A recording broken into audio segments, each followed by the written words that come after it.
Ladies and gentlemen, good morning from Athens.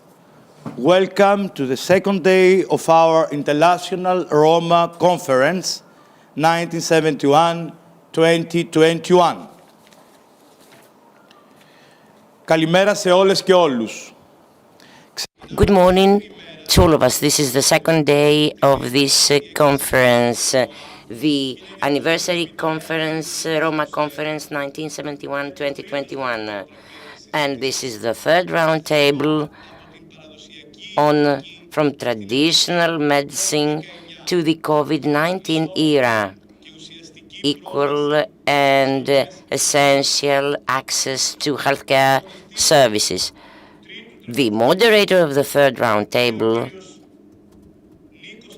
is Mr. Nikos Anastasiou, Roma from Amaliada, Papakavka neighborhood, and today he's studying medicine at the University of Patras. He's a graduate already from the nursing school, and he's a trainer of health care carer. Nikos, you have the floor. Good luck. Thank you. Ladies and gentlemen, good morning. My name is Anastasiou Nikolaos. I've graduated from the nursing school of Peloponnesus University, an undergraduate, and the University of Patras Medicine School. I'll be the moderator of this roundtable under the topic from traditional medicine to the COVID-19 era. Health, ladies and gentlemen, is one of the most valuable assets, and the health care services are indispensable for the survival of any society. Roma, being a multicultural people, have collected a legacy on medicine from different areas, from different countries. Today, more than ever, we need to filter traditional methods and put the emphasis on the scientific substantiated ways of dealing with diseases on the part of scientists equipped with the suitable tools. Unfortunately, Roma people frequently do not have access to healthcare services, which needs to be explored for the reasons. Together with us, we've got distinguished scientists, each one of them playing a distinct role in the society, and we're expecting their views, their insight. Before kicking off, let me remind you that after the lectures, we'll have a Q&A session. So do stay with us. Mrs. Zoe Rapti, Deputy Minister of Health responsible for mental health care and graduate from the law school of Kapodistrian University, shall take first the floor.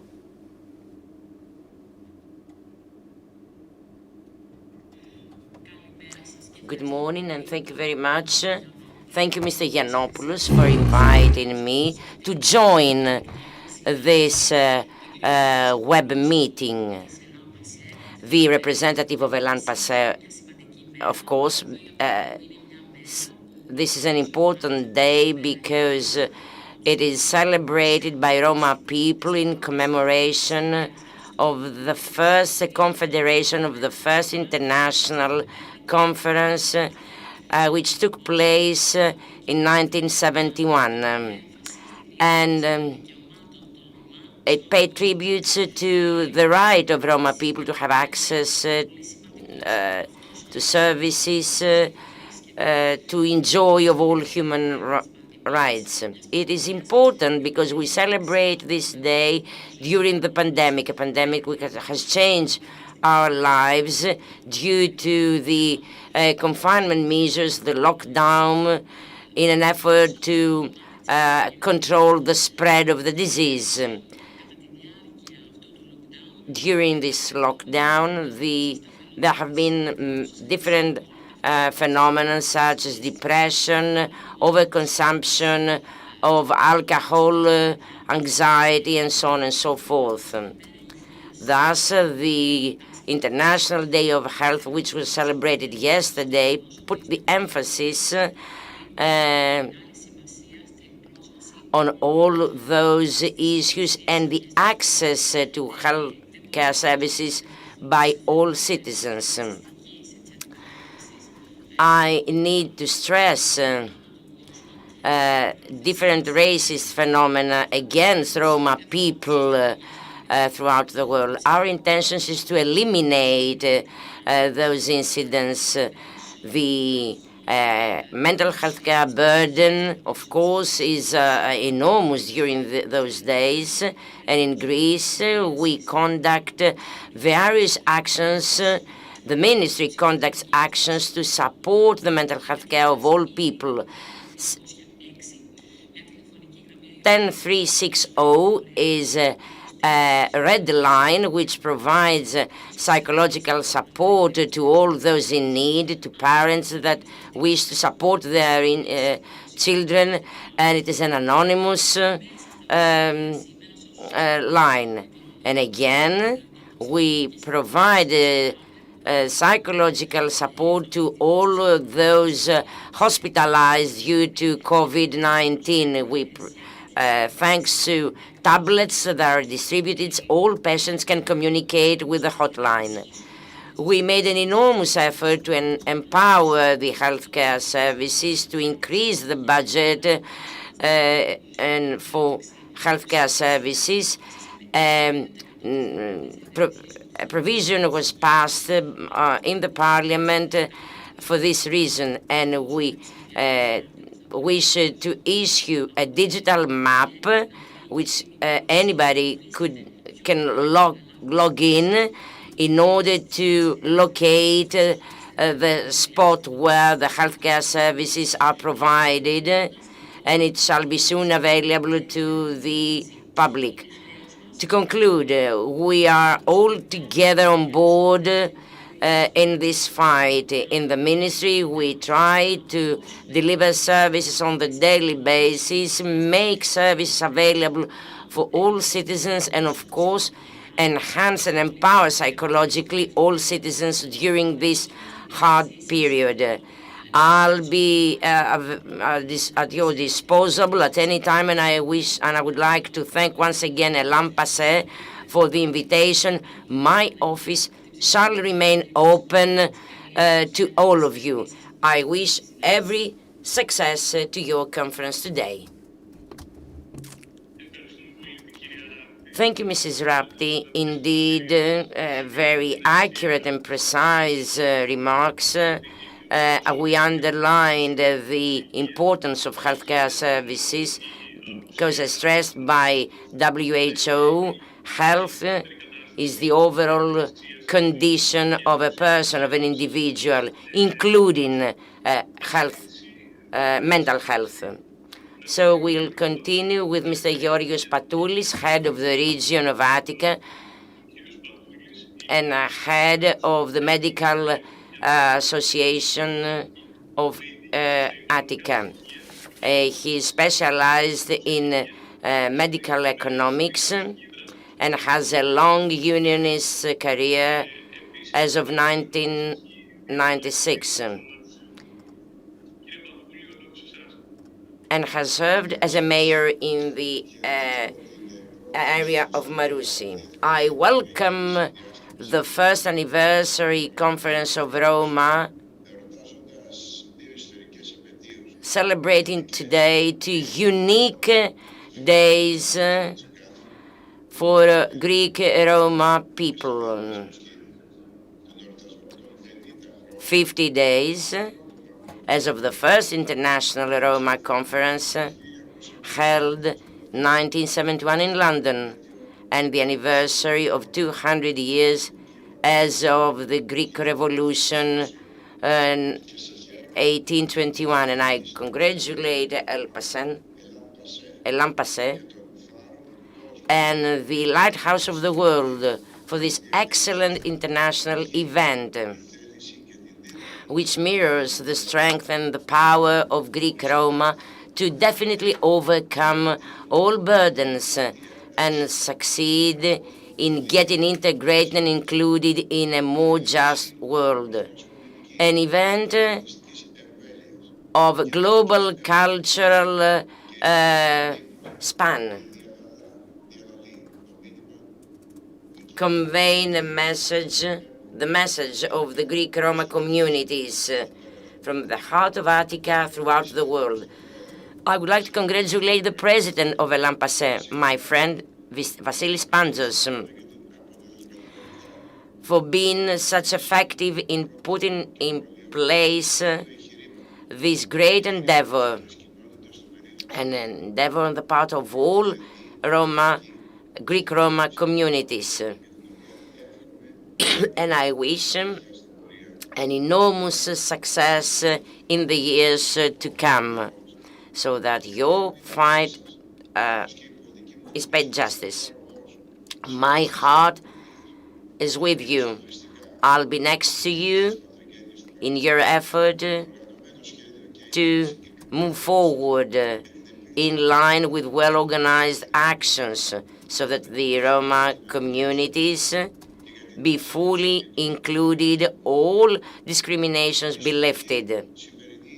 This historical event depicts the vision of Greek Romas to overcome holistically the social inequalities, the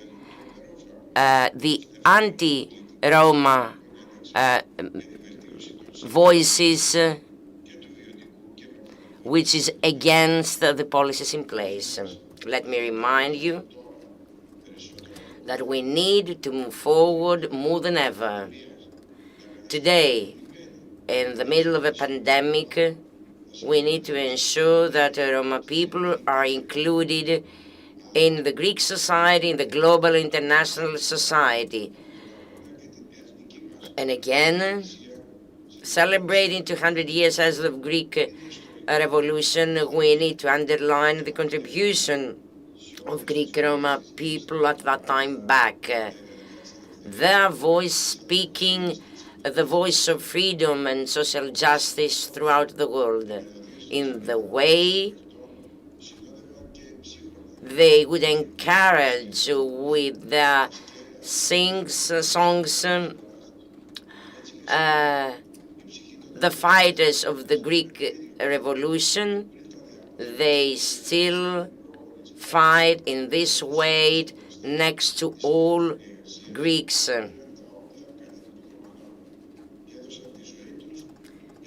And they are fighting in the way they used to fight in favor of the 1821 ideals. I celebrate with you those two anniversaries.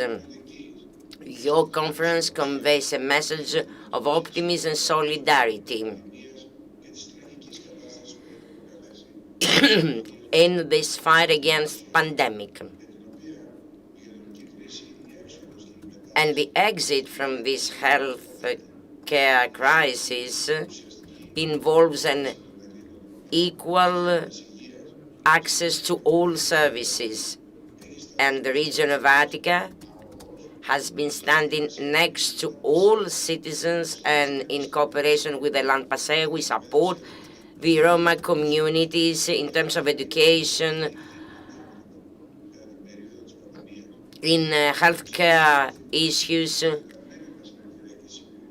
by providing counseling under Mrs. Zerva, responsible for those measures and topics.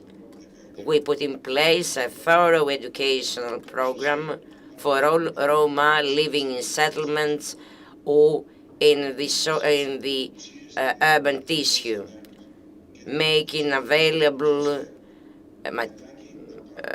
healthcare material, advices in an effort to keep all Roma people healthy during the pandemic, by putting in place programs with measures, and those shall be the basement of a society.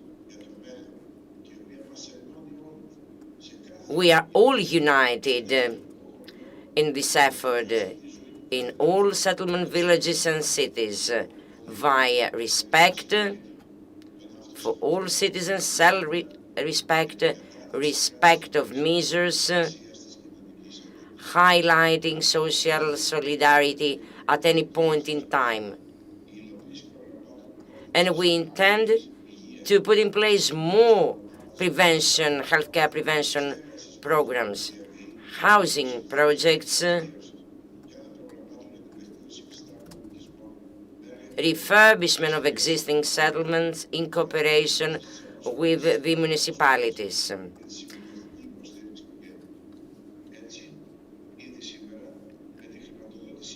Thanks to the funding of 6.5 million euros, we support the centers throughout the region wherever Roma people live, to support the Roma families and particularly young people. And let me stress that between these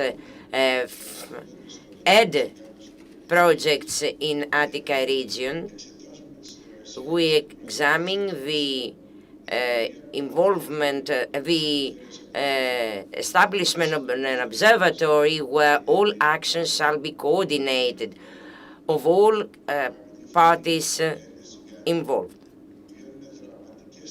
We are experiencing dramatic moments due to the pandemic crisis, and we need the involvement of all Greeks, of all Greek Romas, so that we find an exit, a healthy exit.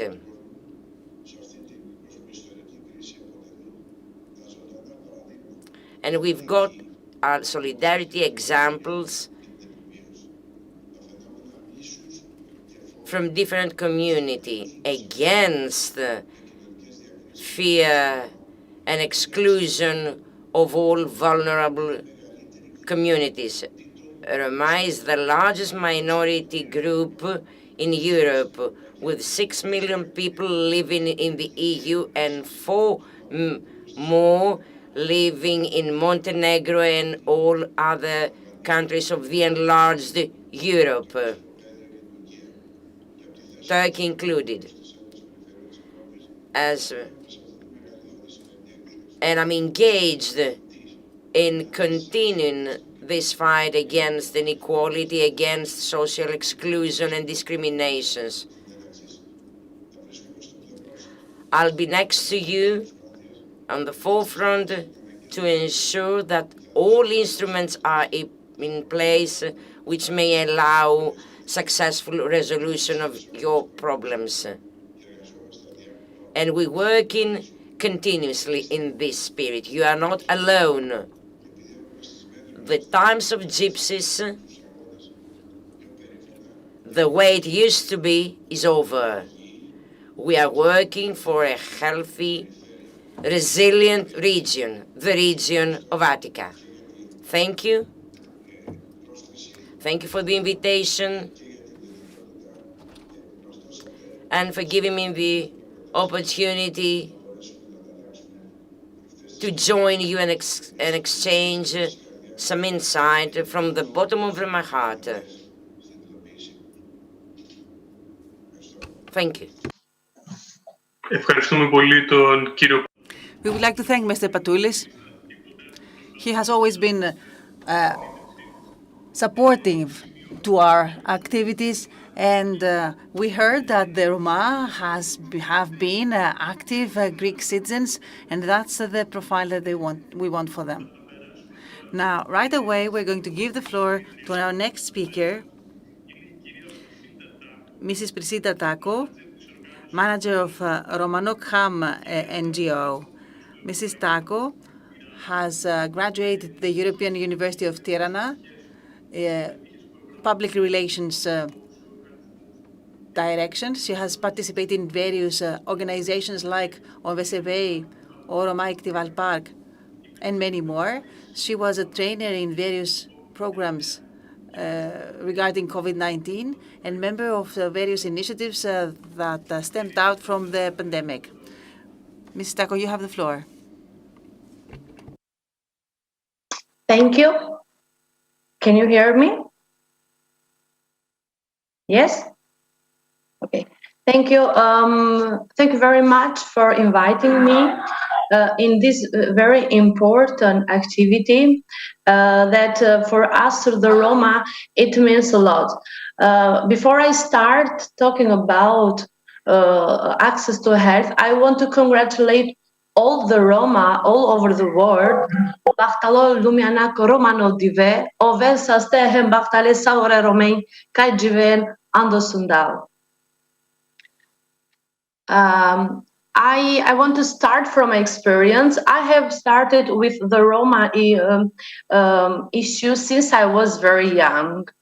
As a Roma girl and as a Roma woman, I have seen that our minority is facing discrimination in daily life, in school, in society, even in families.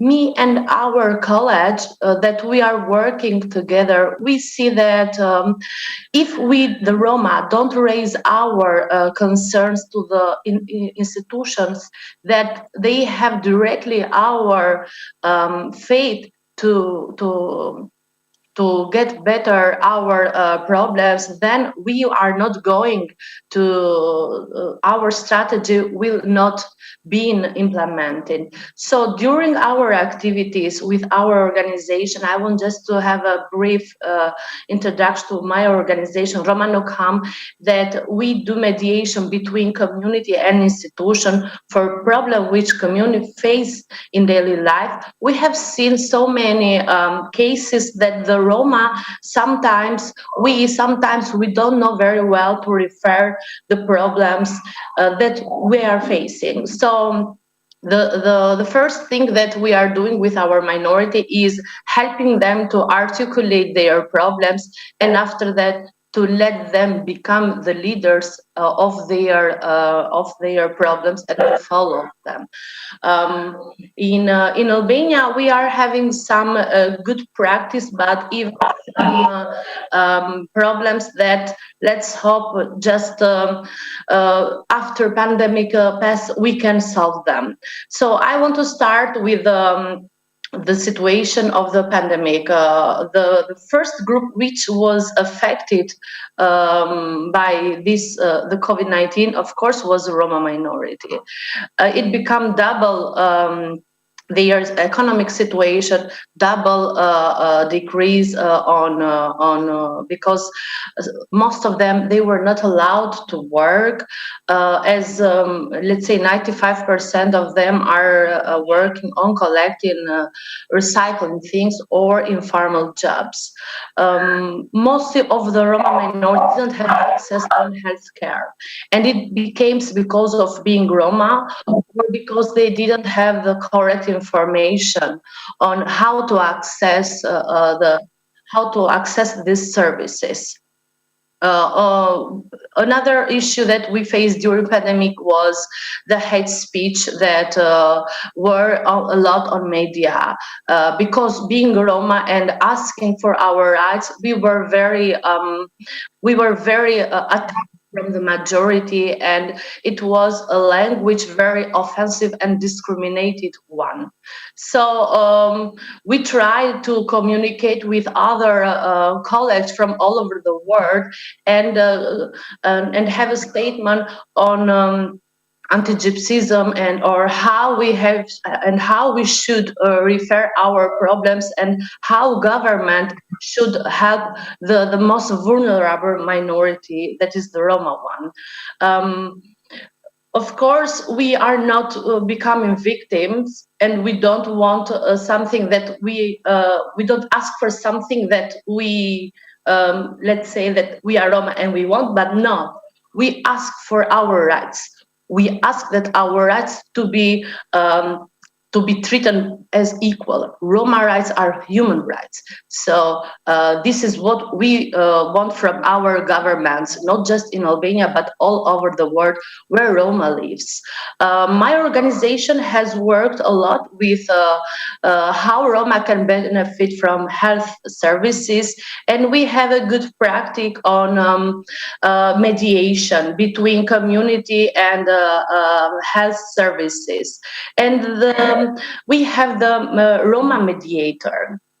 As an organization, we implementing some pilot projects where first we have trained Roma youngsters how they have to help their community, how they should access services from hospital, from institutional that are directly investing on health services. After we train these youngsters in different cities of Albania, we have seen that they are very well prepared, and we have trained them with modules that are known even in European level and certificated by organizations that are very well known and have experience by doctors and by professional ones. These youngsters now, they are very good on doing this mediation with community and institution by referring the problems that the community is having. But unfortunately, our government, even it is in our strategic for Roma integration, unfortunately, none of the they are not still official being employed from our governments. So we see that this good practice should be implemented even in other countries, but we need from our governments to create a fund where these Roma models should be employed on hospitals, on ministries which are directly linked to Roma access. And of course, we want that these youngsters which are get degree on nursing or on doctors, we should promote them. We, as an organization, we tried to, from, let's say, 3 years, having this good practice all over Albania, and we see that it functions.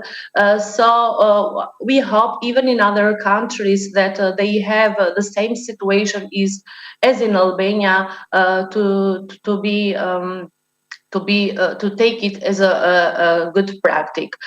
Of course, I can't say that in Albania the situation is, let's say, wonderful. We have so many problems facing with health, with education, with employment, with access on education, because our Roma problems, our issue is like a circle vessel, that if you don't have access to health, you will not have opportunity to have a good job. And if you don't have a good job, you will not have opportunity to have a good life. What I recommend as an activist and as a person which for many years we have worked on health issue, but not only.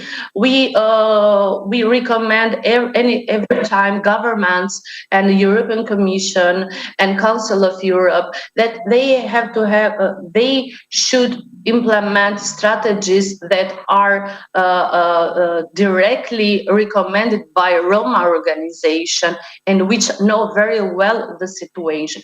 Organizations which are working in grassroots level because they in daily work they know very well how is the Roma situation. Of course, we don't want to benefit from something that we don't deserve, but we want that governments to treat us equal, to give us what we deserve. Not just for free, not just because we want, because we are Roma. No, because we are humans and they should treat us equal. Another issue that I want to raise is that not just in Albania, but all over Europe, we have faced low access on health because Roma minority didn't have access to water, access to electricity, and not all of our members could respect the measure the governments, health organization have published on media or on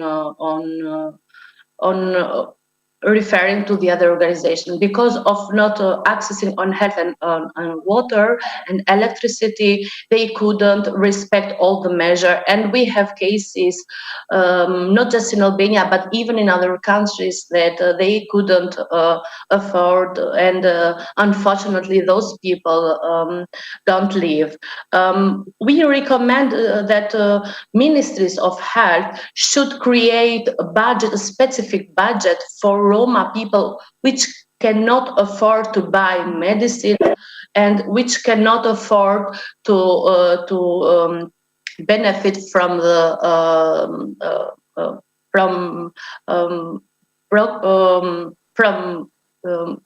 program that can have these free services. Another issue is that 90%, let's say 92 or 95% of the Roma in Albania, they work in formal areas, and unfortunately they are not paying social securities. And this is a big problem that I think not just in Albania, but even in other European countries, as I know, even in Greece, that we are facing this problem, and so many Roma can't afford from this access on health. We try to awareness our community by respecting the measure, by having this social distance and physical distance, but in communities that it's not investing a lot, we can't wait to be respected all the measures. We should treat Roma equally, but we should even treat carefully because of their economic situation and the way how we live and what we work. I want to thank our colleague that invited me on this activity, ELLAN PASSE, that in fact we as a country couldn't have before cooperation with each other, but let's hope in the future we other Roma organization all over the Europe and Balkan, we can refer these problems even in European Commission, and of course European Commission has to have more attention on Balkans country and to cooperate directly with the organization which we are working in with our communities. I am very open to have a discussion with all of you, and I'm very open to reply any questions that you are thinking that is that you think that I should reply, or I can share even other experience that we have done with women examples, and even in maternity that from 2012 we are having a good cooperation with maternity of Tirana and giving free services to Roma women which can't afford to pay for gynecologic visits.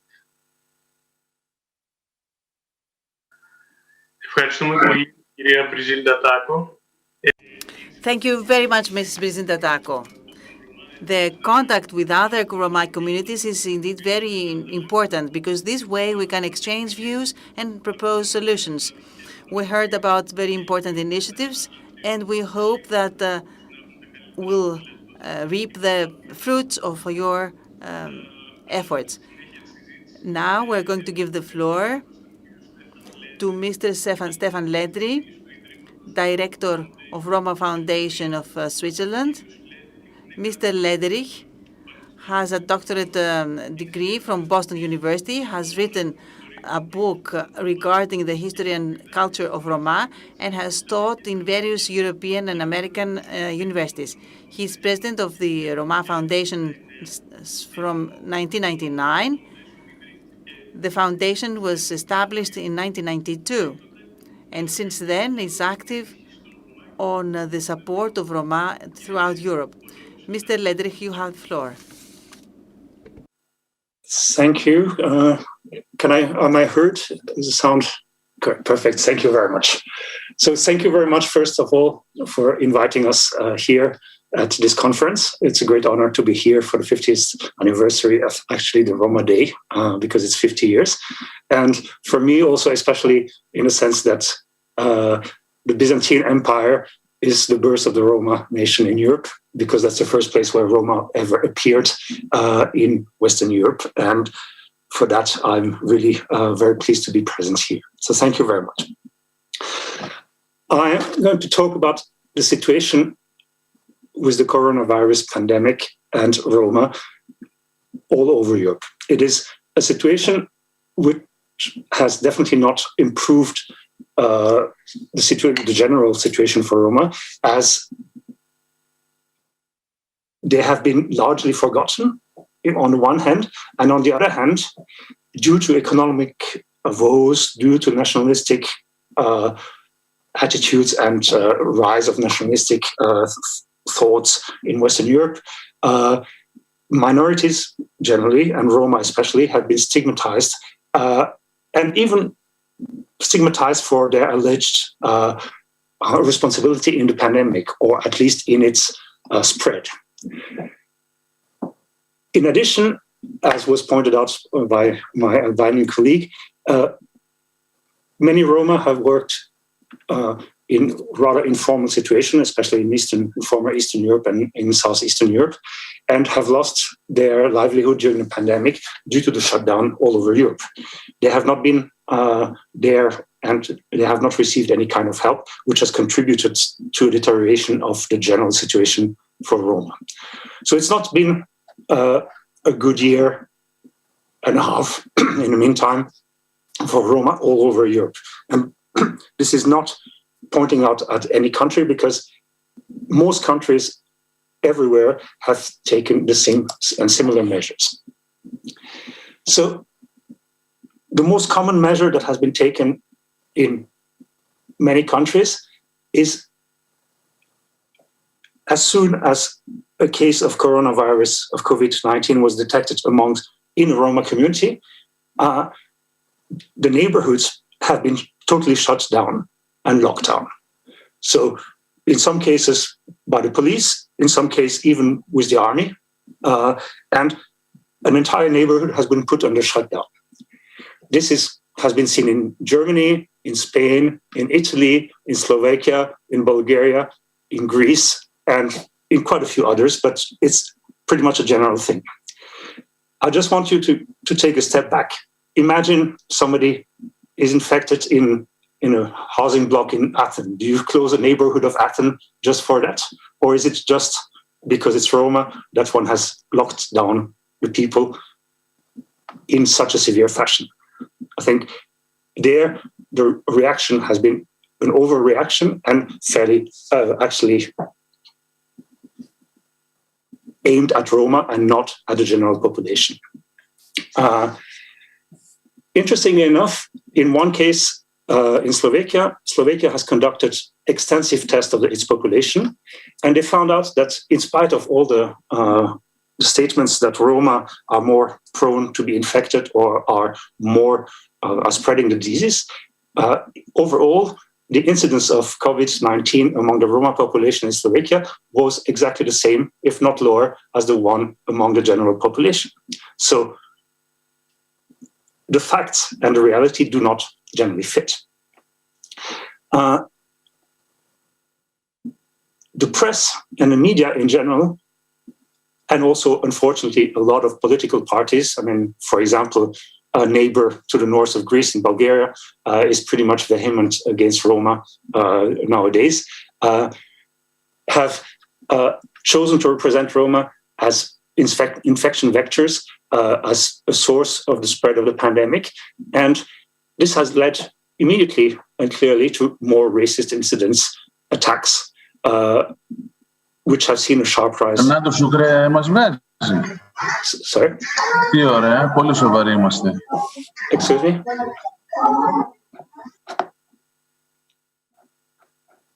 This has, shall I continue? Yes, sorry, you should continue. Yeah, sorry about that. Okay.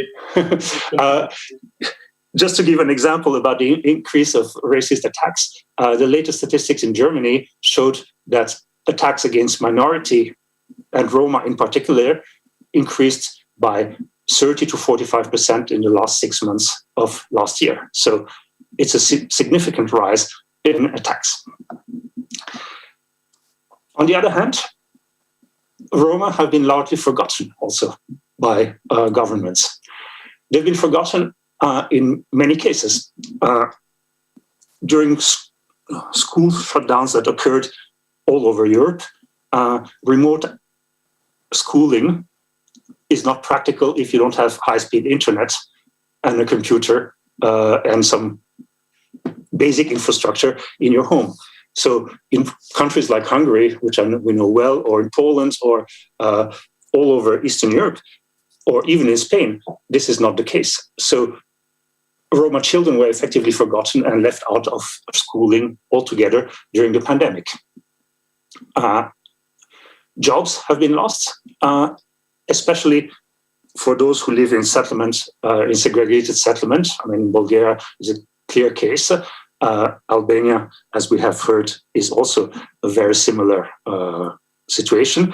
And as they were working in the informal economy, there is no kind of unemployment benefits or social benefits that are being obtained. So poverty and a deterioration of the general situation has been definitely seen all over Europe. Access to healthcare is also a problem, essentially because you have to get out. People do not have the money, even the money for buying masks in some places. And in terms of vaccination, we've seen that in the campaigns that have started. For example, in Hungary, you have to register per internet. Well, if you don't have internet, it's a bit difficult to register. So they're also somehow excluded from the only thing which is going to protect us against the pandemic, the vaccination. And finally, and that one has to say also on the Roma side, due to the lack of information, and sometimes, they're also prone and more susceptible to some of the fake news. So some of the fake news need to be combated against amongst the Roma community. We've seen that in Slovakia, we've seen that in Hungary, that the vaccines are not good, and one needs really quite concerted actions to spread the word amongst the Roma community. Finally, I will say that from the anecdotal information that we have not a real count, but we do have anecdotal information that at least in Hungary and Poland, the mortality amongst Roma has been extremely high, especially in the segregated settlements. So the impact of the corona pandemic has been fairly high, and we hear of many Roma who have lost their parents or their grandparents or members of the family, but it's very difficult at this stage to give accurate statistics. It just indicates that there is a death toll which is quite severe. So for us, and also for me, in spite of the progresses that we've done since the last pan-European pandemic, essentially the Spanish flu of 1918 and 19, the old behaviors towards minorities are still very much present. It's the pattern that we saw from the Middle Ages to 19th century and even 20th. Minorities are at fault. They're spreading the pandemic. They are responsible, even though they're just there as such. So minorities are being put at fault, even though the relevant factor, if you think of it carefully, is not the minority aspect. It is the fact that they're under social exclusion and poverty, which are really the important factor. It's not the minority, it's the social status that forms these kind of aspects or thoughts that they are spreading and contributing to the spread of a pandemic. I think, and generally we think in the foundation that such a situation in the 21st century is just simply shocking, and one has to really think about the entire population of the country and not forgetting pockets just because they are minorities or because they're socially excluded. Thank you very much. Ευχαριστούμε πολύ τον κύριο. We thank you, Mr. Ledwig. Indeed, in emergencies, like in pandemics, as the one we go through, we need a targeted information and training of the civilians so that they are aware of the exact situations, the solutions, to access them with calmness. We'll now give the floor to Mr. Konstantinos Paiteris, President of the Greek Roma Mediators Association. He is, since 1999, a trained intermediator and works for the improvement of service provision to Roma and their communities. The organization has 173 intermediators in a Panhellenic level. Mr. Paiteris, you have the floor.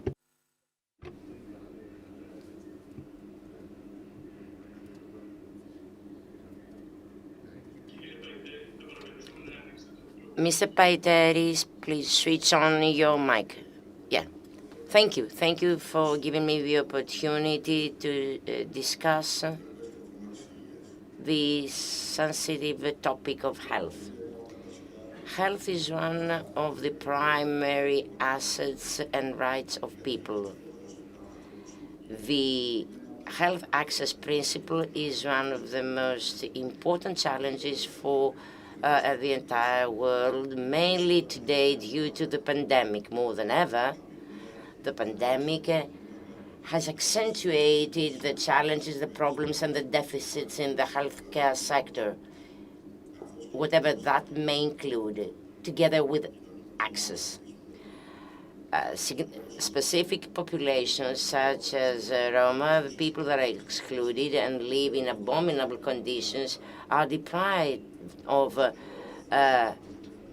sewage, water, energy, and so on and so forth. Those are groups that have no equal access to structures and services. Health involves specific other sectors such as housing, education. The lack of one or more factors blocks access to health, essential access to health.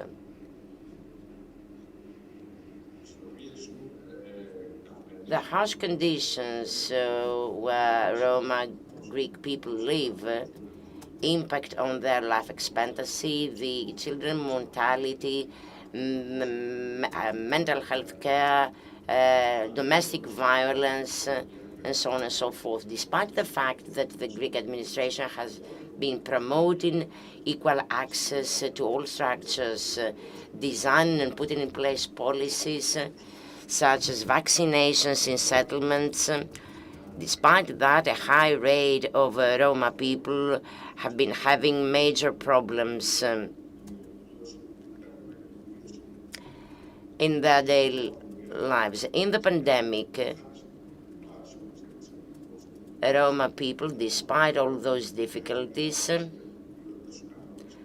have been trying to survive while the state has been taking measures, funded 19 municipalities to purchase equipment and material for those settlements. In some cases, however, the Roma communities have been stigmatized by journalists and other groups in an effort to create a reverse picture of their profile. In other words, the aim, the ultimate goal, needs to be to upgrade the living standards in all settlements, ensuring thus a better life for all Roma communities. The provision of healthcare services shall put in place training and prevention for the community, while exploring mediators shall help the structures to design further measures and policy relevant to healthcare for the entire society. Let me give you an example. Wherever the state and the social agencies of the state, the help of our mediators, we were on the forefront. And let me refer to the vaccinations at the end of 17, beginning of 18. The mediators alike from the beginning of the pandemic has been carrying an enormous awareness-raising campaign in the Roma communities. To conclude, I would like to put forward something very important. I read lately on, there's a minor technical voice problem, sound problem.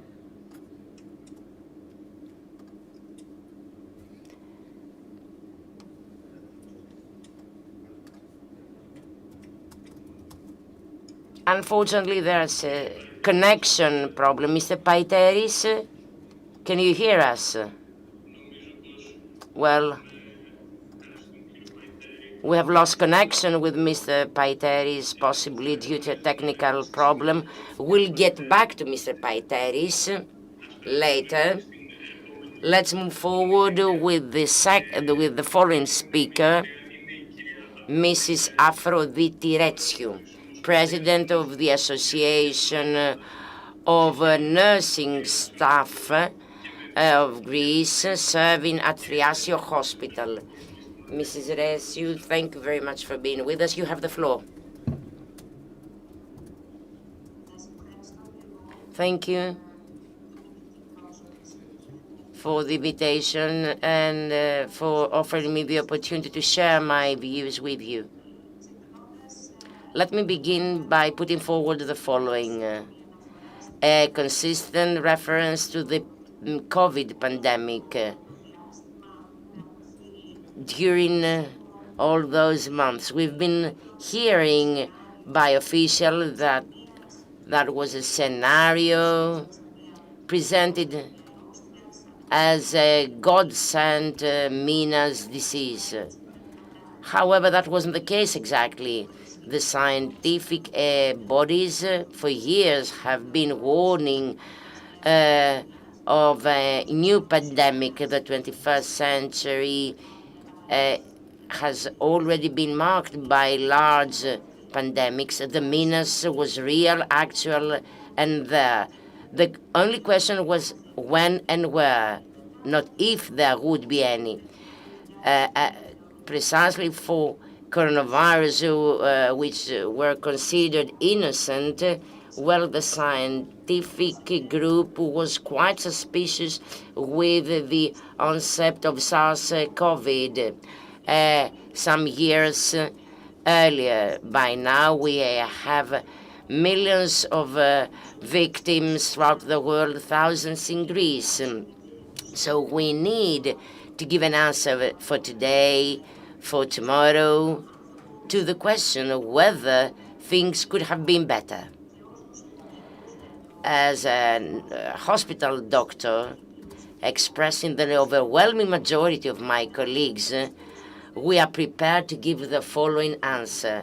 Yes, in the 21st century, we know that science and technology has taken an enormous leap forward, and yet we witness a contradiction which makes the countdown even worse in terms of victims due to the coronavirus.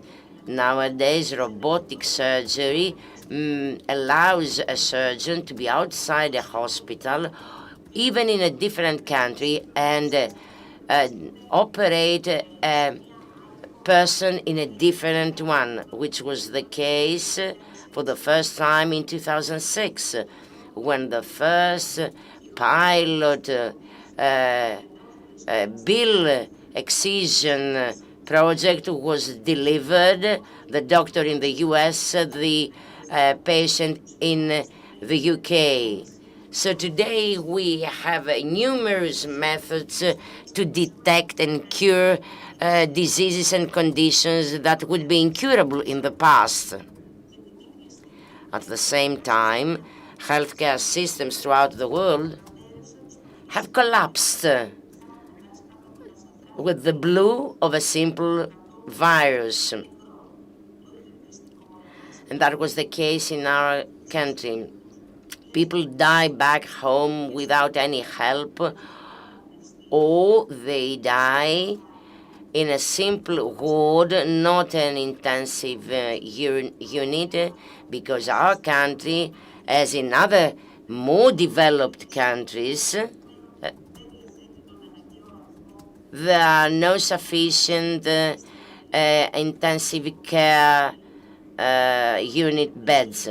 For the past 14 months, we have been warning and telling the state, even when COVID was ante portas, that the national health care system was ready to collapse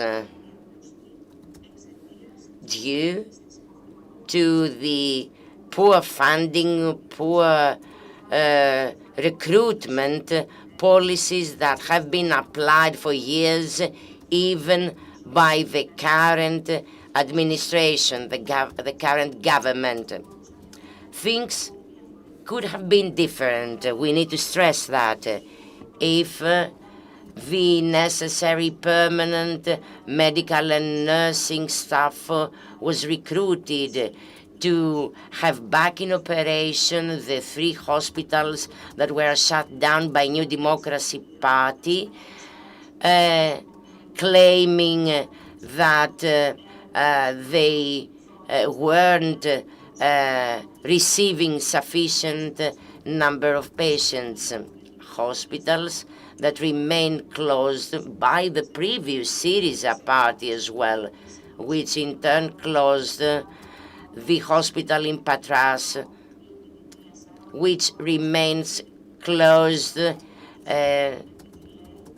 the middle of the pandemic, and the government claims that there's no sufficient nursing and medical staff to man it, despite the fact that there are numerous colleagues of different specialties redundant. It is not true that we are not equal, all of us, against the COVID disease.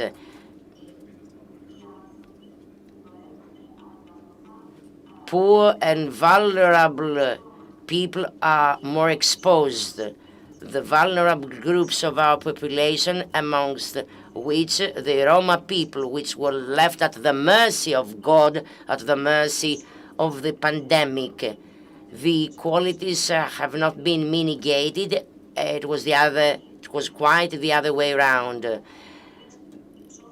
More obstacles have been raised, more problems in terms of the access of those people in the healthcare services, more than ever, while the pandemic was exploding.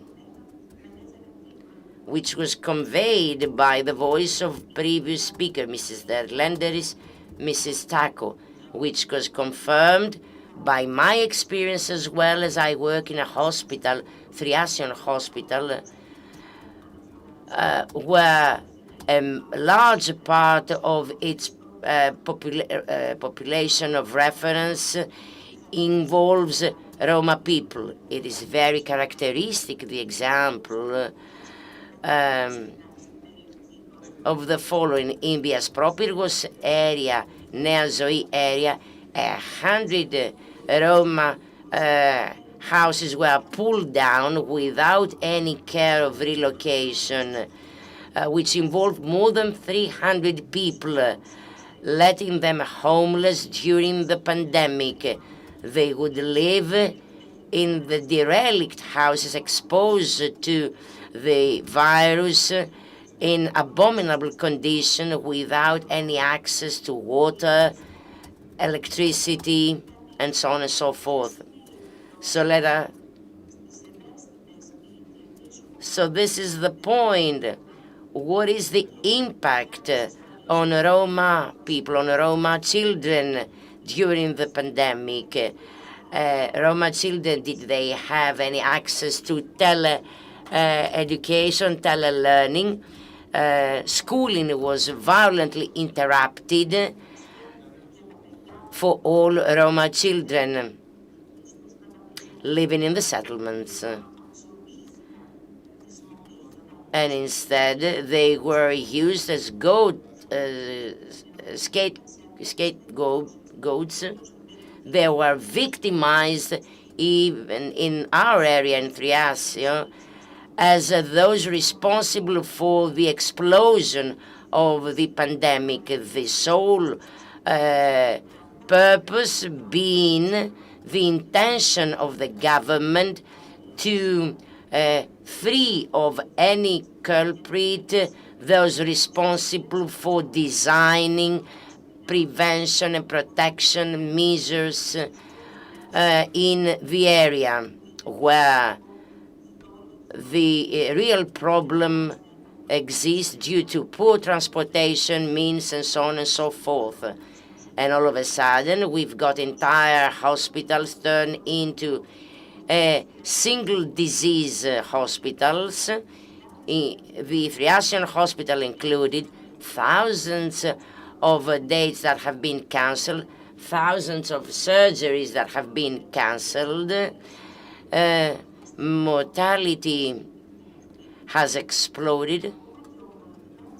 Even onco hospitals have decreased their operation. The Metaxa hospital and the onco and other onco hospitals have dropped their activities at least by 40%, as cancer cases have been neglected. And despite that, the government refuses to oblige the private sector, private hospitals, to serve the public interests. We as hospital medical staff, we fight against the disease next to all patients under very difficult conditions. And we are essentially deprived to provide healthcare services, equal healthcare services to all citizens, irrespective to race, language, religion. In this fight, we believe that Roma people are involved, being exposed during those 14 months, and we invite you to join your voice together with ours so that our common voice becomes stronger, louder. For more equipment, for measures in the workplaces, in this transformation means ensuring to all people, particularly to minorities the necessary living conditions so that we can stand up for the health we deserve. Thank you, Mrs. Reggio. Very accurate your remarks, and we do hope that we'll manage eventually to resolve all our problems. We are all exposed to the disease, to the virus. However, we do not live all under the same conditions. To avoid it or to protect sufficiently ourselves. We'll get back to Mr. Paiteris. We managed to get reconnected. Mr. Paiteris, you have back the floor. Thank you, and I apologize for the technical problem. Well, lately, reading different articles on the web, well, I believe that we Roma people, we need to clarify something.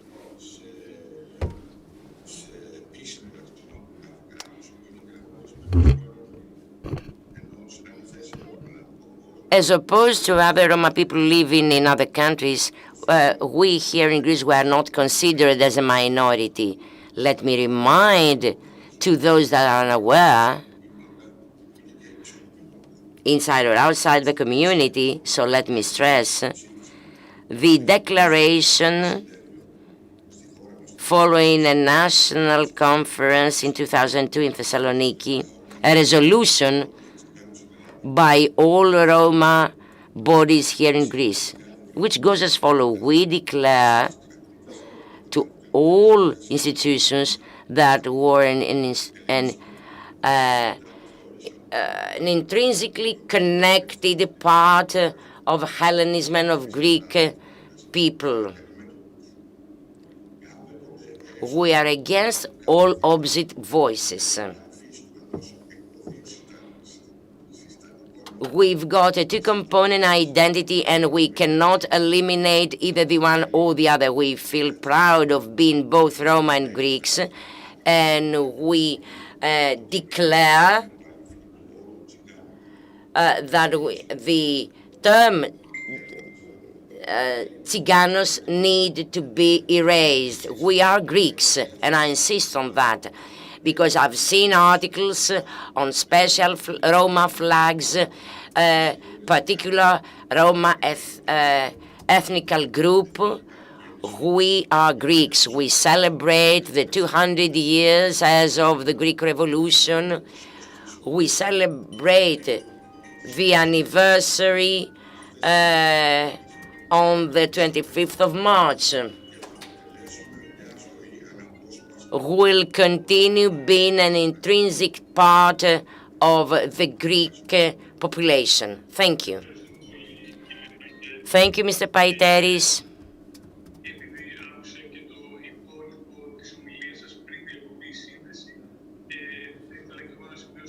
And I would like to stress indeed that access to healthcare services is of a primary importance. All restrictions, be them geographical, social, or financial, need to be handled in a way that we all have equal access to all social provisions. At this point, let me ask all previous speakers if they would like to put forward to add something. Otherwise, let me thank them all speakers. The conclusion of this discussion are valuable. Let me thank the nursing staff, all health carers, and let us move to the keynote speakers. Ολοκληρώθηκε το τρίτο στρογγυλό τραπέζι. The third round table is concluded, from traditional medicine to the COVID-19 era, equal access to healthcare structures. We thank all participants. We'll take a break of 15 minutes until 10 past 12. Thank you.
Παγκόσμια ημέρα Ρωμά. Η Πανελλαδική Συνομοσπονδία Ελλήνων Ρωμά, ELLAN PASSE, και ο Φάρος του Κόσμου διοργανώνουν τη Διεθνή Επαιτειακή Συνδιάσκεψη Ρωμά. Ανθρώπινα δικαιώματα, κοινωνικός αποκλεισμός, ένταξη. 8-9 Απριλίου, 20-21 Ιουνίου, 14-15 Σεπτεμβρίου. Υπό την αιγίδα της Προέδρου της Δημοκρατίας.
Συνεχίζουμε τώρα με το πολιτικό. We are ready to continue with the political roundtable under the topic Roma policies, the Greek example.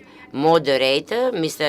Manzas, political scientist and member of the national delegation on IRA and a partner of ELLAN PASSE.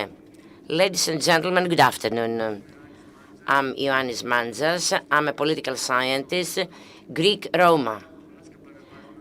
After lots of turmoils in life,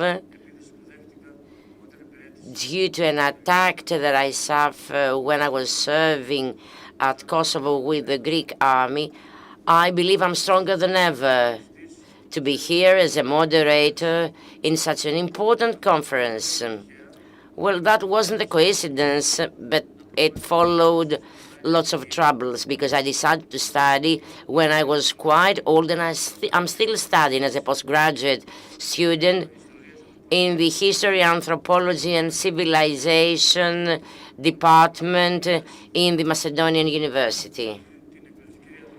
In this educational journey, I've met ELLAN PASSE, and I discovered people with whom I could join my vision and my goals. Thus, after the invitation of the ELLAN PASSE to the IRA president, I'm honored to be here to announce you that I became a member of the delegation in the International Alliance for the IRA Holocaust and member of the team for the Roma genocide. To quote Aristoteles,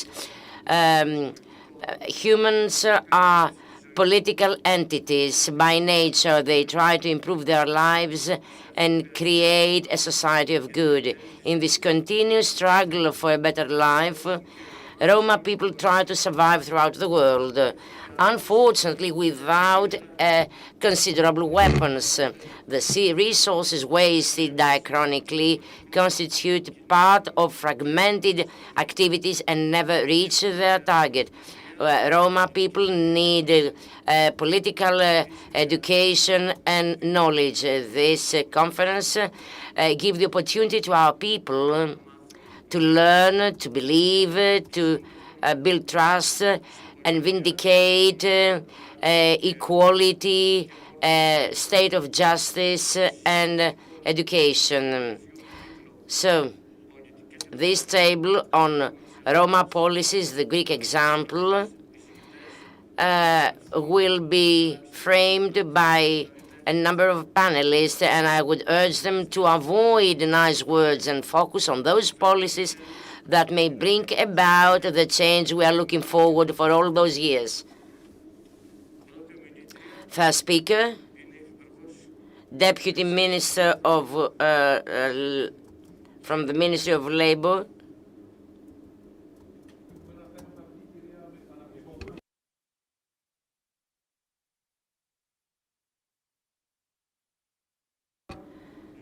from the Ministry of Labor, Deputy Minister Sia Anagnostopoulou. Ex-Minister, the speaker corrects himself. Good morning. I thought that Mrs. Michailidou would be taking first the floor. Anyway, let me thank ELLAN PASSE for the invitation to discuss this very critical topic, meaning the social inclusion of Roma. Let me begin with the following. Let me remind you, as referred earlier,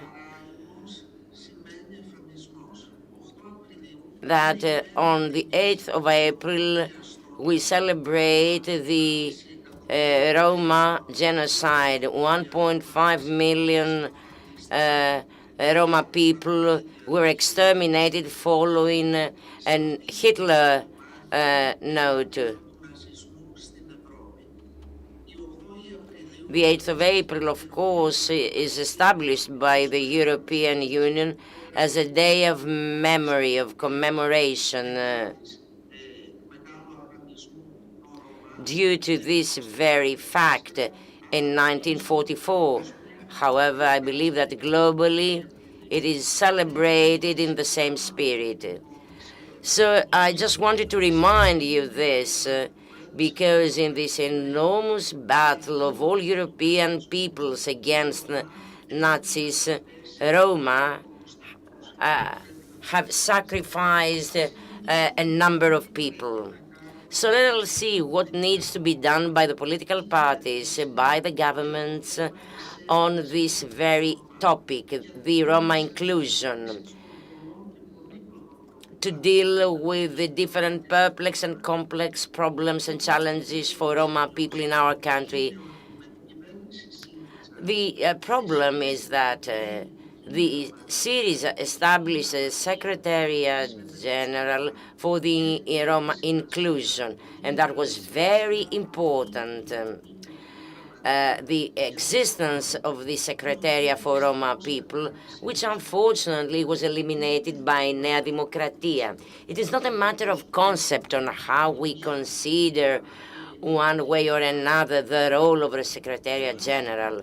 For us, the Special Secretariat General for Roma had a goal to give them institutional visibility.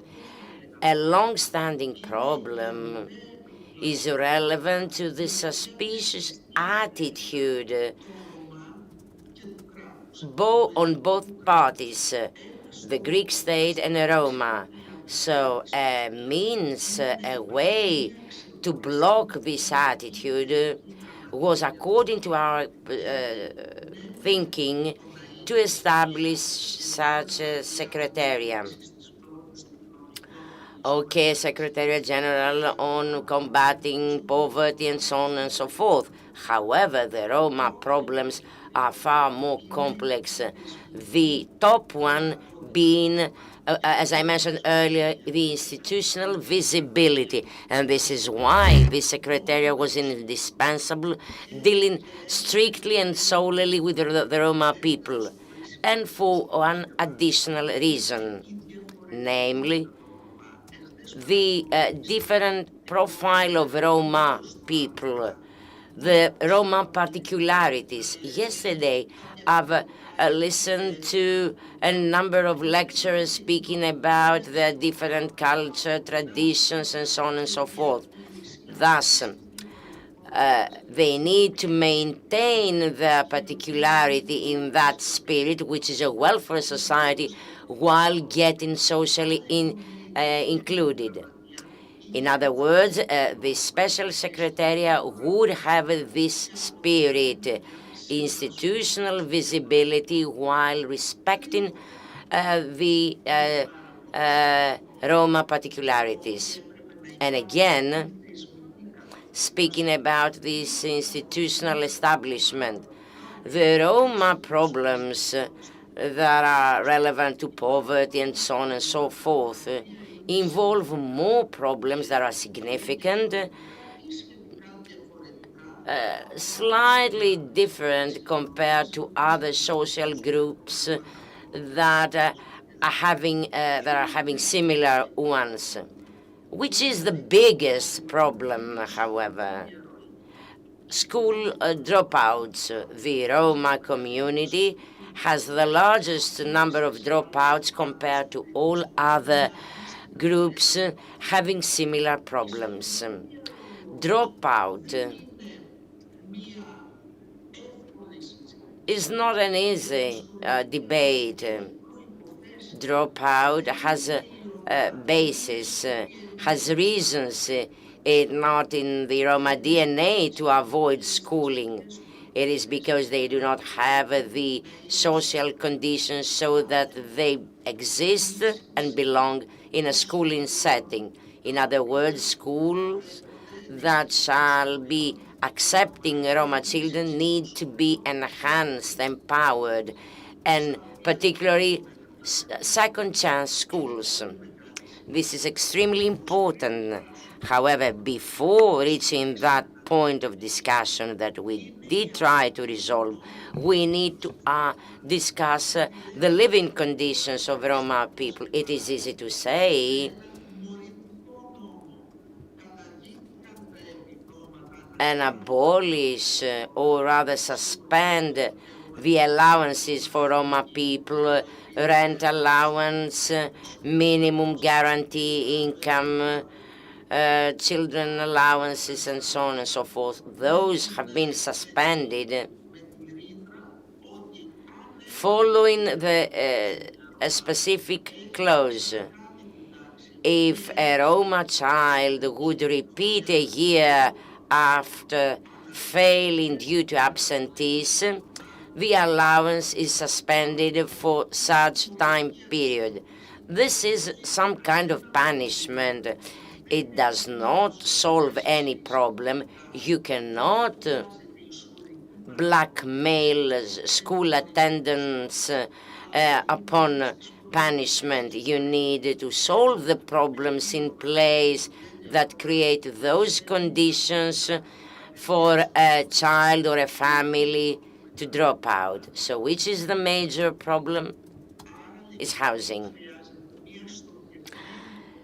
For this reason, we need a targeted policy on social housing. We are aware there has been a mapping of the settlements where the living conditions are abominable. So if this challenge is not resolved, we cannot have a fruitful outcome, saying no allowances and so on and so forth. Thus, mapping social housing, strategic plan on the part of the government on how this major problem can be resolved. This problem was highlighted dramatically, in a dramatic way, in the middle of the pandemic, and I'll get back to that later. I do not know how much time I'm allocated for my lecture anyway.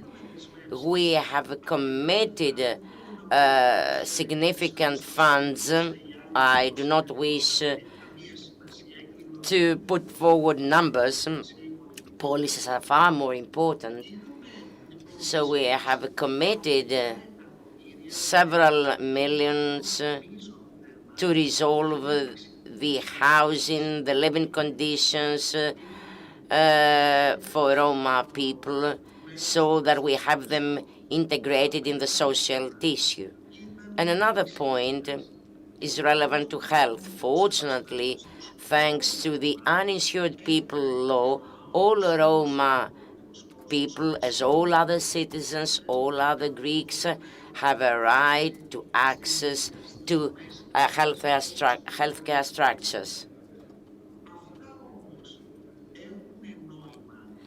Those would be meaningful if encroached in a general strategy, meaning, in the case of Roma, a general strategy would be as follows: until we have the social houses, a different attitude vis-à-vis this challenge,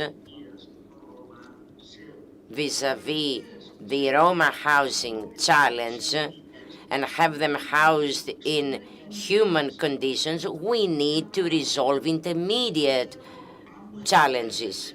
If I may, let me put forward an analogy with other countries when they had to deal with major social discrepancies. For example, all houses didn't have toilets in most neighborhoods. So what was the case at that time back? They had public baths, meaning structures that would give the opportunity to the people to have access to some kind of hygiene in the way other few people would have in their houses. So in the case of Roma, in their settlements, there could be police centers where they could satisfy those needs, while they would get educated in terms of those needs, focusing particularly on young children. And another issue, and this is why it would take us days to discuss it, and this is why the Secretariat was indispensable, is relevant to their occupation. Instead of focusing on the problem itself, we need to focus on the roots of the problem. So we've got unemployment, poverty, third, the professional occupations, such as petty commerce. How do we deal with this kind of trade? Speaking about delinquency is one thing. The way along towards delinquency, it is a totally different issue. We need to understand the financial function of the core of their community to resolve it. Why I say so? Because in the middle of the pandemic, we've realized that all people, and particularly Roma people, instead of having the school lunch brought to Roma and other poor families' children, they wouldn't reach them. And that was a major problem for Roma people. We asked that in the parliament to deal with poverty in the middle of the pandemic. Second challenge, relevant to the pandemic, which highlighted their problems in a dramatic way and created and generated more. So the second issue, speaking about dropouts, tell me, how did we deal the tele-education in the case of Roma children? Did they have that chance, that opportunity? We asked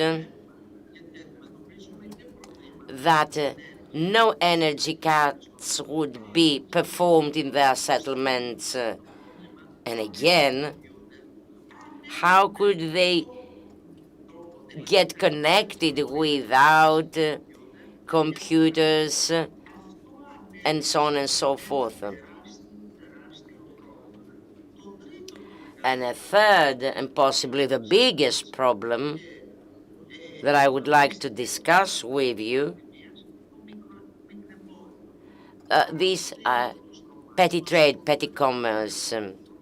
Many Roma being involved in this kind of trade couldn't have access to the support programs made available by the government, be them sufficient or not.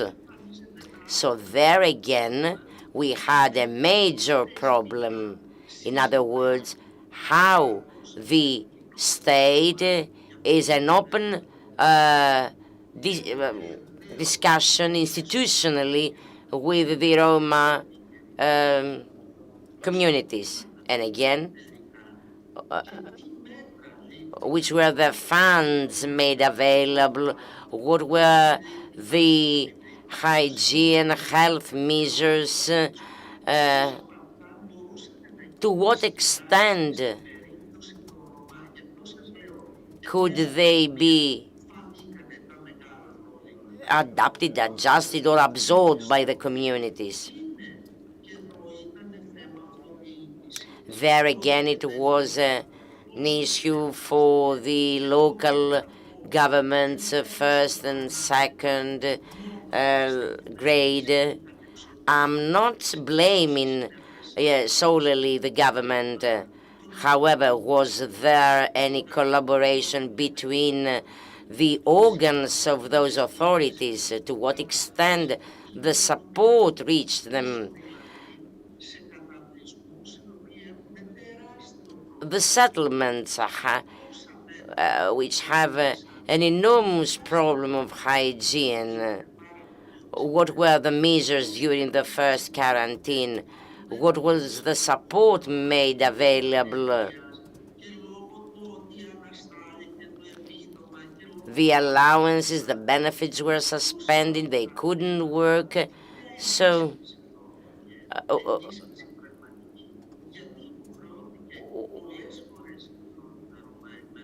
in the middle of the pandemic, the Roma community had to come across ways to support its members because they did have survival programs. So the pandemic highlighted all those problems, and I believe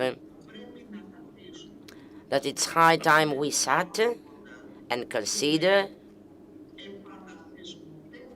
how we can reinstitutionalize the Secretariat General for Roma people exclusively because of the complexity of their problems, have it back again, or build a national strategy in cooperation with ELLAN PASSE, who's an excellent partner when working with. They are brilliant people and they are prepared to work with us, with the government, to put forward an outcome. And last but not least, the mentality. Mentalities can't change easily unless the state itself, unless the institutions themselves, and this is why I referred earlier to the institutional visibility, unless the institutions themselves do not try towards this direction. The major problem when we had the allowances for Roma, including the social resistance we've come across, and I need to say that part of it was part of the blame need to be put on a new democracy. So the mentality which rejected allowances and focuses on refusing to consider that Roma people are Greeks.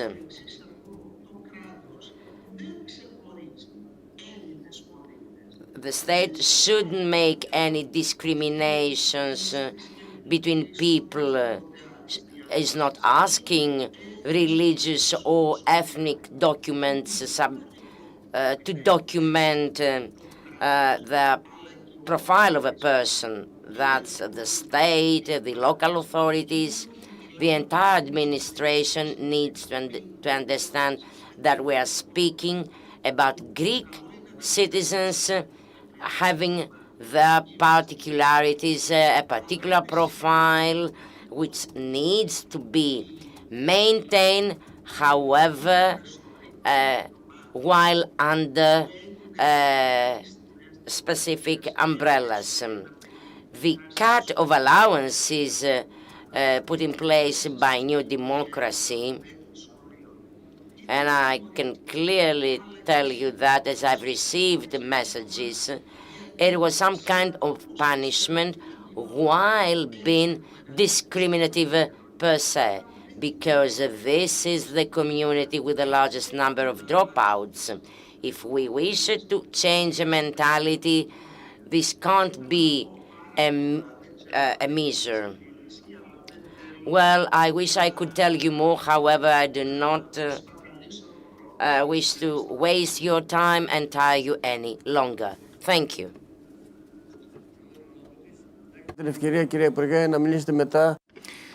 You may have the opportunity later to intervene again during the discussion, if we have the time.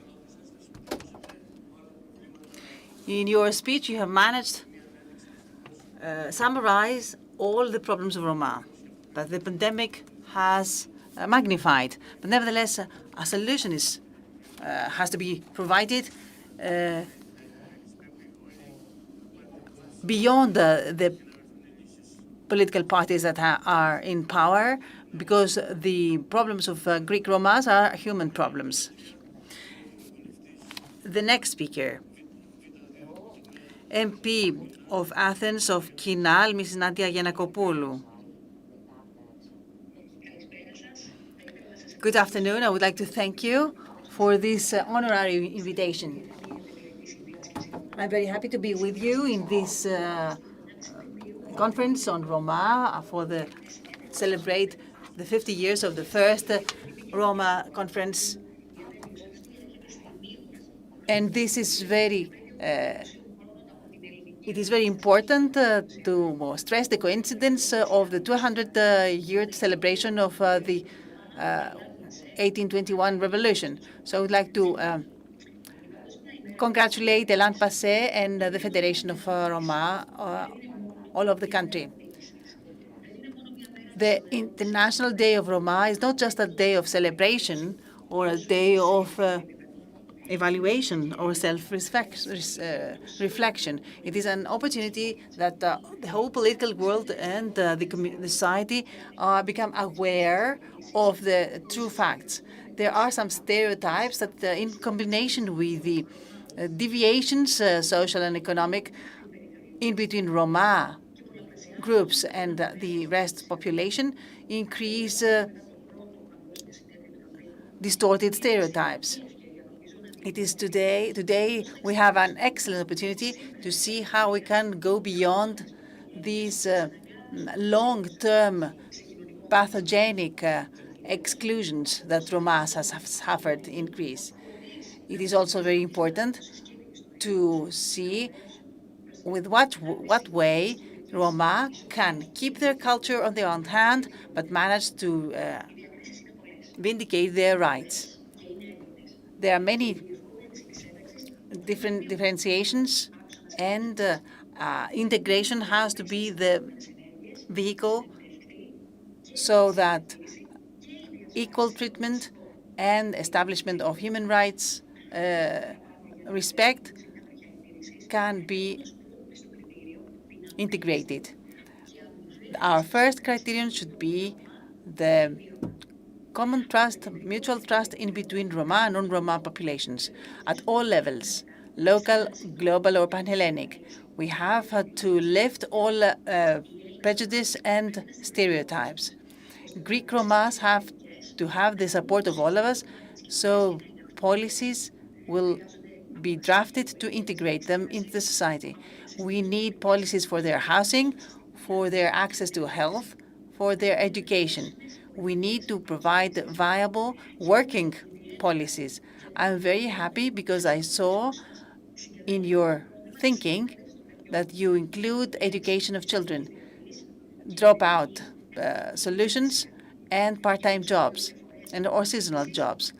The school is a socialization area and supports personal will and, of course, provides all necessary skills for the person to find a job. And moreover, it is not,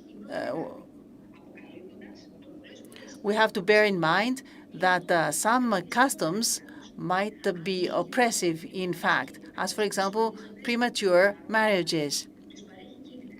So apart from education, the schools provide an open window to the world for the young Romas, so they can perform better and they enhance their talents, as music, for example. Romas in Greece live all over the country. They keep their own traditions and customs. Many of them have adopted an urban civil way of life, but nevertheless, most have not. According to the National Committee for Human Rights, we have approximately 250 or 300,000 Roma persons in Greece. Throughout their staying in this country, we have had very successful initiatives and very good examples and plans of various policies, especially after the year 2000, with the decisive contribution of PASOK governments and Simitis himself. There are areas where interventions have been implemented and programs that had very impressive results. I know very well, for example, the model of Agia Varvara municipality, where when Lambros Michos was the mayor, a lot of progress was made. These kind of examples show us the way forward and make us understand that it is wrong to believe that we cannot create a new reality for the Roma people. To this direction, we continue as Kirima Alagis, as our political party, because Roma people are a vulnerable group in the society that suffers discriminations, while women Romas sometimes are victims of various behaviors. We understand that the increase of domestic violence in our country due to the pandemic, the problems are more severe. As far as neglection is concerned, the problems are also very serious. We also have a lot of other problems within the house or the community, drug trafficking being just one of them. Also, many Roma in Greece still live in settlements or in houses where they cannot pay rent. During the last 10 years, the victims have been protected, and many persons have received allowances. But it is high time that we speak openly and honestly. Greece violates the European Social Charter with its practices against Roma, especially as regards their housing. We would like to see the adoption of a well-thought strategy in order to fight against exclusion of Roma by adopting integrated housing programs, protection programs, establishing of equal access to health and education, integration of Roma students to the schools, and we are very happy to see many Roma graduates of universities fighting against bullying and creating an environment of peace and understanding of the cultural differences, both inside schools and in general in the Greek society. During the next years, with the support of the Regional European Fund, a series of activities have to take place in the sector of education, health, housing, etc. And also in topics related to gender equality and fighting against discrimination. Dear friends, I know very well that Roma is a social group that has suffered a lot throughout the pandemic, and that social distancing measures have limited their traditional activities and their jobs. I know very well how harsh are the living conditions for many Roma communities. We know the housing problems and the vulnerability of their environment. We also know that during crisis and social uncertainty eras, all these problems multiply, unfortunately, but at the same time, we see racism increasing. Initiatives like the one that you're holding today, promoting the good profile of Roma so that they can be better and faster integrated in this society, are very important for enhancing the Roma rights in Greece.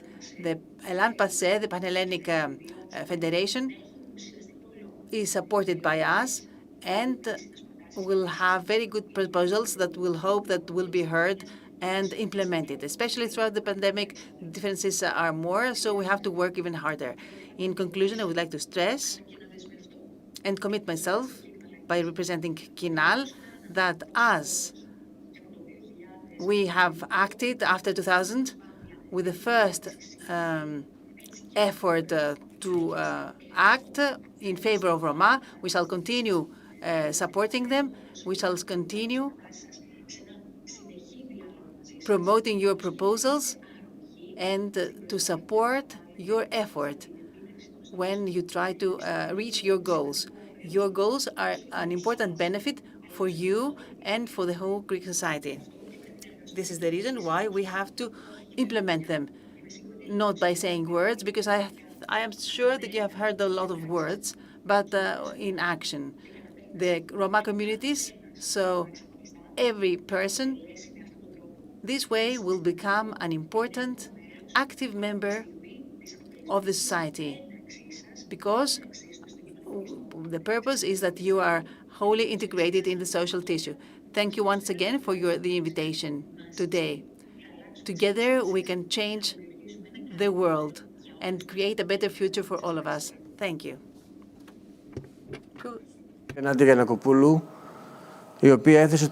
Thank you. Indeed, that was a very holistic approach. So let me underline that she welcomed the awareness and the sensitization of the entire society of both Roma and non-Roma people, so that all people get integrated into the social tissue. Thank you, Mrs. Giannakopoulou. Our next speaker,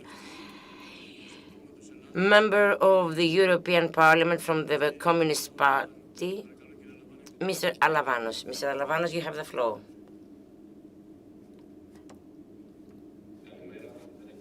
Good morning. Good morning, Mr. Manzas. On behalf of the Communist Party, I would like to thank ELLAN PASSE for the invitation to join this political roundtable in this anniversary conference. As you know, the Communist Party has been standing next to the community for respectful conditions, as we've been doing for all people. Today we are in the middle of a pandemic. Thousands of people have been lost. The EU policy are poorly funded, and our government refuses to make mandatory the use of public clinics and hospitals. The reason for this, the culprit of this horrible situation is mainly the Nea Demokratia party, by refusing to recruit staff, man-suitable hospitals, shutting down more. Roma people living mainly in settlements outside the urban tissue without basic utilities are very vulnerable. In other conditions, the virus can't be detected in the community. The units do not support the communities. They haven't got access to the hospitals due to lack of beds. And again, vaccination progresses very slowly, and the Roma situation in terms of vaccination is even worse. We've got no data in a way to protect them the way other Greeks against pandemic are protected. Even more, in Roma people, the main governmental policy relevant to individual responsibility became even harsher. They've tried to put the blame of the pandemic on Roma people in different areas, to disorient the discussion away from the core challenge for more measures in the place of work, in transportation means, and they did so to protect industrialists from investing more.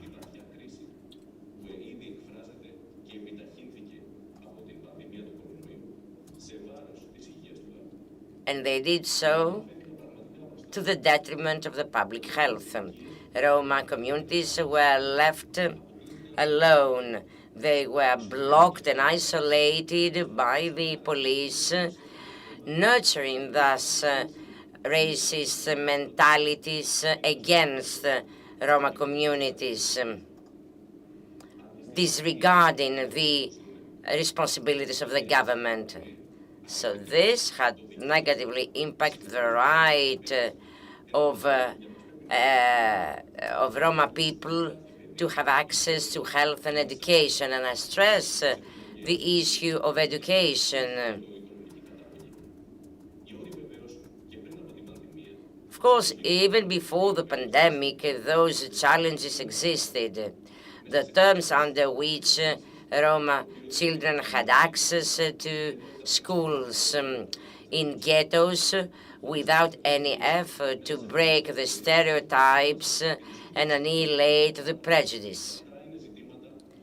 Those are issues that cannot be resolved by making available allowances. And now, tele-education, teleschooling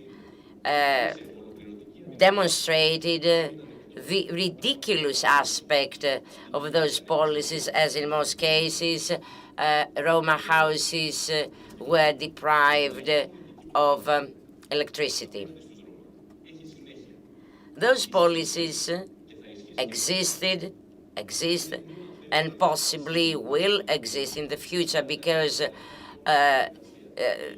those are part of the policies against simple people, against the environment. There's a long list that I could put forward. Let me mention the Homateri landfill, a simple example which exists. It gets expanded, spreading cancer throughout the area. Under PASOK, New Democracy, Syriza,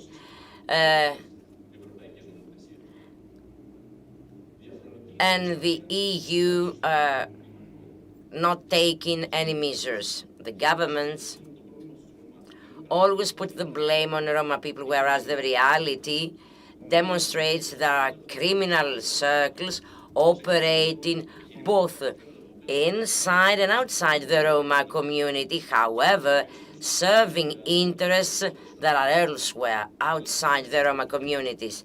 Those vicious circles sometimes operate under the blind eye of the state. And again, even when the Roma communities ask for assistance, those cases are never investigated. So we need to be more decisive so that the Roma people can have work, steady work, and not just opportunities, so that they can have houses that meet the conditions of the living conditions of this century, making available education, giving them access to education. It is very promising that against all those pressing problems for Roma people, they get organized, and you try to put forward answers collectively via your agencies, your federation. You become more visible, you get recognized, and according to our opinion, this is the way of struggle, the one that can bring you the victory. Getting visibility in your struggle, however, you may get manipulated And I remind you that the European Union has been putting forward programs aiming at Roma people allegedly. While there are racist phenomena throughout the European Union due to the anti-popular policies that are implemented, I remind you the pogrom against Roma in Paris by eliminating 12 settlements around the city. Somehow the European governments are trying to put a makeup on the situation, on the condition of Roma people. Those policies, as they do not resolve the core problems, they simply rectify minor challenges. On the basis of the study 2020 on Roma, the European Union considers that state structures are paternalistic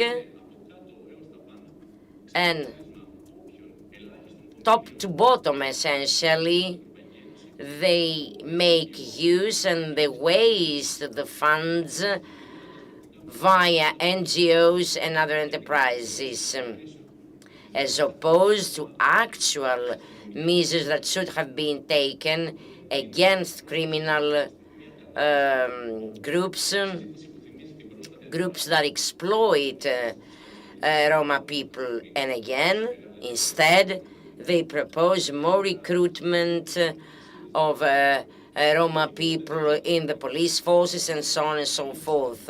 Those measures were proposed by Syriza party as well. And still, life demonstrated that are non-substantiated measures. To be short, all discriminations on the basis of ethnic or origin, religion, beliefs, and so on and so forth need to be eliminated. If the Roma rights are jeopardized, all human rights for all Greek people are jeopardized. The solutions proposed are not actual and real practical solutions, as they do not ensure the fundamental rights to Roma communities. They let them open to the exploitation in favor of the capitalistic interests. There's a purpose on nurturing those manipulative maneuvers, because they wish to have them under control, supporting the capital. In the Soviet Union, in other socialist countries back in the 20th century, those problems didn't exist. They have been dealt significantly. To conclude, the Communist Party of Greece invites Greek Roma to empower their struggle so that together with other struggling people may resolve their problems. This is what history teaches us, because everything is relevant to exploitation. In the popular movement, in the Greek parliament, in the European Parliament, in all institutional organs, will continue vindicating in favor of your rights for study, labor, work, unobstructed access to health, vaccination, ensuring insurance, access to education, simplification of procedures so that all Roma dealing with trade be legitimized, so that your communities, your settlements be provided with fundamental utilities. so that those wishing to relocate can get decent housing. And of course, on top of all, so as to keep alive the memory of Roma people exterminated in Nazi concentration camps, so that 2nd of August become a day celebrating in your name. So with these few words, thank you, and I wish every success to your conference. Thank you. Thank you, Mr. Alavanos, that you reminded us these sad facts of our history. You also mentioned the exclusion of Roma groups in the framework of the capitalist societies. But this has to be explained within a framework of political education. Not all Roma people can understand this exclusion and this specific dimension. But if we focus on their political and civil education, we can promote this concept. This is the first conference that is done by the Roma, with the Roma, and for the Roma. Thank you, Mr. Lavalos, and I will give the floor right away the MP of Mera 25 of Athens, Mr. Kriton Arsenis. Πολύ κύριε Μάτζα. Χθες. Thank you, Mr. Matsas. Yesterday, on behalf of Mera 25 and Mr. Yannis Varoufakis, we congratulated ELLAN PASSE for the celebration of the 50 years of the conference of 1971 in London. Now, following the course of this conference, I have to congratulate you for this conference as well. The discussions have been very interesting, very professionally organized. Που έχουν συμμετάσχει και συμμετέχουν στην διοργάνωση της συνδιάσκεψης. So let me start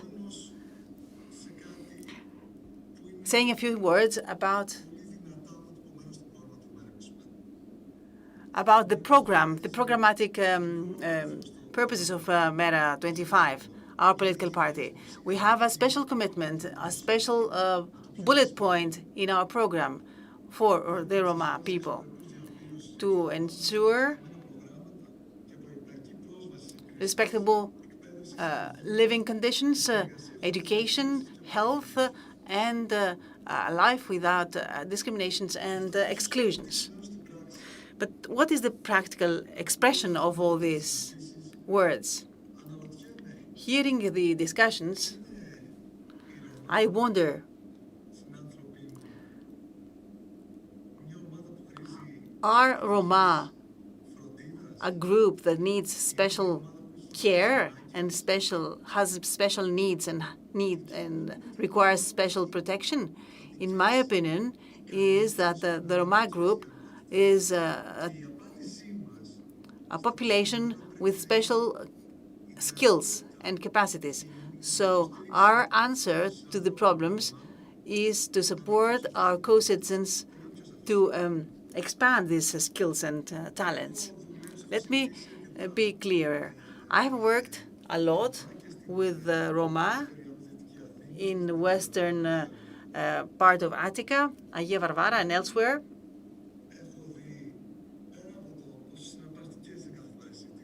And always, the discussions have been very interesting.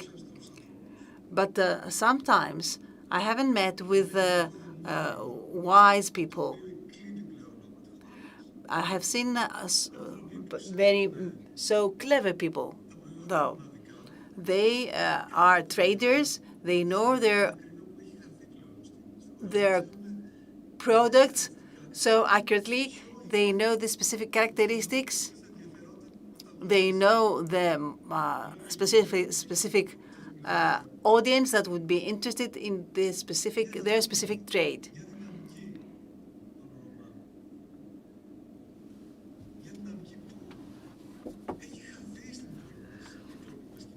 These are characteristics that are lost in the remaining capitalistic trading systems through franchise chains and shopping malls. We need to maintain this opportunity, and on this basis, we have to build the specific economic and financial capacities for the Roma. We need a broad education and training program for Roma people so that we can manage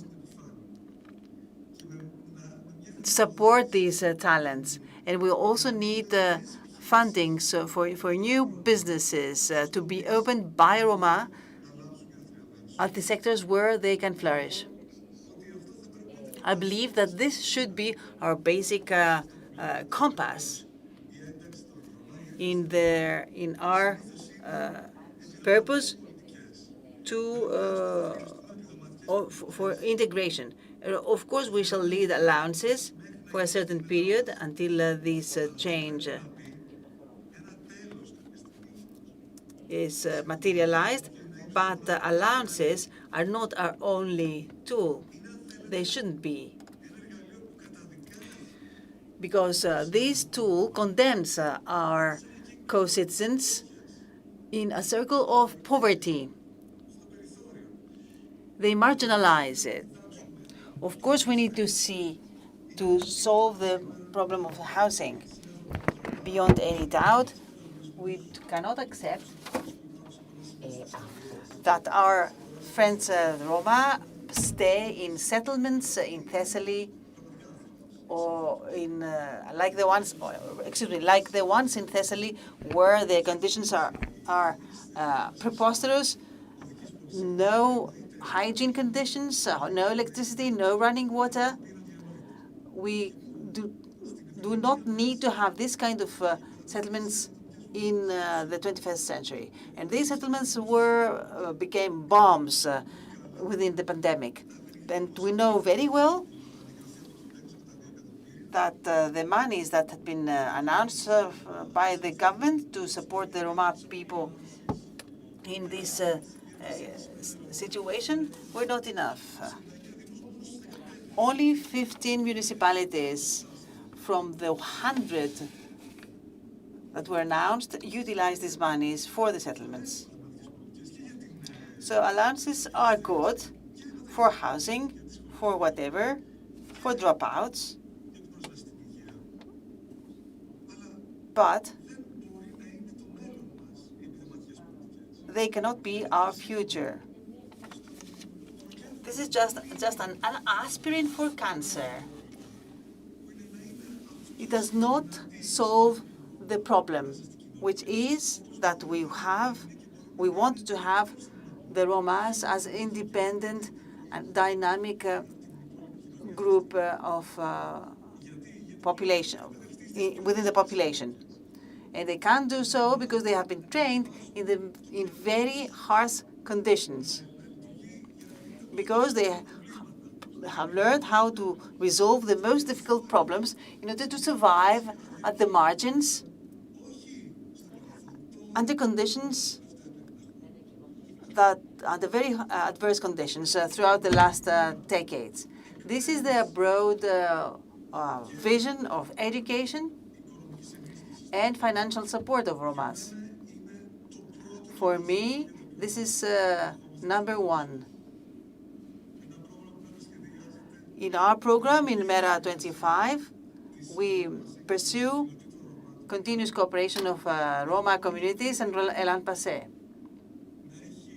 In this program, we should have financing from the RRF as well.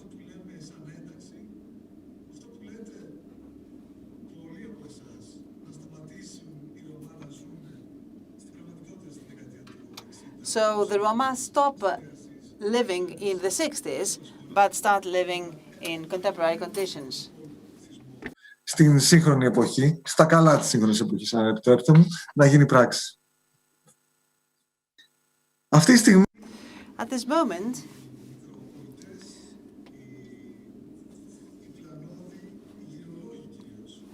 the trading Romas support the environment as well. 50% of recycling in Greece is carried out by these by Roma tradespersons. But unfortunately, this will not continue forever. Many professions of Roma today have no perspective in the future. This is why this education is the #1 priority for them.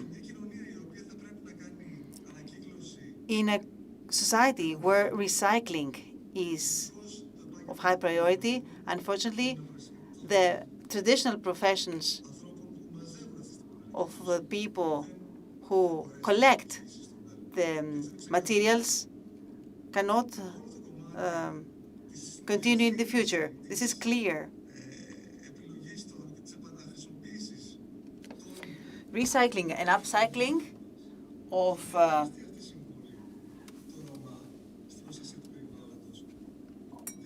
materials will not be continued in the future, unfortunately. But of course, we have to note that at the moment,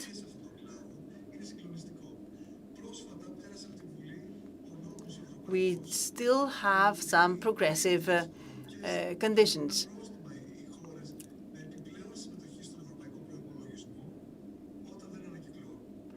A recent regulation, a European regulation,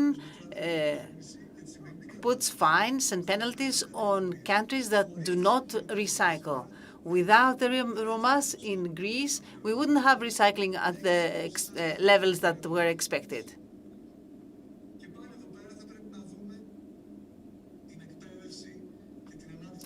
We should also focus on education and training of Romas in a new type of entrepreneurship that is related to recycling. We have many ideas. We have seen them and discussed them in various cycles. But I believe that more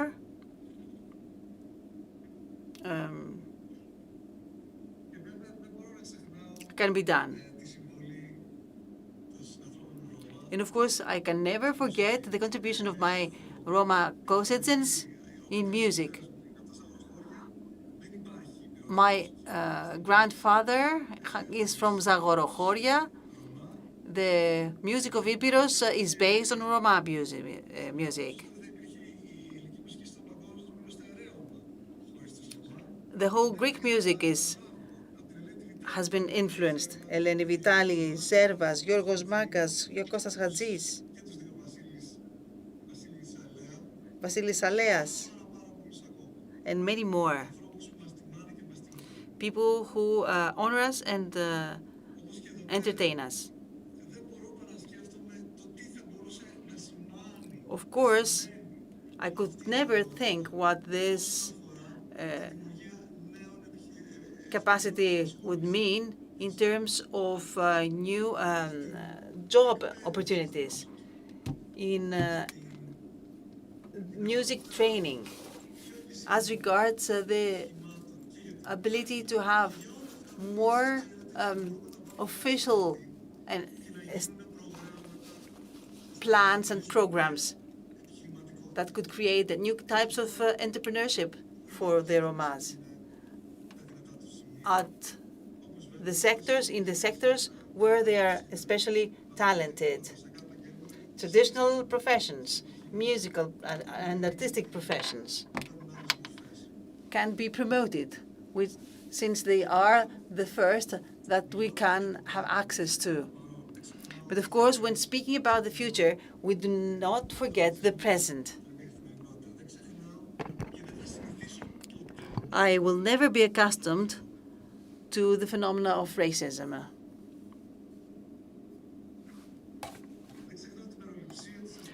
I will never forget the bias of the police against the Roma.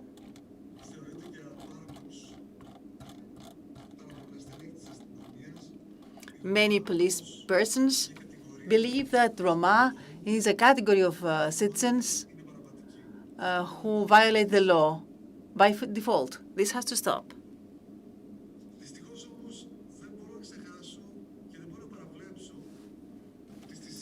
But of course, I cannot forget that in the current society,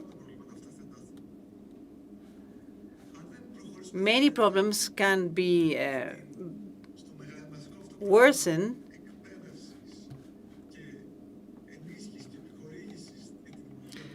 we need to find policies and create entrepreneurship programs for the Roma in a broad plan of the government that nowadays, accumulating all activities to the few.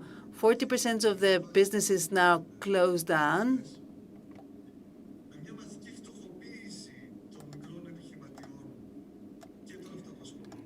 Small businesses are closing down, and the windows of opportunities are closing. So the Romas don't have any opportunities now. So the perspectives are very harsh today.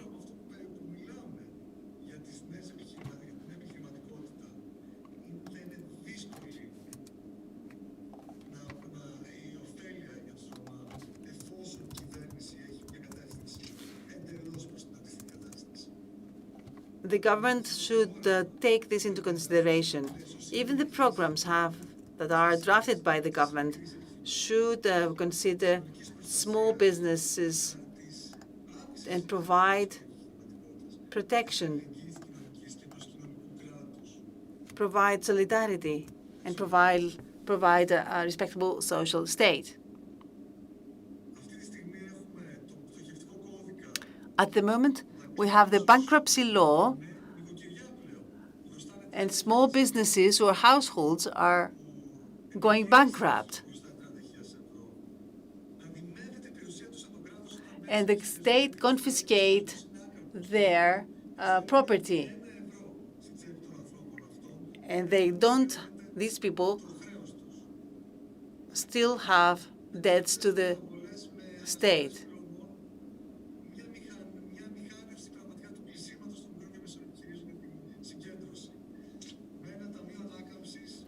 The Recovery Fund provides 56 million euros, 37 of which is new debt.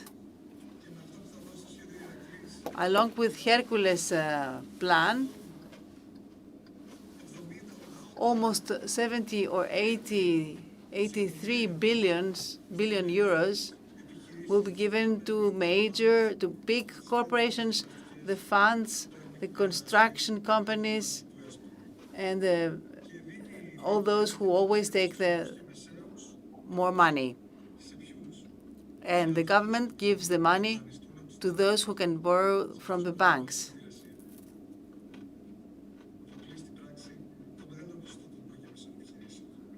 So small businesses cannot do so. So the situations are very harsh. The conditions are very difficult.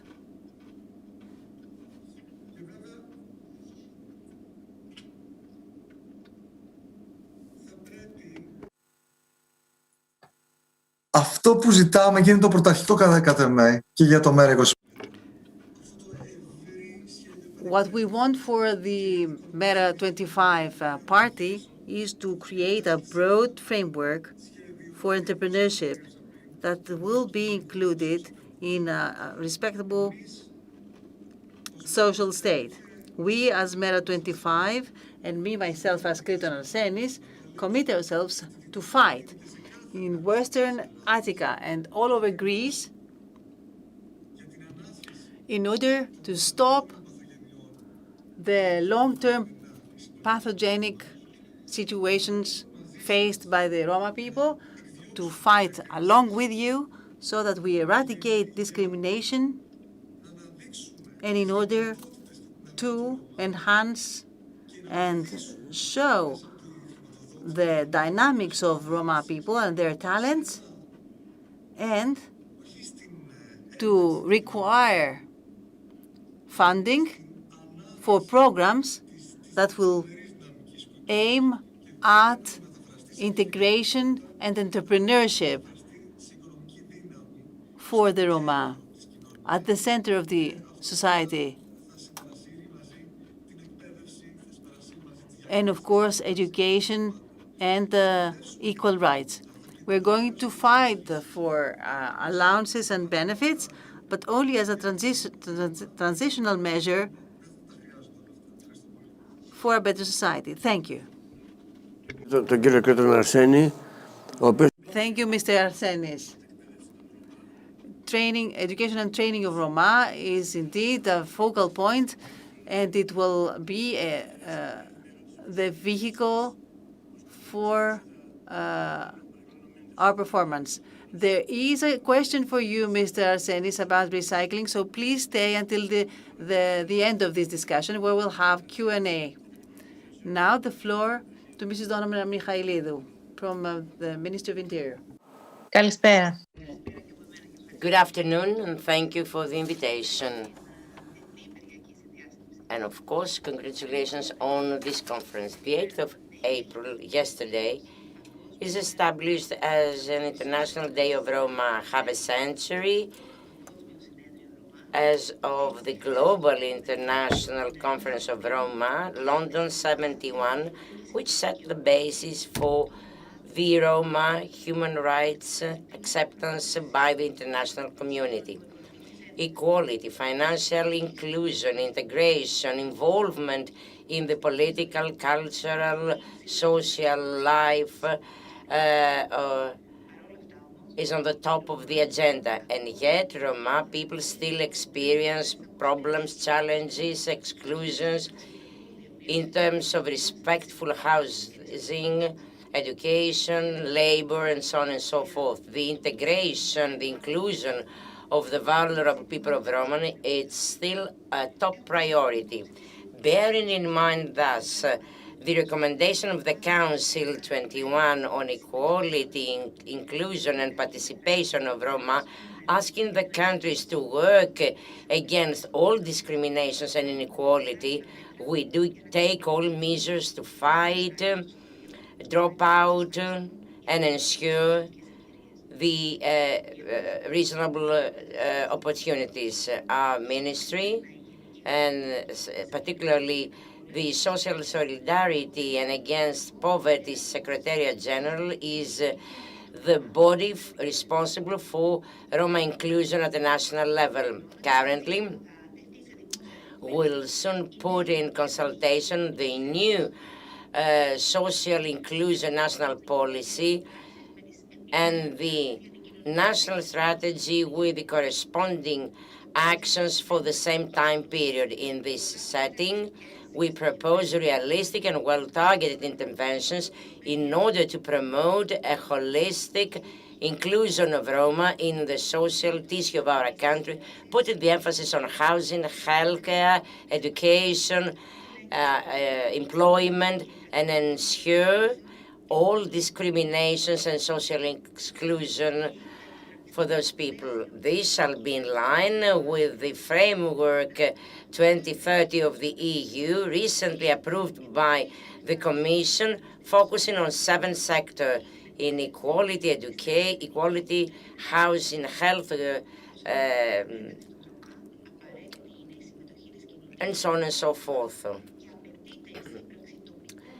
The partnership of all involved parties is required, both on the part of the state and the civil society.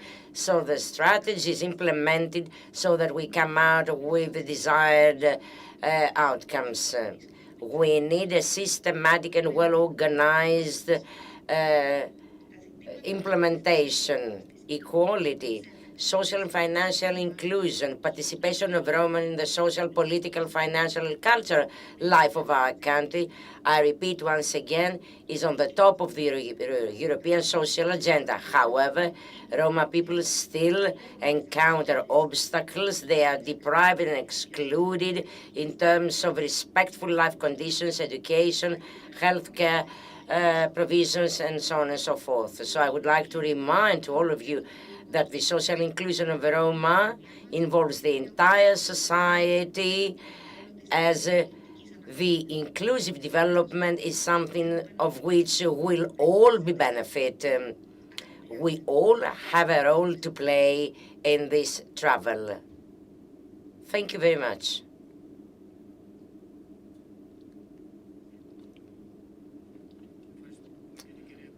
Thank you, Minister.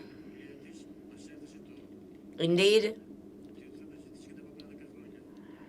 you've put the agenda for the next 10 years, the European Union Strategy 2020-2030. There are some questions for you, so please do stay with us until the Q&A questions, as we need answers. Next speaker, Professor of Constitutional Law, Nikos Elivizatos. We've been working, ELLAN PASSE has been working with Mr. Elivizato, a person who is committed in implementing the constitution in Greece. And I remind you that the Greek constitution does not speak about minorities. It accepts only religious minorities. Roma people are Greeks, and they need to enjoy of all same rights, so that we get fully integrated in the broader community, in the broader society. Thank you for the invitation. Thank you, President, for your kind words. Well, I'll stick on the motto of ELLAN PASSE, and I remind you that it is extremely intelligent. So same, so different. Meaning, the point is not just to be equal. And at this point, allow me to underline what you've just mentioned. And I repeat that it's not just about equality, but to keep differences and particularity there where we should. Concerning the skills and not just customs and traditions, I need to underline their trade skills, which brings about the following. As a legal expert, let us think whether we got the weapons to move forward. I believe, as opposed to other times in the past, that we do have the weapons at a constitutional level, at a lawmaking level. In terms of the Constitution, which of course abolishes, rather prohibits all kind of discriminations, all of the above are self-understandable for any legal person. You cannot treat differently equal people by law, and you need to treat differently situations and conditions that are different. The great steps made in this field, meaning in the fight for equality and so on and so forth, are based on the European law. The Court of Strasbourg, to be more precise, and Mrs. Gragunelli will discuss that later, because the court has made considerable decisions for Roma people in the past years. Speaking about the settlements, let me and the violent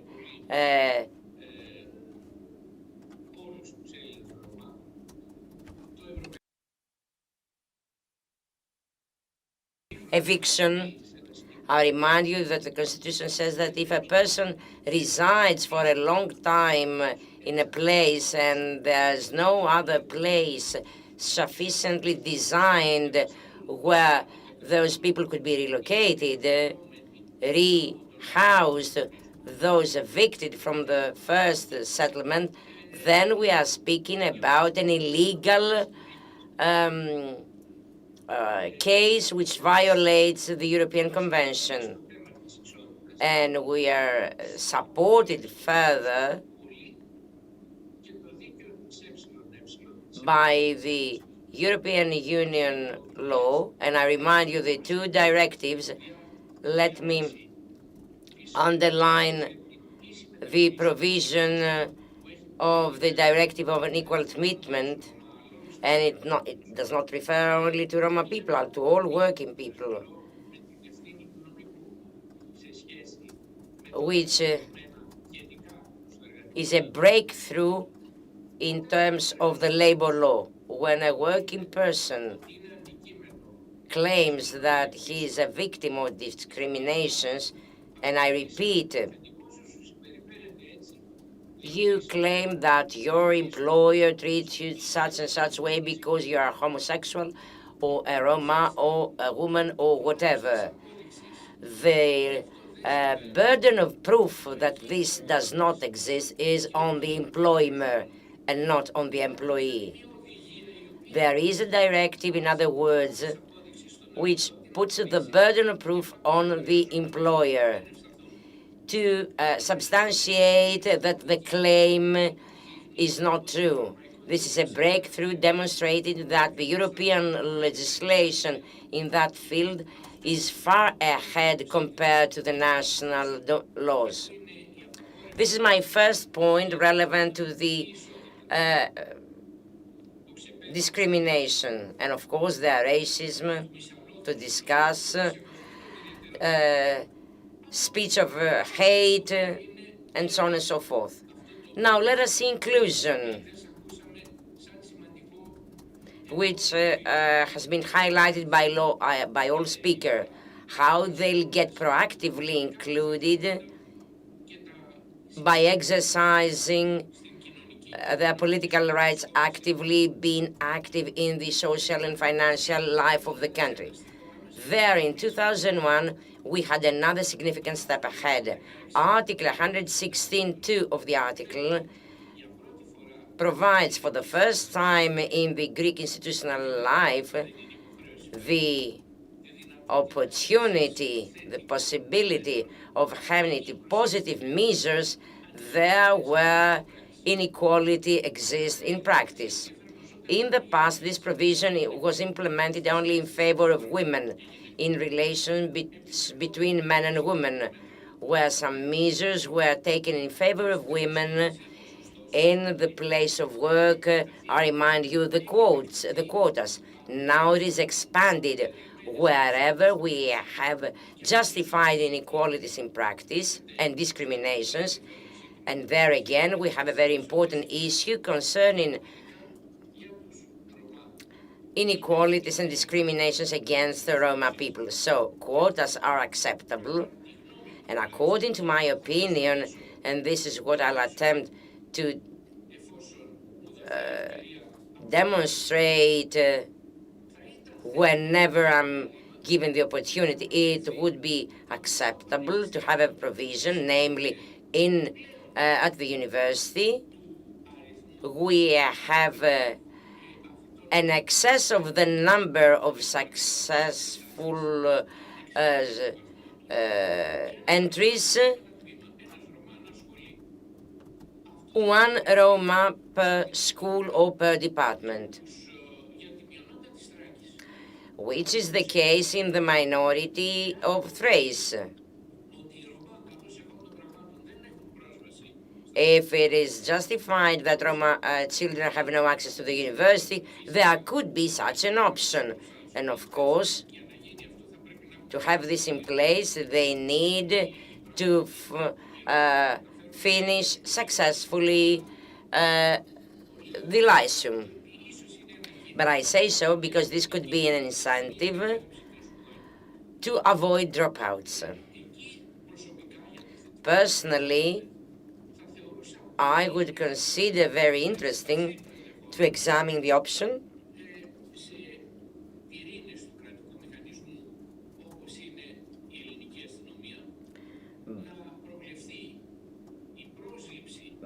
the option of recruiting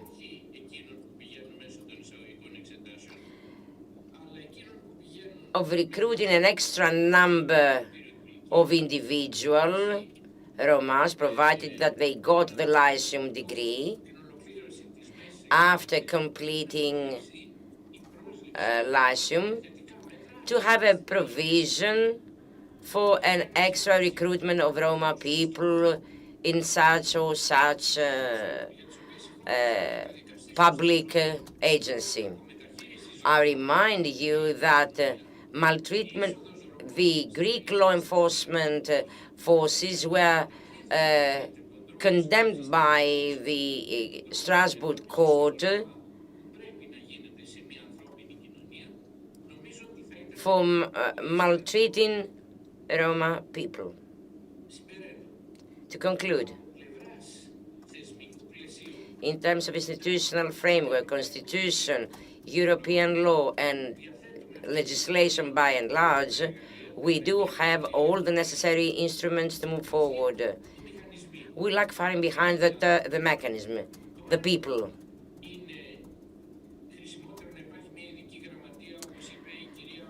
The Special Secretariat General for Roma. Well, I don't know if this is necessary, but we do need an operating center, a dedicated one. As of 2001, quite correctly, we've been having one body or another. Maybe we need to enhance its role so that we make them more visible, as it was discussed earlier, and I repeat, mechanism inside the administration with an operating center. Well, this, of course, is an indispensable step. And again, in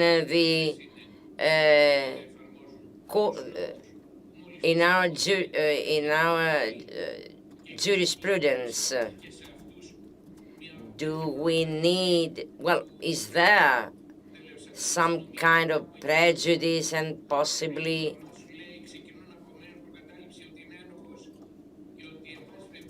judges believe that Roma people were never brought before the court need to prove their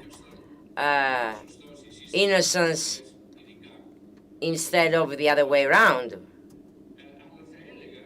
Well,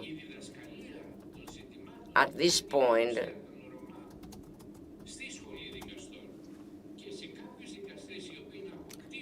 I would propose the upgrading of this culture so that judges can understand deeper any eventual case. Professor, thank you. To avoid misunderstandings, I'm not the president of ELLAN PASSE. I'm a consultant of ELLAN PASSE. I've just said that you chair the meeting. Okay, I'm just moderating the round table. It doesn't matter. You've mentioned positive discriminations, policies of positive discriminations. I wouldn't use that wording. I would say positive measures. And I thank you very much for putting it this way. And I hope that there shall be the political will to put in practice this spirit. Let us agree that it is not enough to have equality and prohibition of discriminations. We need positive measures to bridge the gaps of the past. Okay, we agree. Thank you. There are more questions for you. Please stay with us. Next speaker, I welcome the President of the National Human Rights Committee, Professor Maria Gavunelli. Thank you for the invitation.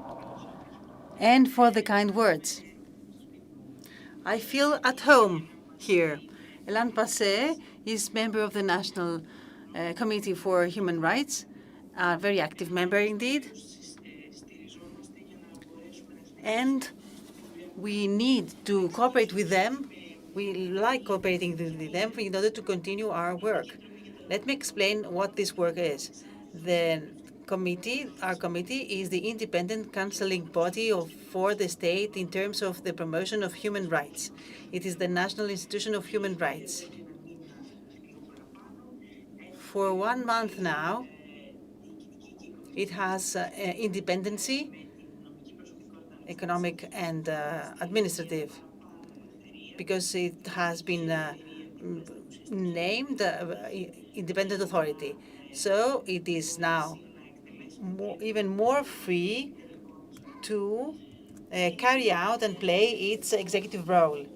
At this moment, I would like to say that the work done by the National Committee on the Roma people is not new work. They have been doing this work for many, many years. I had the pleasure recently to visit some settlements, and I will continue doing so as soon as we manage to get out of our houses due to the pandemic. The Roma rights are the material of seminars that are being organized online now. They used to be at the BARO of Athens. Dear professor, and we are doing seminars for the broad public, but also for the judges. This particular seminars for judges are closed, and professional opinions are exchanged. Of course, we're going to hold specific seminar for awareness raising. I believe that this type of seminar is more efficient than a general open discussion. Moreover, the National Committee dealt with Roma problems during the pandemic, especially throughout the first lockdown. We had regular meetings every week where we invited all the services, the relevant services, including the Special Secretary of Solidarity and Poverty, who came to explain exactly what was going on in the Roma settlements and which were the measures of the state so that discriminations were not realized. At the end of this period, the National Committee drafted a document of principles regarding human rights respect during the pandemic. We are now reviewing this document, and we hope that we can be in the position to publish it soon.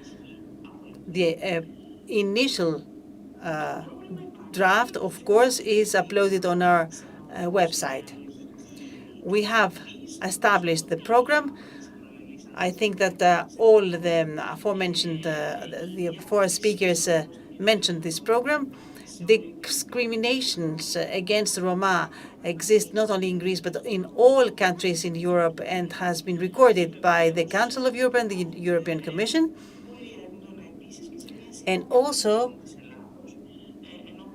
it is seen in a series of penalties that the International Human Rights Court has put to Greece. The committee has the possibility to intervene before the Committee of Ministries when they speak about during decision making. We have done so in the past, and we will continue doing this in the future. In the future, though, we have a strategic plan of the European Commission, which speaks about support to the Roma focusing on 7 points: equality, participation, education, health, housing, integration, and rights. This is a very broad plan with specific aims. For example, decrease by half of discriminations, increase of those of the reporting mechanisms, participation in preschool and school years, and of course, a single way to deal with all the pathogenic situations that we have seen. This specific plan in Greece becomes concrete through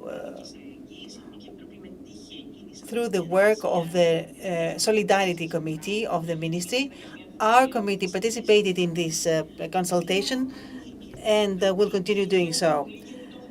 I am very happy that this conference takes place and we have the opportunity to announce our program. So I'm announcing that we are publishing a report at the end of this current year as regards the settlements of Roma in Greece, based on our field experience. I remind you that all major NGOs are members of the National Committee, plus all the independent authorities. This means that we have information coming from the civil society and the administration. The role of the National Committee is the one of a bridge. So we want to collect and accumulate this information and build specific proposals, which are now in the process of being prepared. But we don't just want to record the problems, but we want to promote specific solutions in a specific horizon. We have 2 areas where we are going to focus. The first is education. Access to education for us is the absolute priority. Just because it shows the additional vulnerability of Roma populations. Furthermore, this is the tool via which Roma can enhance their presence in employment in society and will directly influence the manner with which Roma build their communities. In other words, keeping girls at school without their going back to their home for a premature marriage in order to become mothers of children at a very young age. Keeping them at school, we're going to have very immediate results. Wherever we have implemented such programs all over Europe, the results are measurable, immediate, and positive. So the bet lies within the education sector. Of course, awareness raising has to take place within the Roma communities, and we want to support this. And also, some practical measures have to be taken as regards the attractiveness of the school for Roma girls. We are here to support any initiative. Second area, access to justice. In the last few years, we have seen excess violence against Roma minorities. We have had problems of access to the police stations, to the institutions, because these people don't have direct access. I do understand that we have mediators that do excellent work, but no matter what, a lot of work is lying ahead. And the National Committee is very happy that already it has started this kind of effort. We have the Just Rome program by the Council of Europe, Just Rome, and we have participated in this program on the topic of women Roma and how they can access the judicial authorities, plus all the problems that might arise. Because if we consider that already we have a problem of access to school for all, you understand that for girls this is even worse.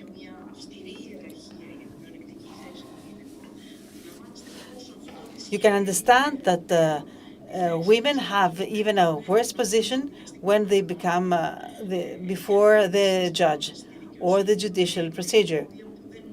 The obstacles are not set only by the state, but their own communities as well. So awareness raising is important also in issues of domestic violence or family planning, things that are not on our daily discussion agenda, but are necessary if we want to proceed forward. I'm very happy that our contribution is continuous and efficient in cooperation with ELLAN PASSE and all the communities that participate. But of course, the work does not stop here. This is a vertical work in the Roma communities, but also our committee follows horizontal actions because of our status in the United Nations of independence. We have the right to participate in country evaluation before all the international bodies that relate to human rights. This year, the National Committee will submit its parallel report to CEDAW, which is the Committee for the Abolition of Discrimination Against Women, and the Charter for the Rights of Children. Women and children are the most vulnerable members of Roma communities. Already, both our reports have whole chapters on these matters, and will seek a further discussion on these matters. I would like to stop here because I don't want to abuse your time, because we have a discussion ahead. Just I want to say that let's have a new meeting towards the end of this year, when we'll have the official presentation of our reference report. I hope that the pandemic will be decreased at that point, so that we'll be able to visit settlements again.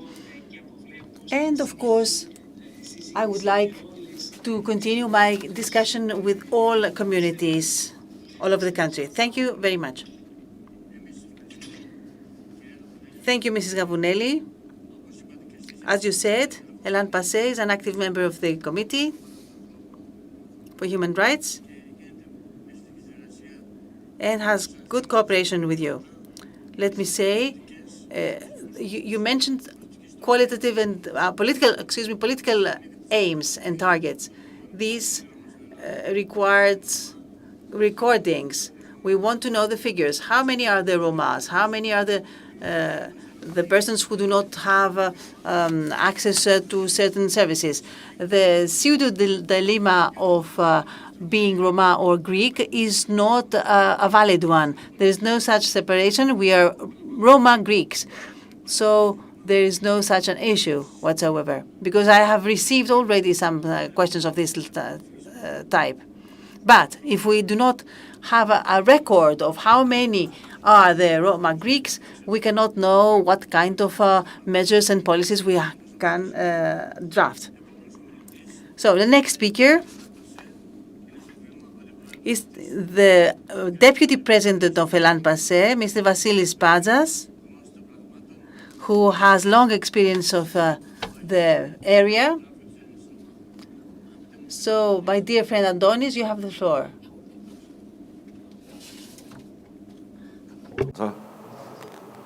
Θα ήθελα και εγώ από την πλευρά μου να χαιρετήσω. On my part, I would like to, allow me, parenthesis, Mr. Panzas, I'm president of ELLAN PASSE. So, allow me to greet and welcome this effort. There we are, half a century, this anniversary conference on an effort at that time, back in 1971, to institutionalize the rights of Roma people in London. And now, half a century later, we are still questioning, we are still asking ourselves whether those nice words, those promises were fulfilled.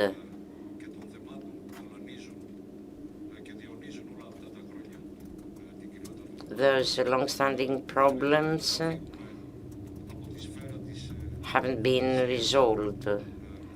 They are still pertinent in the Roma community, so let's get to practice. And let us discuss and understand that the social inclusion of Greek Romas is ante portas. Let me put forward several questions concerning the social inclusion, the equality and equitable attitude of the state vis-à-vis our communities. What was the feeling following yesterday's and today's analysis? We are not politicians, of course. We are not technocrats. The only thing we can express is the voice of truth. So the problem is still there and shall continue as long as the policies are not implemented in the way they should take into account human rights. What was the case all those years? According to my experience, and as of the establishment of our federation in 16, I have been experiencing and witnessing more elements, more data relevant to the exclusion, the deliberate targeting of my people. The Panhellenic Confederation asks for the institutionalization and safeguarding of our organ so that we exist the day after, even if the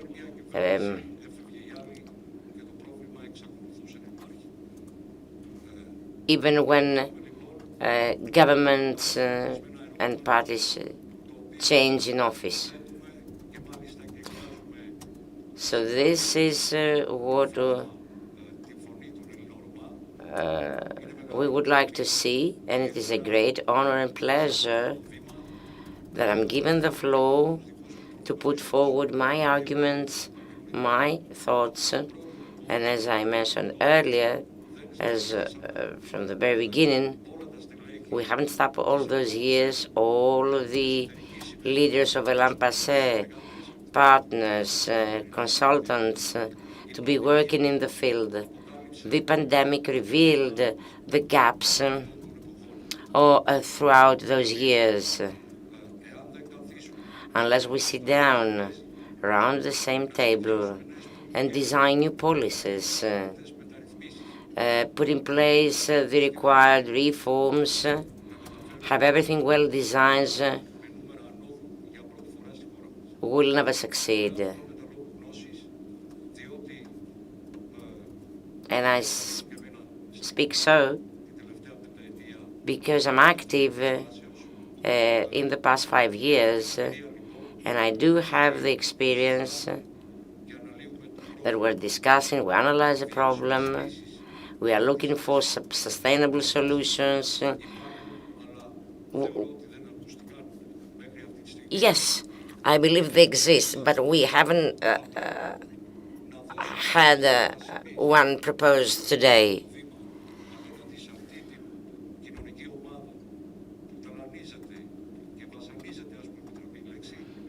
The Roma communities have been suffering all those years. So we need to be more serious, discuss the challenge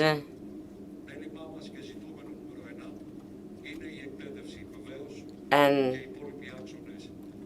highlight as the top item on the agenda education, and as mentioned by Mrs. Anagnostopoulou, the system and the state is not prepared to accept all of those illiterate people, primary, secondary level of education.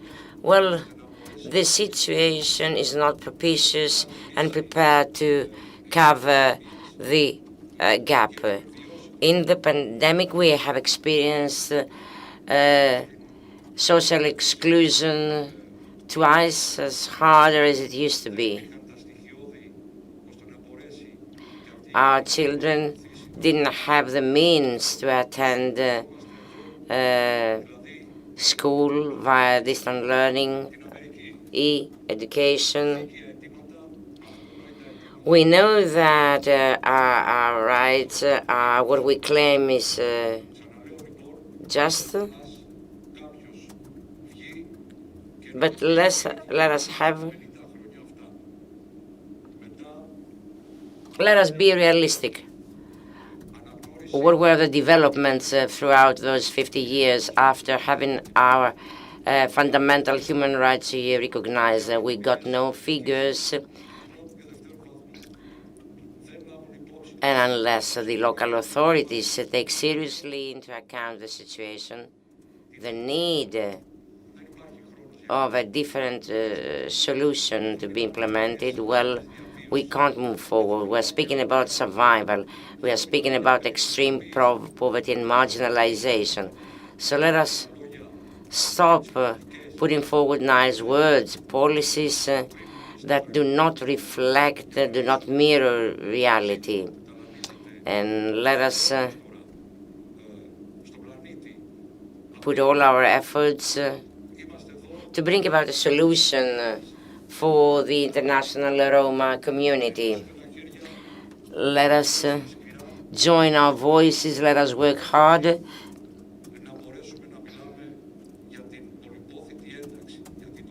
to reach inclusion, to acquire inclusion. Thank you very much. And I do not wish to tire you any further. Of course, we'll get back after the break to discuss more. Thank you. Thank you for giving me the opportunity to express my concerns and invite all parties involved, all agencies involved to join their forces, to join our voices, to change the status quo. Well, I apologize. The break is after the Q&A session. So let me thank Mr. Patsalis, President of ELLAN PASSE, because indeed we've been speaking about social inclusion for 50 years, but no inclusion in place. Unfortunately, Mrs. Michailidou can't stay with us due to prior engagement. However, he'll answer in written to all questions. We've got a question from abroad, from Sweden, Mrs. Maria Larsen. I'll give it in English. In this conference, one of the main occupations of the Roma is recycling scrap metal, collecting what is valuable from the garbage. Greece is paying fines to the European Union for not recycling enough waste.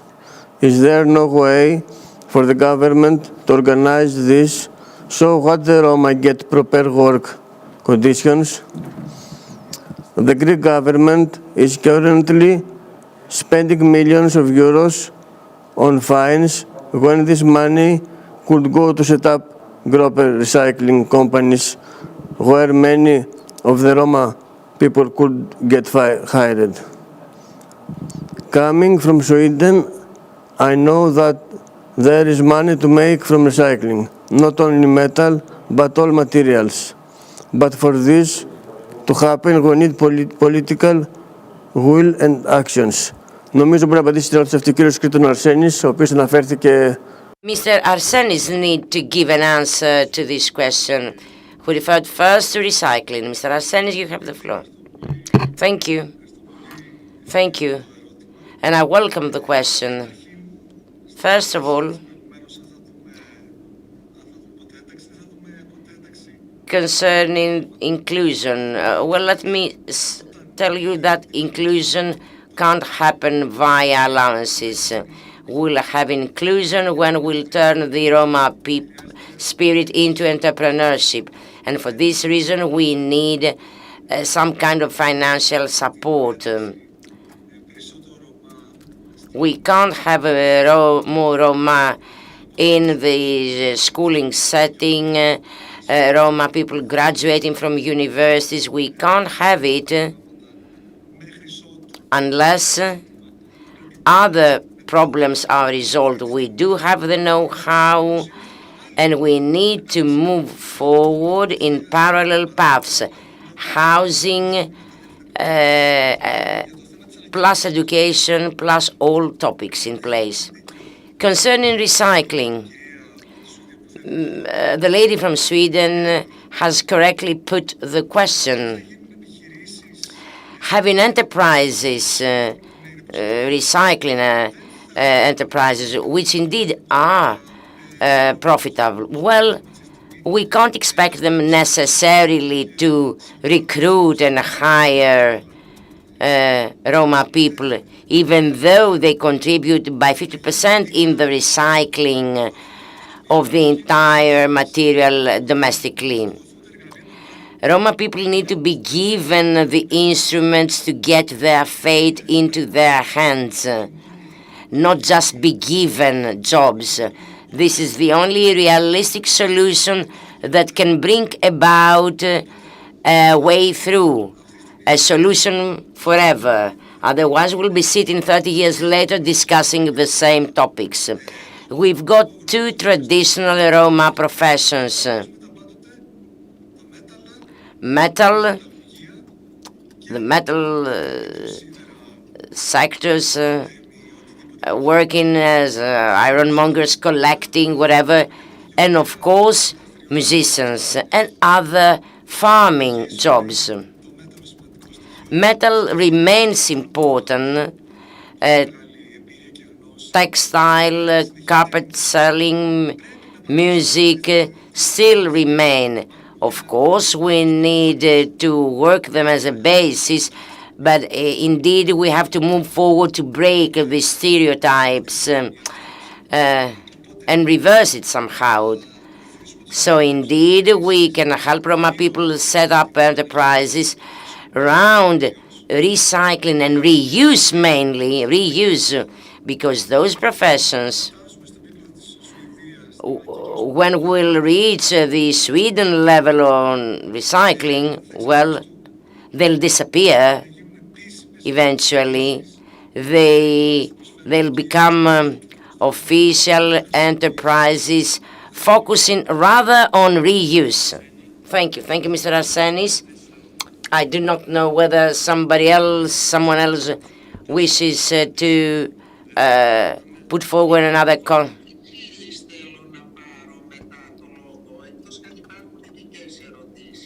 I would like to take the floor on this topic later on, possibly, or right now. We'll give you the floor later. Another question from Sweden as well. Rather, tooth Mrs. Maria Gavunelli. There is a lot to learn from investing in the women, not only in ensuring their education, but also giving microloans designed and aimed especially for women. We can learn from other countries, such as India, how similar investments have had great long-term results. Λοιπόν, τελειώσαμε με το εξωτερικό και αυτό το πάνελ έχει μόνο Έλληνες πολιτικούς και Έλληνες. Well, I continue with Greek questions. A question for all.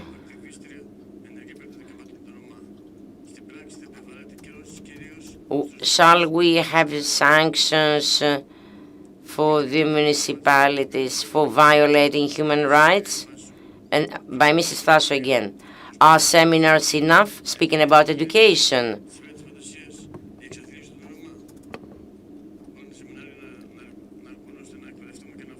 Can we be sufficiently educated and abandon poverty only based on seminars?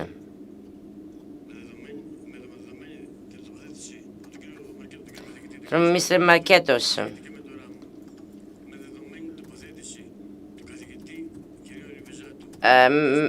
Referring to Mr. Alivizatos, the politicians in the panel, are they committed in their parties that they'll implement quotas in favor of Romas in the education and other sectors?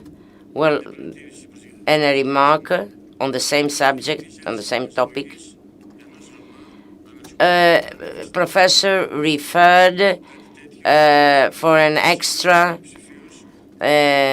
person having access to the university beyond the standard number.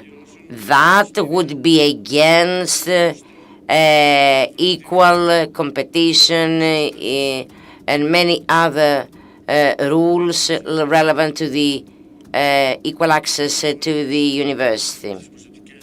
What do we do, our country, concerning the quotas of the EU? This is another question. And how can we fulfill the quota without having anything recorded? Well, the questions to the minister, well, I won't put them forward since she's absent. She was obliged to leave. She'll answer in writing. 2021 budget provides 4 billion health, 5 billion education. Do you know what share of it shall be dedicated for Roma people? And again, for the minister, are you committed in terms of the implementation of the strategy and a new interparliamentary committee supervising its implementation? For Mr. Alivizatos, a question, or rather to all. Do you agree with Mr. Alivizatos? Have quotas in favor of Romas in education and employment? And if so, are you committed whether this government is in office or a different one? So those are the questions, and you may answer in the order that you have started. Mrs. Anagnostopoulou, you first. Thank you. Thank you very much. I'll begin from the last question. The proposal of Mr. Alivizato on positive measures, quotas, access to universities, public services, police, and so on and so forth. Sirius is fanatically in favor for two reasons. First, because that could be an incentive for children and the families themselves to give support to their children so that they attend regularly classes. And for a second reason, unless those positive measures are place, the Roma community can't have a way out even after finishing school. So there must be an option, a way out, an exit towards a specific direction, be it the university, law enforcement forces, the administration. Quotas were never implemented, emancipated people, and they either changed or, well, how to put it, and they rather contributed in a change of the mentality. There won't be any competition between candidates. Why can he have access instead of me?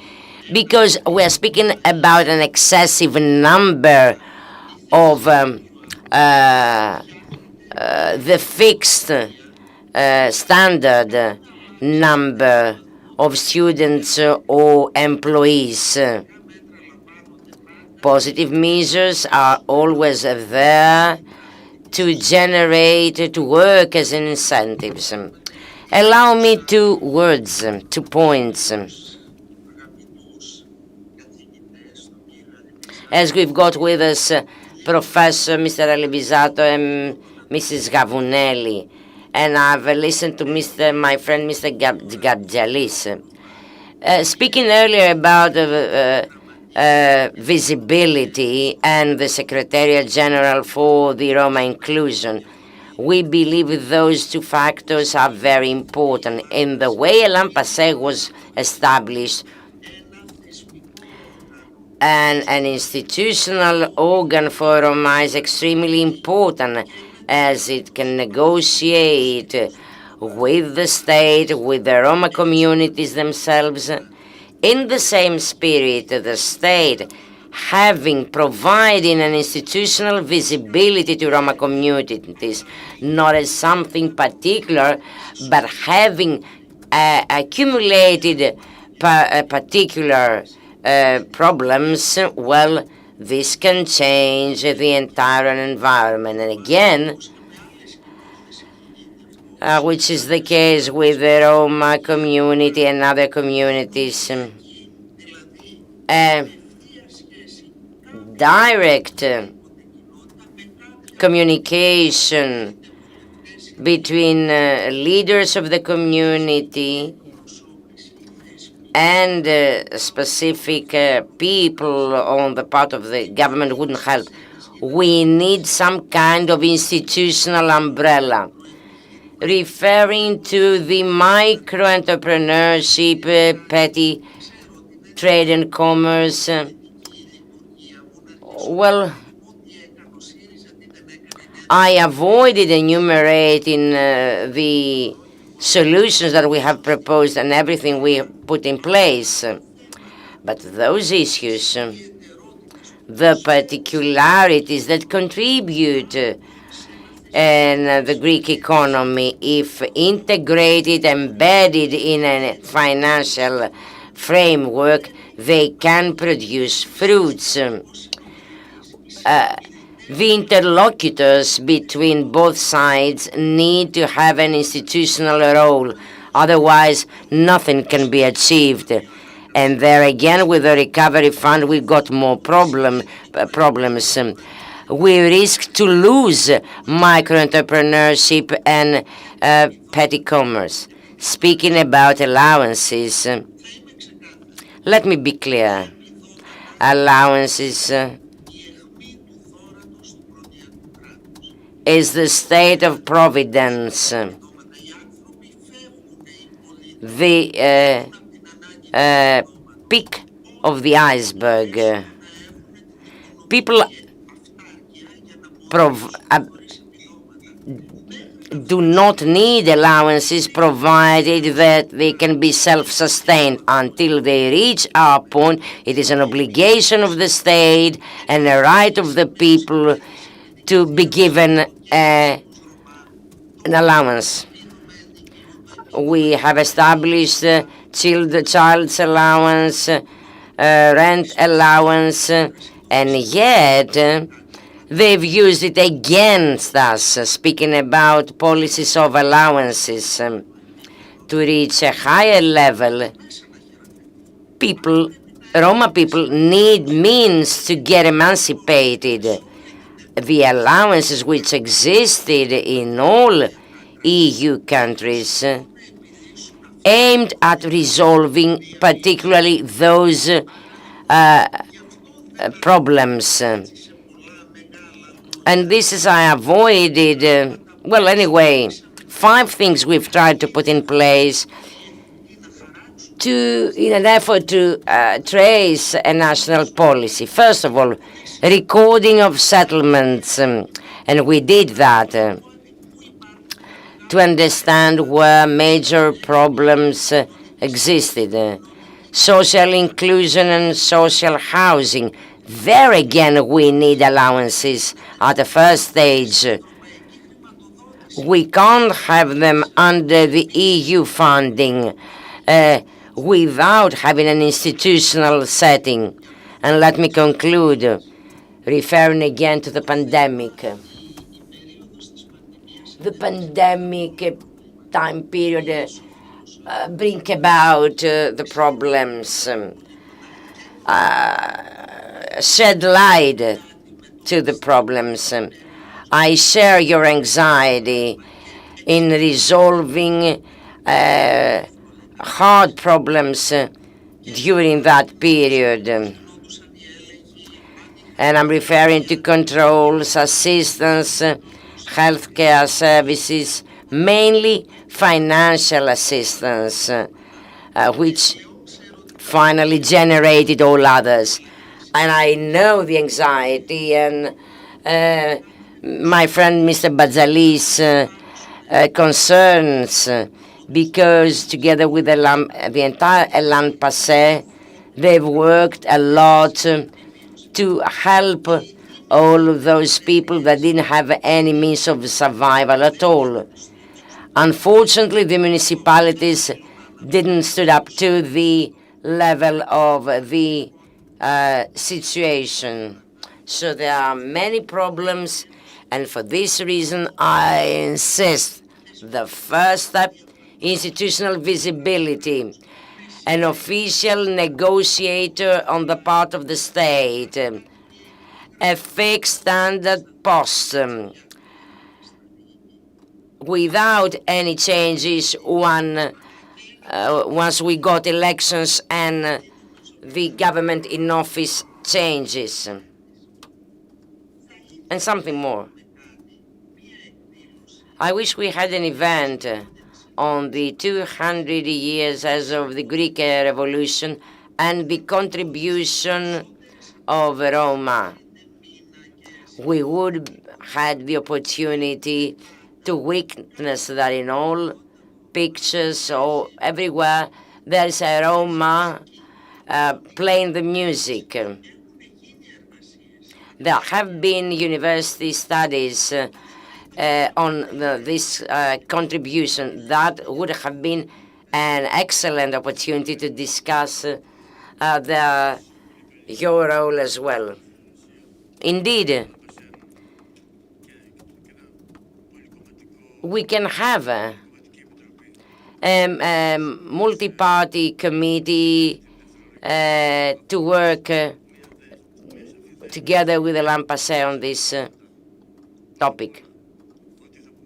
At this point, I need your commitment that you'll contribute in enhancing the third-degree organ of ELLAN PASSE, and that we'll have this committee irrespective to the government in office, the party in office rather, which shall be working from that time onwards within the same spirit. I need your commitment. Well, personally, Syriza, we are committed. We've been working continuously with ELLAN PASSE, and let us all commit on the issue of the Special Secretariat General. An intra-party committee inside the parliament responsible to design, after consultation with ELLAN PASSE, the national strategy on Roma inclusion. I'm expecting the same answer on the part of all speakers. Mrs. Giannakopoulou.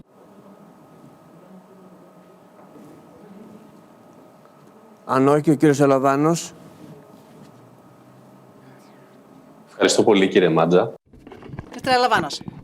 Thank you, Mr. Madzas. Very briefly, to close this discussion. As regards the Communist Party, Roma is the force of the Greek working class. They are a part of the working class related to traditional professions, but they have they suffer more than other classes of the country due to the specific policies that have been implemented by the governments during the last few decades. And very specifically, I am speaking about the policies that have enhanced the competitiveness, which led to specific things. For example, lower salaries or less access to social security or commercialization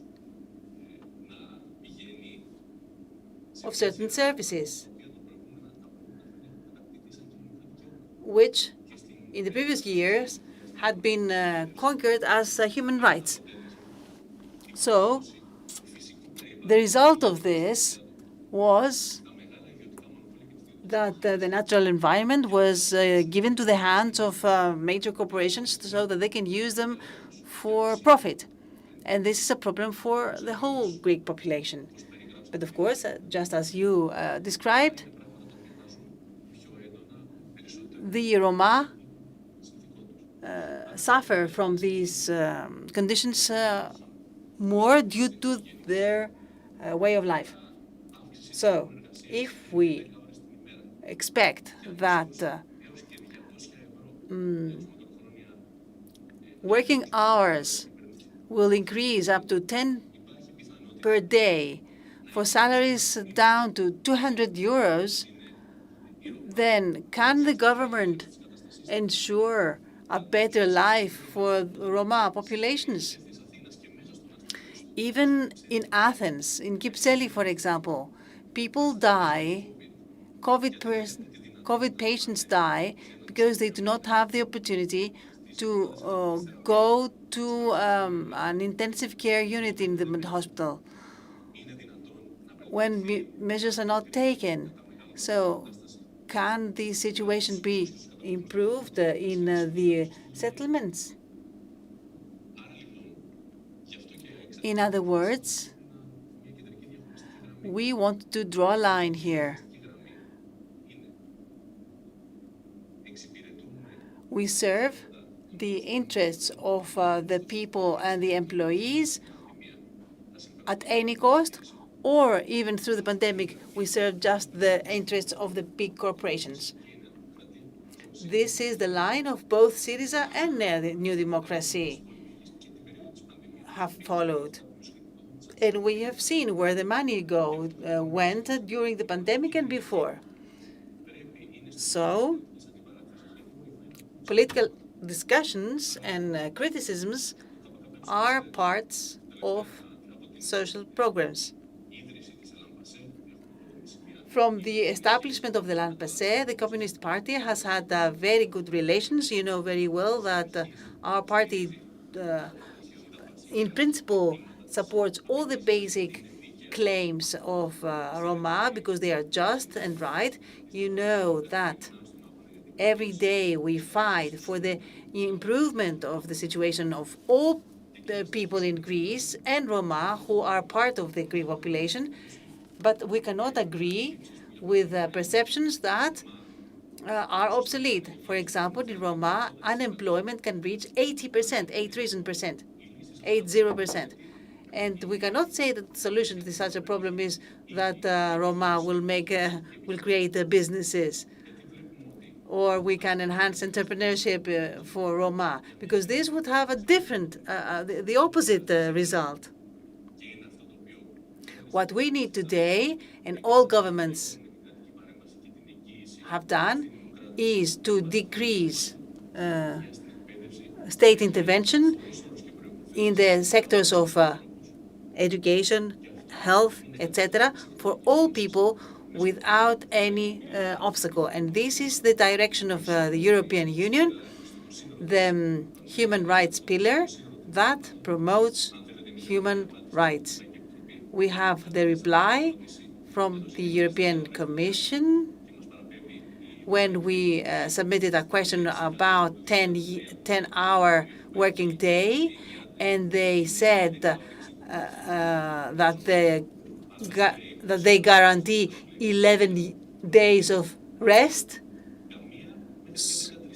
So this is not an answer, because 11 hours of work would mean, 11 hours of rest could mean 13 hours of work. So I think that in the 21st century, we are going through conditions of the 18th century. This is why we continue fighting. Thank you very much, and good luck in your fight. Thank you, Mr. Alavanos. We know your political contribution. We know the support of the Communist Party to ELLAN PASSE. I would like your contribution, either with proposals or as member of the committee, to the benefit of the Roma and of the whole society. Very briefly, Mr. Matsas, I do think that the requests and claims that I incorporated in my speech were the ones that we have discussed many times with ELLAN PASSE in the past. These are requests that we have agreed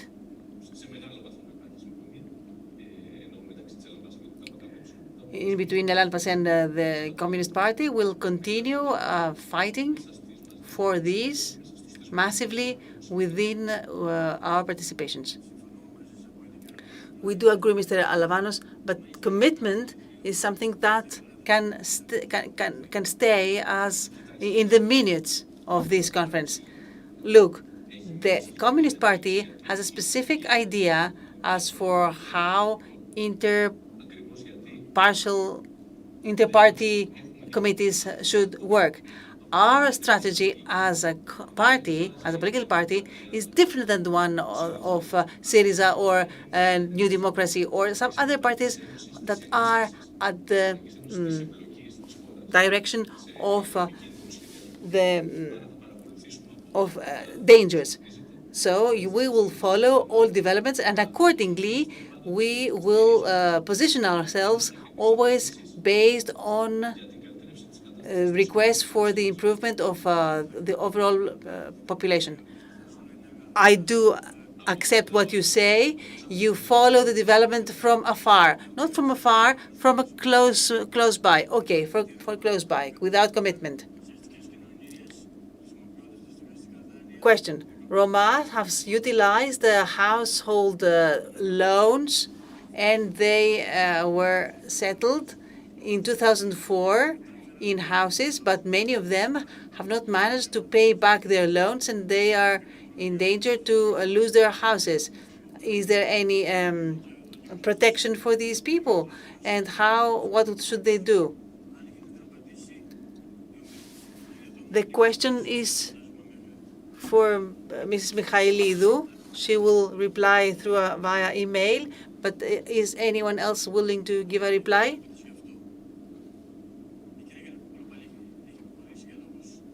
Mr. Giannakopoulou is not here.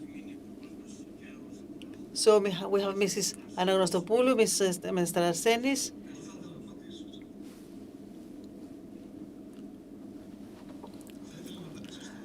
I would like to reply to this question. Καταρχήν να απαντήσω και στα υπόλοιπα που τέθηκαν. I can also reply to the previous questions. As regards quotations, yes, you can write this in the minutes. We are going to support the Federation. We are cooperating with it anyway. We are members of the General Secretariat of Roma, and we support the matters in the Parliament. We do, of course, see limited use of such committees if they cannot have a legislative power. But this is an opportunity to enhance, to upgrade the profile of such committees. But they need to have a very clear institutional role. And the problem with these committees is that they do not have such. So their proposals, suggestions are not considered by the governments. Of course, there are minutes taken and papers, documents written to be published for the general public, but the work of such a committee is not sometimes taken into consideration. I could imagine a committee that could have a say on the laws that are drafted for the Roma populations. We have Mr. Alevizatos with us, who could help us on this. Mr. Alevizatos, you have the floor, if you're still with us. Let me tell you, honestly, it is very easy to say for a category of citizens that loans can be regulated. No matter whether the Roma would need special care, we cannot examine this issue outside the general regulations that apply for the whole population. We understand, we know that many Greek citizens have problems to pay back their loans. I would start in a positive note. I do not indeed know which are the details of the banking issue, but I am sure that they cannot be, that no debt is going to be written off. Nevertheless, I do believe that there is a positive sign, an advantage of a loan taker if they come from the Roma community. But an economist might have an answer. Okay, but what about the committees that Mr. Arsenis mentioned? It is very well known that in Greece, if you don't want to do something, you make a committee about it. But this is just a motto. The actual answer is it depends. It depends on the political will, on the people, on the government. Let me remind you that we have at least two very important positions where throughout the positions with the same general secretaries throughout the last decade. This means that some work is being done. And Mr. Manzas, you spoke before about a person of trust, no matter which is the government. I have Mr. Kalantzis in mind at the Ministry of Education, at the Secretariat of Religions. Nobody has touched Mr. Kalantzis, probably because he's doing his work very well. Or Mr. Karavias, colleague of Mrs. Gavunelli at the Directorate of Immigration. He has remained, has survived many governments. These are criteria that show that public administration is becoming more mature. And I'm very happy to see people who stay in their position due to the very good job they do. Indeed, I do believe that sometimes if you want to do something, you just create a committee. But it is up to us to make them worthwhile. Allow me just one word about loans and the debts. We have started this in the Euro Parliament, in the economic group. Our opinion is that at the European level, the organizations handle NLPs, especially from low-income families, in a specific manner. These loans cannot be paid back. In our country, we see a large number of NLPs. There is a specific direction supported by a major part of the European Parliament that auctions should take place so that banks can safeguard their funds. So it is necessary today to take a very specific measure in order to freeze all auctions of low-income houses or seizure of accounts, of savings accounts, and a horizontal write-off should be done for the low-income families. Auctions of both Syriza and New Democracy are not a good solution. It is a fight that we have to carry out.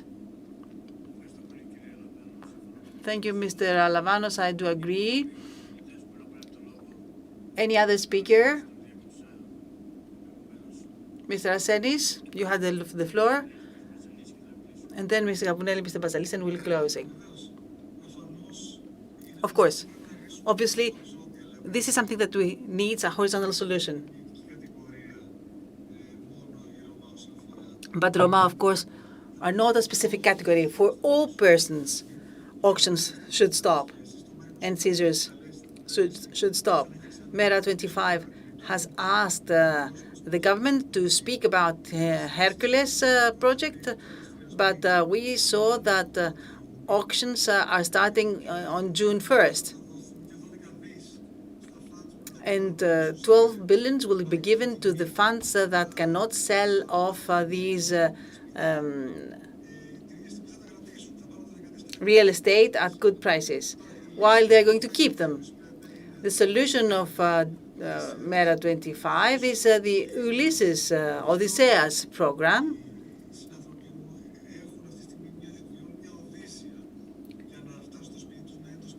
Because these people are going through very hard times in order to be able to keep their houses. I have an example in mind. A family with a house which belongs to a public fund. And this public fund will accumulate all red loans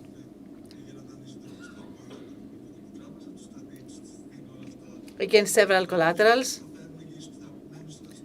They will get guarantees that will remain as capital so that they won't need to any capitalization. But what does happen? We freeze the installments, and for the part that cannot be paid back, people keep their property and they just pay a rent on social criteria that the municipalities will determine. And when the market is remedied and the initial capital value is reinstated, then they may pay back the loan or sell the house and give the money to the fund. This will be a democratic management of the situation. Οι δανειστές πλέον θα κινούνται εναντίον των ιδιωτών. So we cannot deal with the houses of people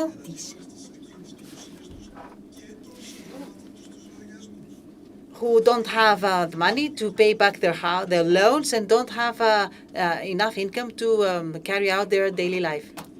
Mrs. Avunelli, very briefly, your last words.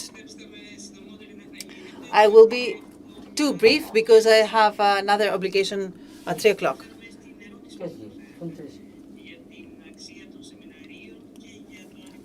As regards the value of seminars and as regards penalties, our committee is a consulting body. It's not a partisan body.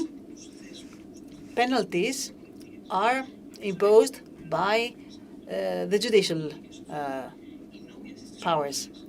As Mr. Lavisato said, the laws of these countries are very good, but the implementation is not good.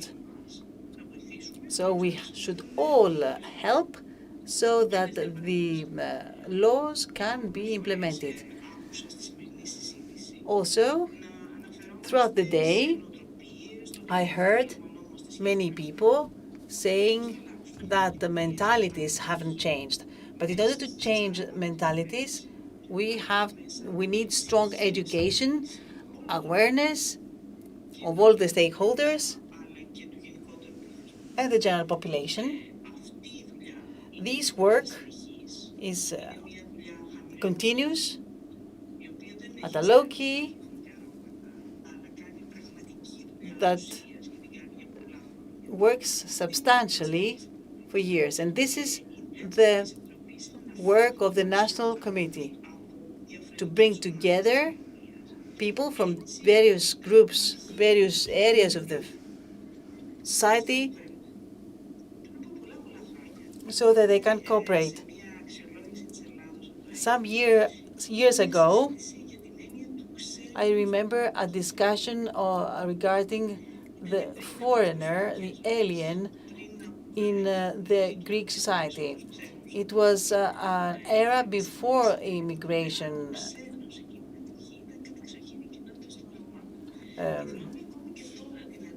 massive immigration. So the alien at that time was the Roma. And I remember the Roma saying that we aliens, we foreigners, we are there in every marriage, in every funeral. Who prepares the utensils for the dowry of the bride? Who is going to accompany the marriage with their music? Romas have common memories with us all.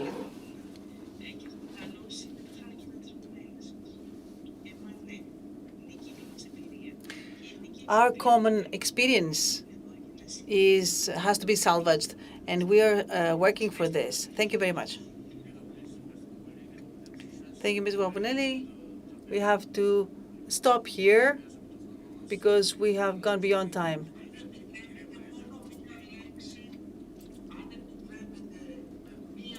Just one word about bread loans. I will insist on what we have been saying as Syriza. We are against the bankruptcy law. Whatever relates to the first residence should not be auctioned. No matter whether they are Roma or not, people cannot lose their house, their home. This is a principal policy of our party. This was a very interesting discussion indeed, but unfortunately we are the time has finished. We have concluded policies for Roma. We would like to thank all those who participated in this panel. A 5-minute break now.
Κυρίες και κύριοι, καλησπέρα σας.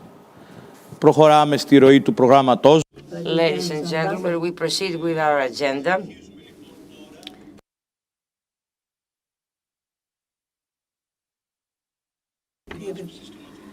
And now we'll discuss the initiative on Roma on the establishment of an observatory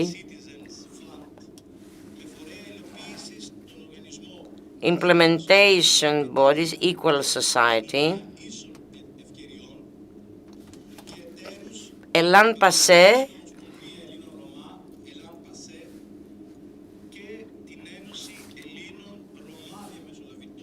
and the Roma Mediators Association being partners. The discussion shall be moderated by Mr. Fotis Spiropoulos, Project Manager of Equal Society. Mr. Spiropoulos, you have the floor. Ευχαριστώ πάρα πολύ. Είναι εκπληκτικό όλο αυτό το οποίο συμβαίνει. Είναι ένα... It is impressive, this session, in an impressive event, and we thank you for the hospitality, the excellent organization of the entire setting relevant to the Roma community, essential proposal and essential solutions for the day after. After thanking you for the opportunity to present this common endeavor, let me thank as well Mrs. Christiana Kirkou,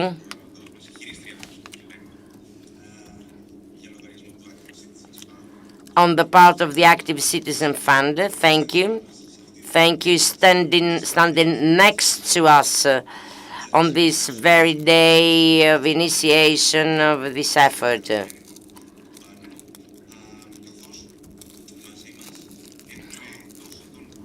Together we have again Mr. Panzos, President of ELLAN PASSE, the President of the Roma Mediators Association, Mr. Paiteris, the Deputy President of ELLAN PASSE, Mr. Batzalis,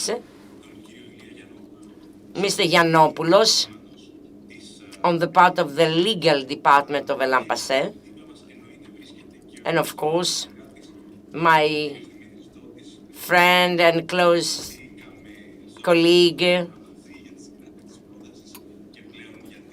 We've worked together on drafting the proposal, Mr.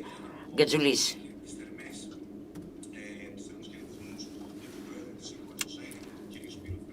Mr. Spiros Fremeditis convey his warmest greetings on the part of Equal Society, being as president of the society. And now, before getting into the practical facets of the initiative, let me give you some practical instruction. First of all, we'll have the Citizens Fund's perspective. Then we'll have greetings from Mr. Pantos and Mr. Paiteris. Moving forward to the practical part of the initiative, we'll have Mr. Yiannopoulos. He shall discuss the importance of the legal department and how essential has been his presence to open the chapter of the day after. Mr. Batzalis shall discuss the field.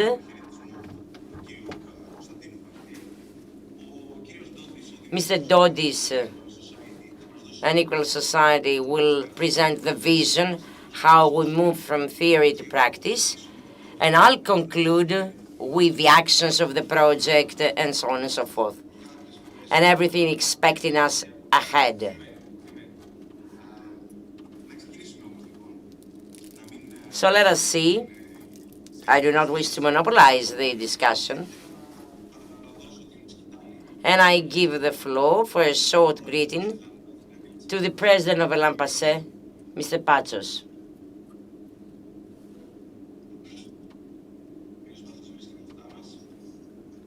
Mr. Patsos?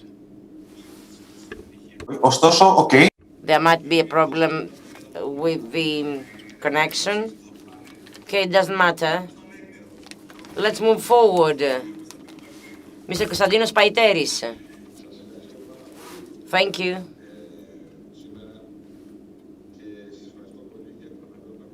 Thank you for giving me the opportunity to put forward our position, our proposal concerning this very important initiative.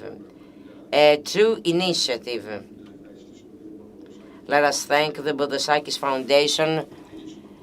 Unless it was there, it wouldn't be possible to have it in place. Together with Equal Society, ELLAN PASSE, and the Mediators Association. Those are people in the field, together with the local team under Ilias Yiannopoulos. There's an opportunity to train the communities on their rights, train them on their duties as well. So this cooperation shall reverse the status. Greek Romas shall learn how to think, to speak, and how they can express and promote concepts and facts that do not pay justice to their attitudes, because sometimes they are blamed without being responsible, nurturing thus the stereotype that the Roma people do not wish to get integrated. To conclude, I believe that this problem is the beginning of more actions relevant to education, health, housing, women, and particularly young people.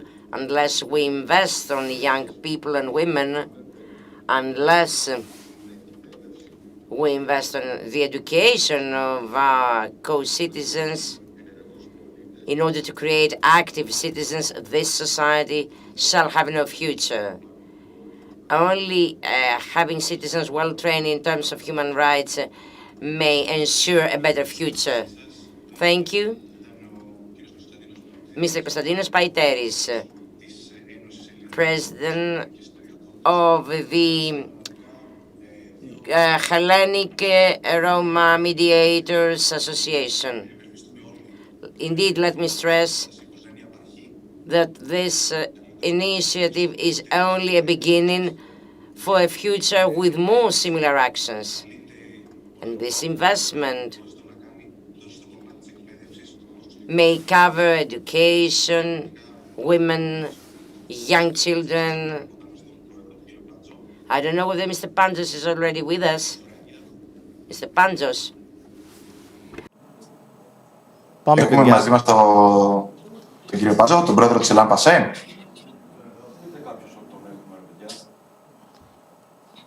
Γεια σας, γεια σας. Hello. Good afternoon, thank you. I'm pleased and honored to be with you, to be involved in a very important project, advocacy and safeguarding of human rights. This is a very promising project at a local level. We never had all those years the essential protection and advocacy of human rights. Thanks to the help of the assistance of the OCH, the Bodosakis Foundation, and the cooperation of the Equal Society and the Mediators Association, we've succeeded in putting in place this project. We are just beginning. Our intention is to train people from the community so as to detect administrative inertias in the local authorities and other social structures. The core goal is to bring closer and empower the community so that it can vindicate its right by itself. I've heard earlier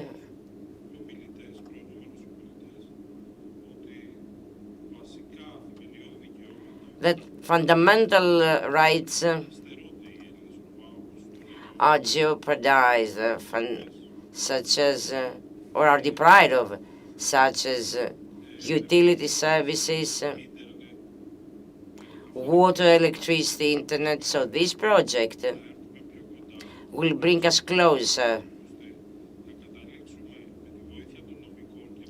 Assisted by our legal advisors, we'll be prepared to propose to the services actual and practical solutions and proposals.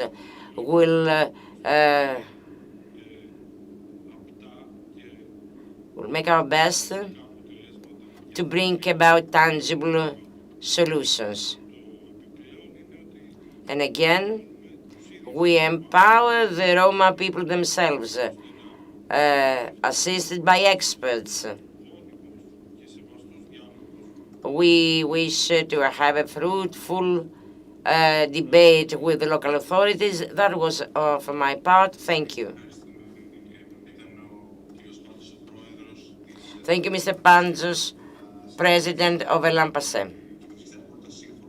I fully agree that this project shall generate proposals and solutions. Indeed, it is so. It aims at leading us, guiding us ahead, generate opportunities for the community so that they can get self-regulated, guarantees that will bring about a better future. However, how did we get to that point? It might sound contradictory because such an enormous project was generated thanks to a piece of paper. The entire team contributed in building a proposal on a piece of paper, and this is how the paper was turned into something tangible. It wouldn't have existed. We wouldn't have something integrated unless the Active Citizens Funds, Solidarity Now, and Bodosakis Foundation was there. I'll give the floor to the project officer of Active Citizen Funds to discuss it. Share your screen as you may. Thank you, Mr. Spiropoulos, for the introduction. All the previous speakers. Let me share a PowerPoint with you. I'm Christiana Kirkou. I work for Solidarity Now, representing today the Active Citizens Funds project. Give me just a moment to share my screen. I believe I'm done. We're ready.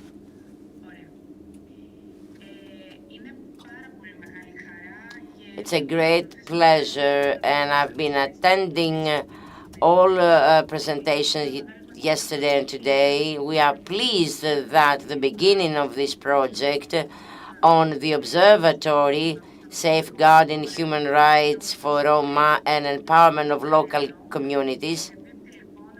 So it coincides with this excellent and fascinating event, conference. Before discussing it, let me tell you 2 words about the e-grants, the facility which made it available.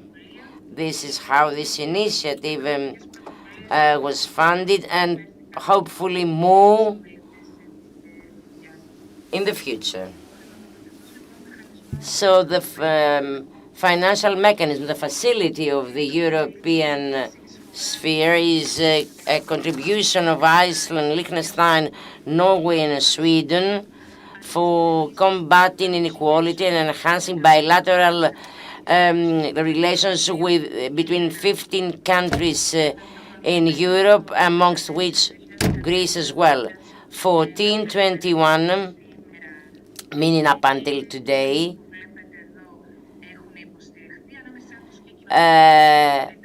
different fields were supported.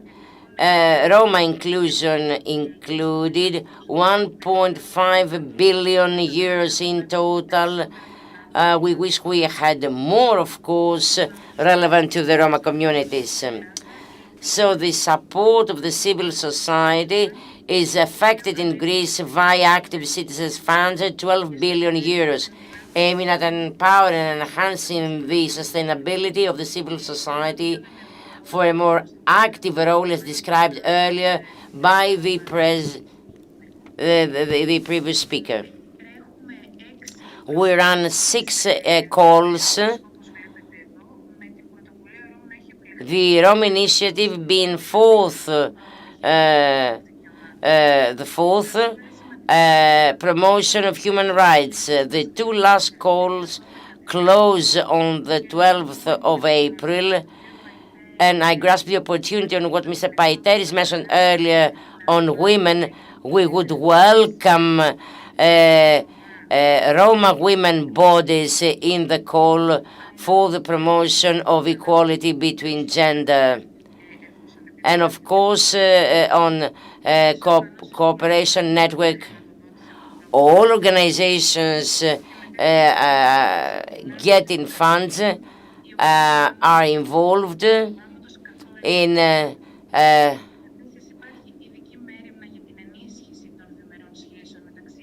a capacity building program, and there is an enhancement of bilateral relations between Greek NGOs and bodies from the donor countries. You can have more information on our website. And I conclude, so that we get in the core of our discussion, 2 words on the management on the part of Boudosakis Foundation, established in 1972, having the vision of a society with equal opportunity, having made already available 450 million euros towards this goal. Solidarity Now is an NGO, is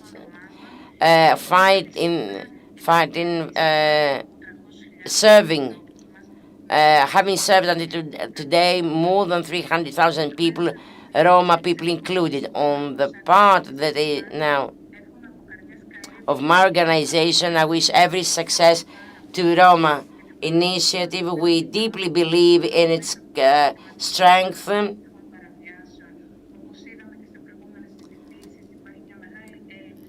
There's an enormous lack of mapping in our country, where thus we are looking forward to having the results. The initiative is important in the middle of a pandemic where all discriminations have become stronger. Thank you. I won't keep you further. I give the floor back to Mr. Spiropoulos. Thank you. Thank you, Mrs. Kirkou.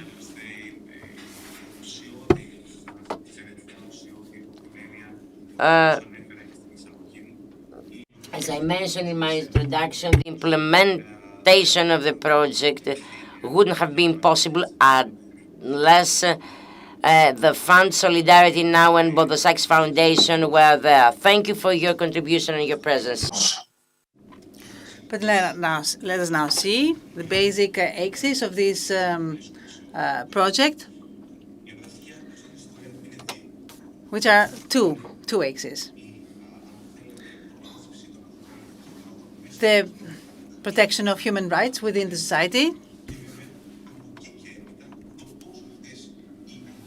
and how these references can be serviced by this program, and how these processes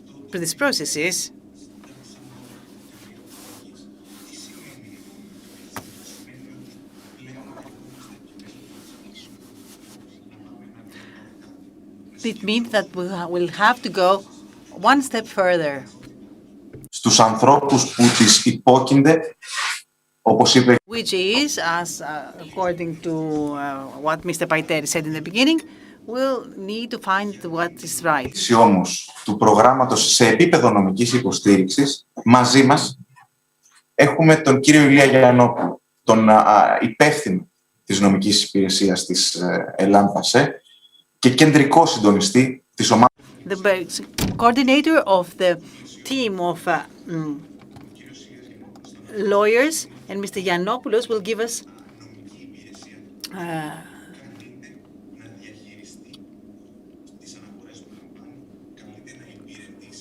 us the opportunity to see how we promote the human rights. Thank you, Mr. Spiropoulos.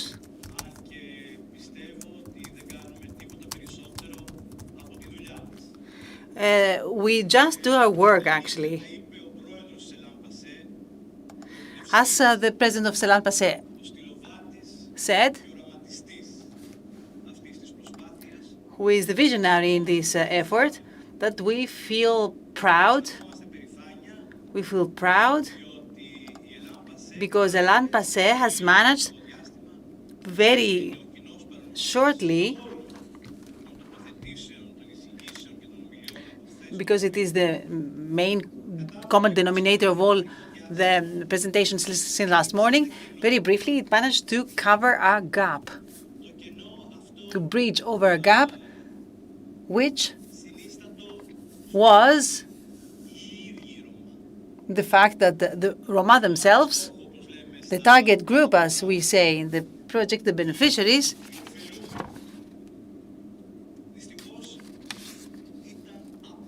were unfortunately absent from many initiatives until today. We were afraid after 2016, after we established this organization, this body, after we started with this large awareness campaign, the fight for democratization, so that these people understand they do have a voice, they have something to say.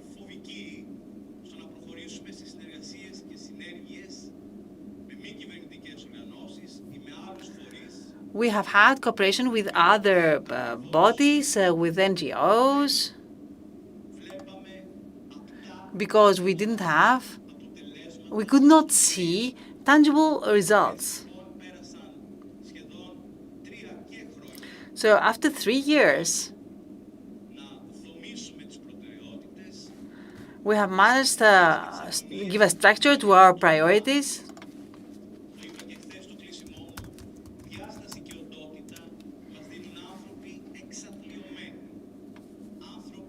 We have among us people who are marginalized. They live in horrible conditions. So we needed 3 years in order to understand that time has come. We are stepping on our own feet. So we have the honor to represent vulnerable teams. So we found Mr. Petritis of civil society, then Fotis Petritis, Spiropoulos, and we started a conversation with Kostas Paiteris.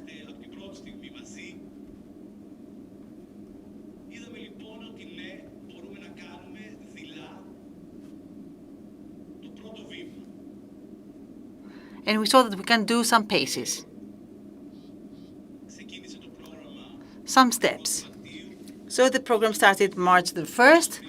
It had been, our request had been submitted some months before, and we had very serious evaluation mechanisms following the mechanisms of Solidarity Now and Bodosakis Foundation, which are the two administrators of the program. So the proposal was approved, and we started March 1st. So it is our conviction that all changes come from within. You cannot be against and give the protest. It is important too when we hear the same words over and over again. But it is our conviction that changes start from within.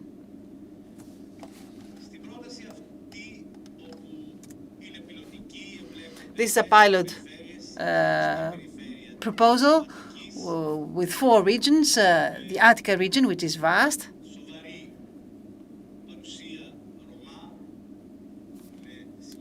with a lot of Roma populations, the region of Western Macedonia. There again, we have one of the largest concentrations of Roma populations, the region of Sterea Hellas and the region of Thessalia. Our ambition is that the program is successful, so that in the future it will become a point of reference, so that it can be generalized.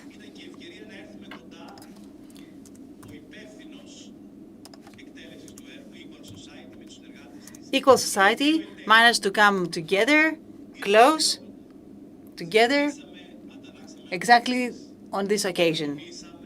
We exchanged the views, we had agreements, disagreements, we discussed again and again, and we managed to understand each other in the end.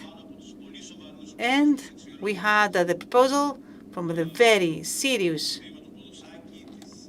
organizations, Bodosakis Foundation and Solidarity Now, and they approved the proposal. So we started working.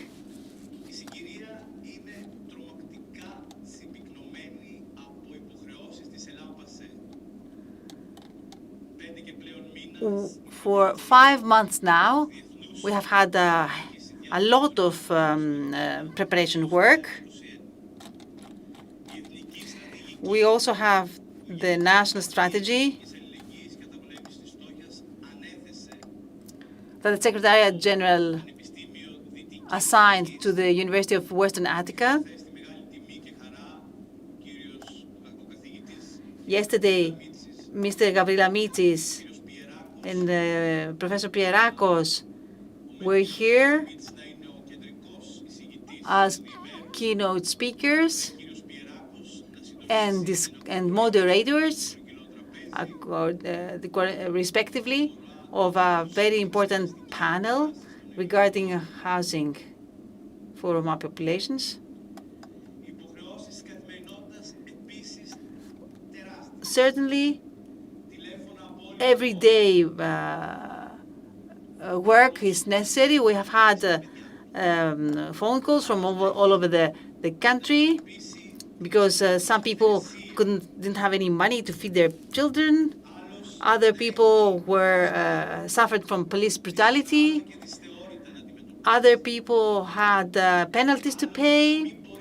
Other people could not just get out from quarantine, out to the street, out from the house. This is not an easy work to do.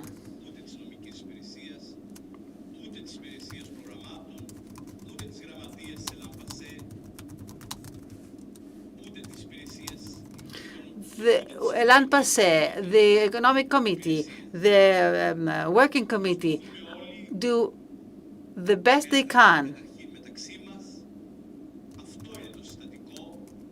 We love each other, we care for each other,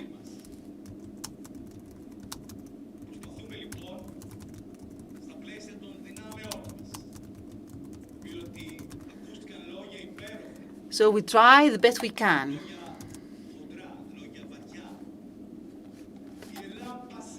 ELLAN PASSE has not received just 1 cent of state subsidy in 4.5 years. So we are based on our resources only. But with the help of our members of the associations, 60 associations, but we just manage cover daily expenses. We just manage to cover our petty expenses all over Greece. Άρα λοιπόν, Thus, in a quite overloaded program of duties and actions, we are proud, as mentioned by Vasilis Pantos earlier, we've started implementing this project.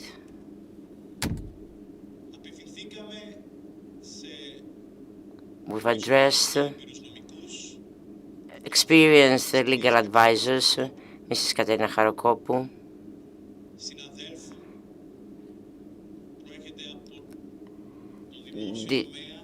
distinguished colleagues from the public sector, experienced in human rights, who essentially was pleased in getting involved and assisting this endeavor. Nasia Gouliami, an excellent colleague from Patras, who during those 4 years has been close in the establishment of the sub-federation. We worked together on the article of association, and she was there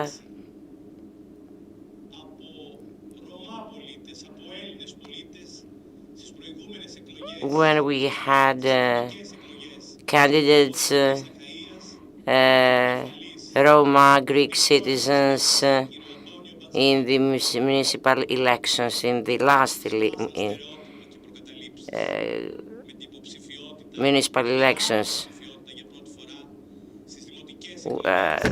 This candidacy broke somehow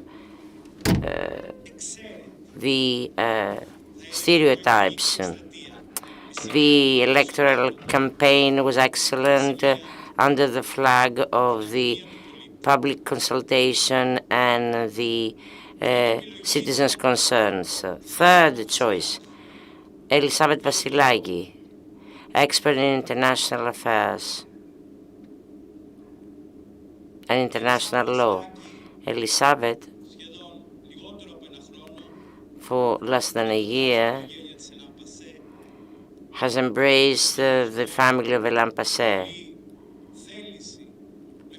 determined, experienced, providing her scientific knowledge and expertise, and myself. So 4 people carrying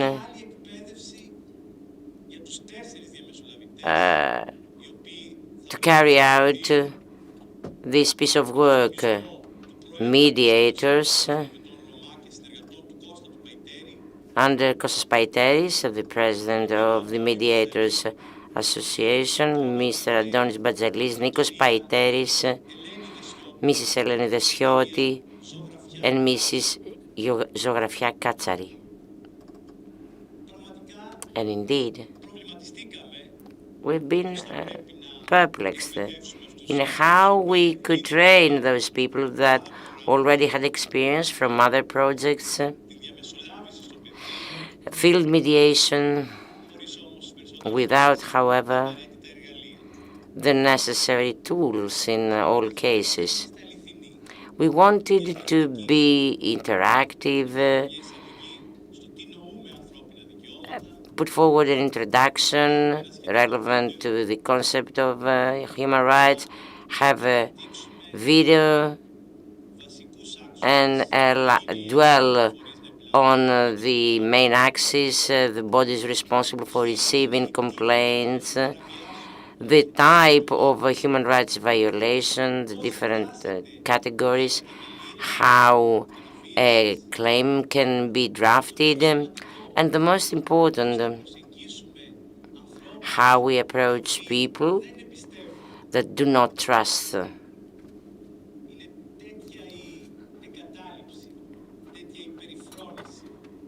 Because of the contempt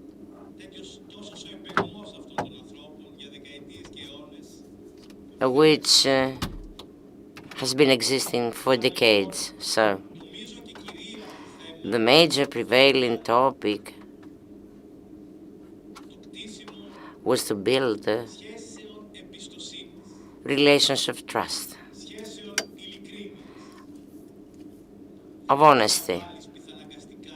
You cannot oblige any citizen in a process unless such citizen is inspired.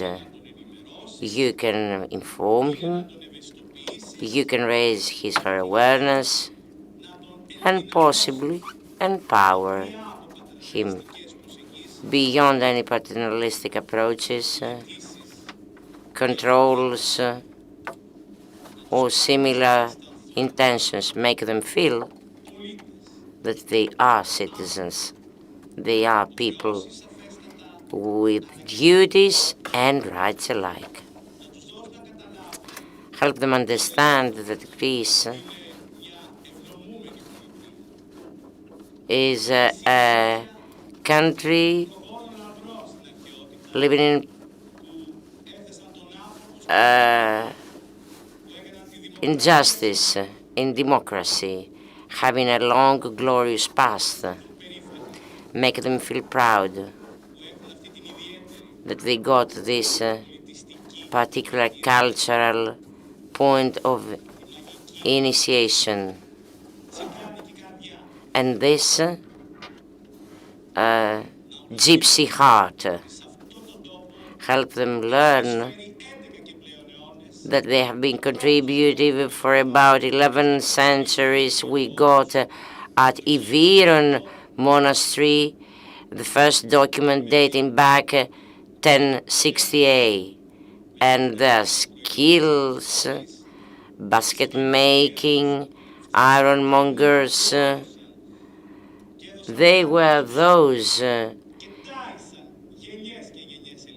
who fed actually generations of Greeks.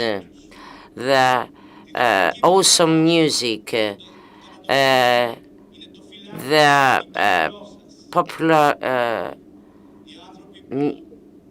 music, people that contributed and provided goods at all corners of Greeks,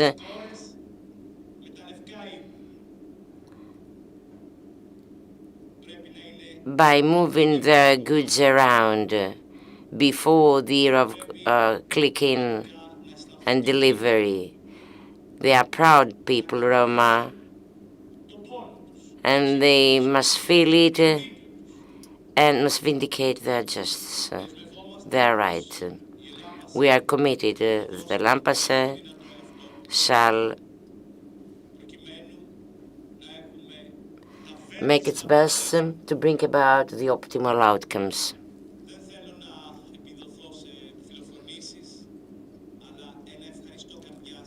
And I would like to thank from the bottom of our heart Eoch, the ambassador of Norway, who honored us with his presence and lecture yesterday, but the Sakis Foundation, Solidarity, now NGO, Equal Society, and the Roma Greek Mediators Association.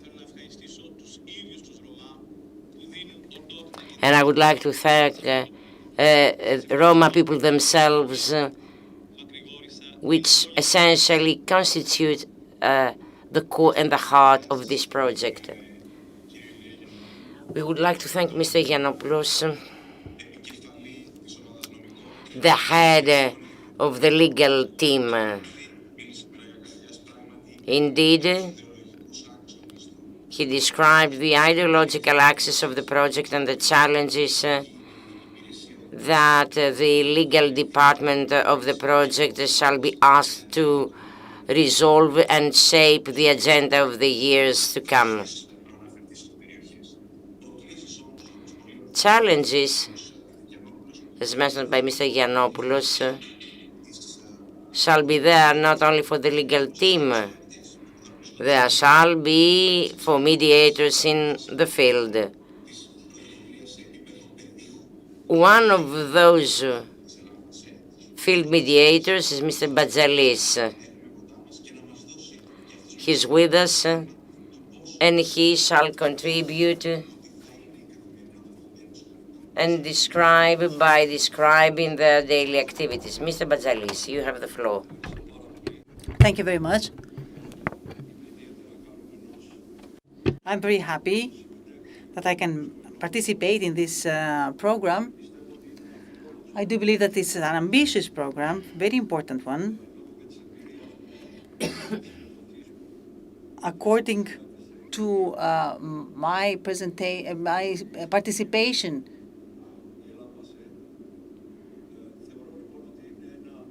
in the various other initiatives of ELLAN PASSE, I believe that this is one of the most important ones.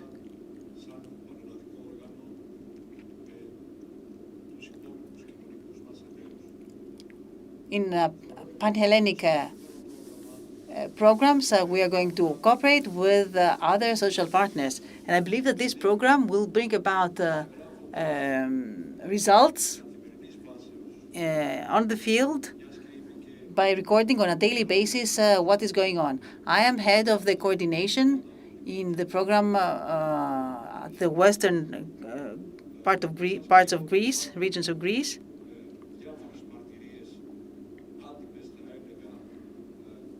There are some informal complaints of discriminations and human rights violations, and in order to promote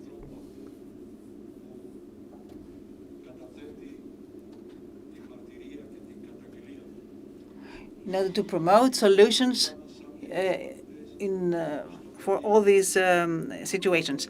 As mediators in this field, we're going to do our best so that we will be able to approach, strengthen, and assist the people, informing them of their rights and duties,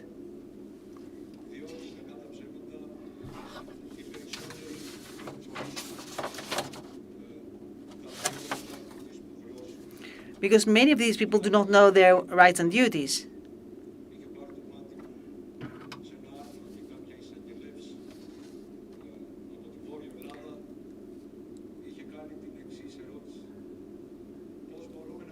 I remember a prosecutor from northern Greece had made this question: how can we ask for duties from a person that we have not educated? So I do congratulate this kind of statements, and I am very happy because this specific program has been approved throughout the 4 regions, and we are going to record the actual needs and suggest initiatives and actions on quality criteria. Thank you very much. I hope that this is going to be a successful program. Thank you, Mr. Batzalis, for your statement.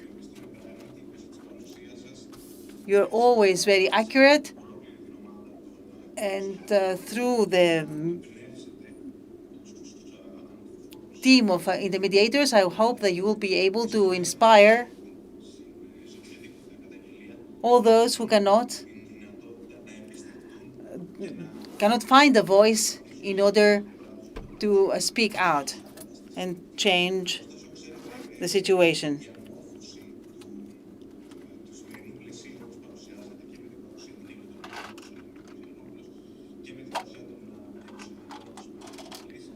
As everyone said, we had a transition from theory to practice. Let me now give the floor to my colleague responsible for European programs, Mr. Dodis, who is going to speak about his experience throughout the preparation of this program.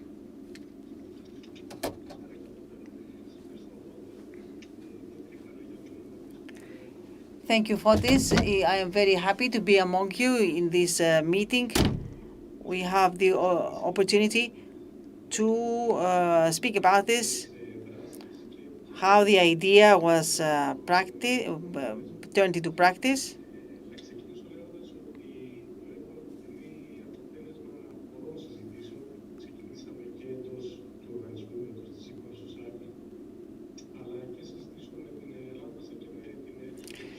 So we have had a very good cooperation with ELLAN PASSE and the Association of Mediators.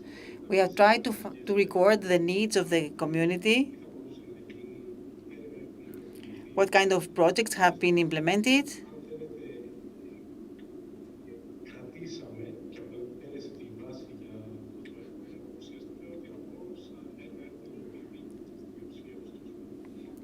regarding all the programs.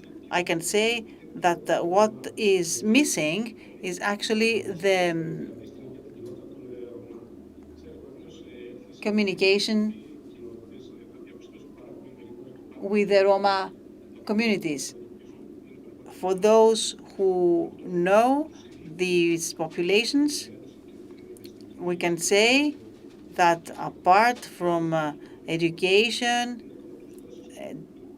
rights, duties, etc., they need a way so that their voice can be heard.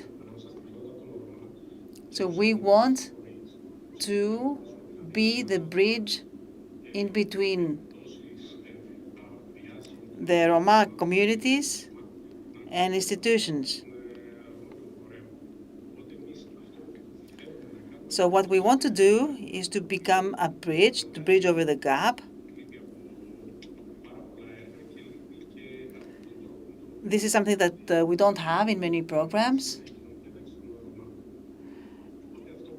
Also, we have to focus on social integration.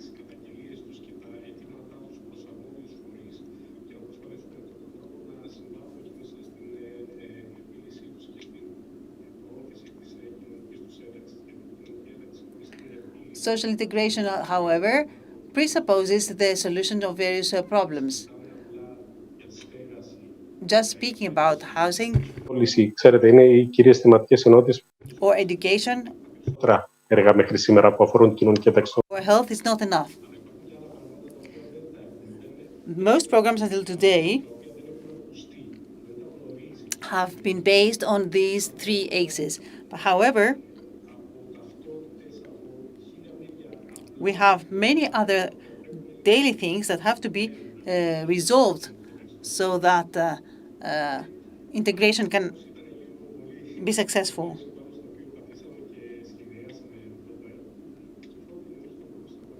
So I think that Fotis now can present the activities.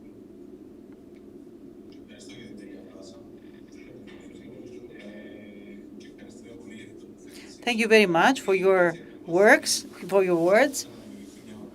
The aim was to have an umbrella of activities that would support the community.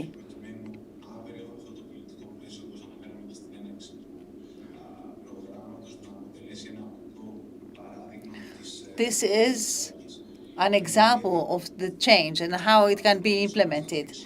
Here, I'm going to try very briefly to share with you the activities of the project. I think that you can see it. As I told you already, I am going to be very practical.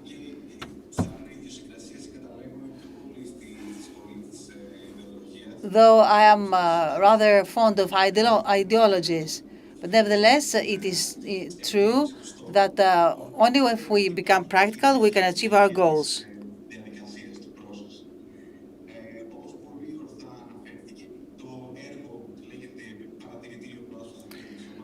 So the program is called Observatory for the Support of Human Rights of Roma and Strengthening of Local Communities and Stakeholders, ROM. Of course, ELLAN PASSE and the Association of Intermediators, Roma Intermediators, are valuable partners in this effort. I'll repeat something. We couldn't implement this if without the Active Citizens Fund, and it is our obligation to speak about our sponsors. I think that everybody agrees on this. When somebody trusts you with their funding, you have to be grateful. This project will run for 20 months. It is under Active Citizens Fund, and the logic of the program was the following.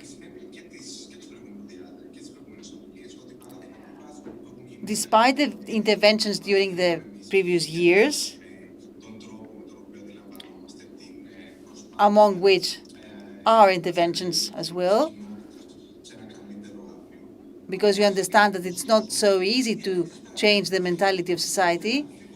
So no matter the interventions, discriminations are continued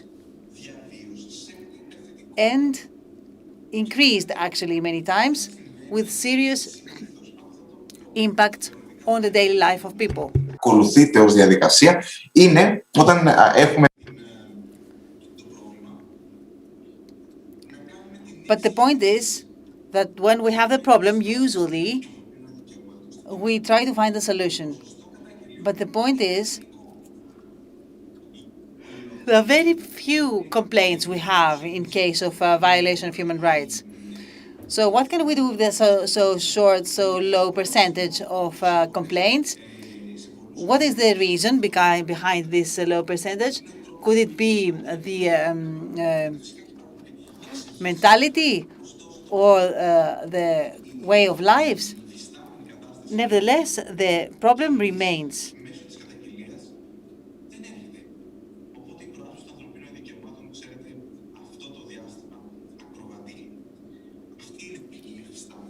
This is the current situation. The target of this program is to create exactly this observatory, which is going to contribute to the support of the human rights at 4 regions,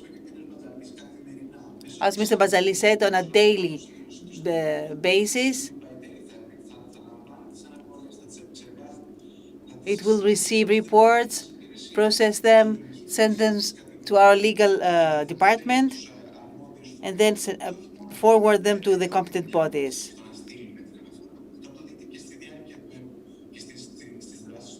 You'll see it throughout the project.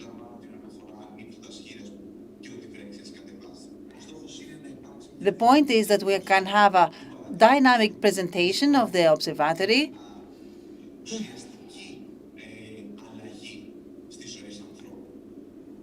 so that the lives of these people can actually change.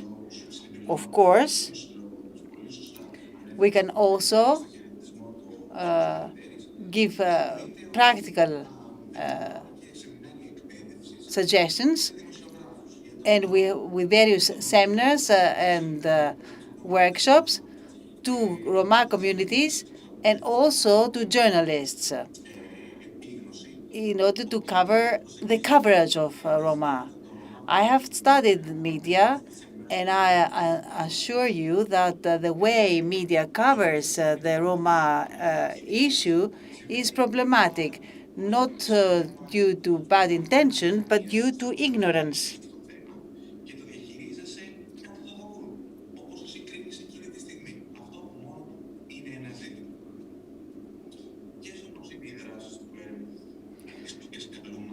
Which are the activities that we have to serve? The first should be the education, the training of intermediators. We have done this.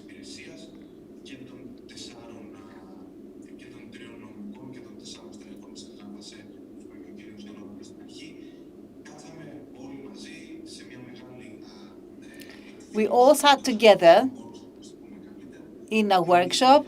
We brainstormed. We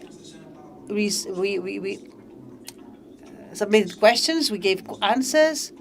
We did exercises, and we're ready for the field work as long as the coronavirus situation will allow us to.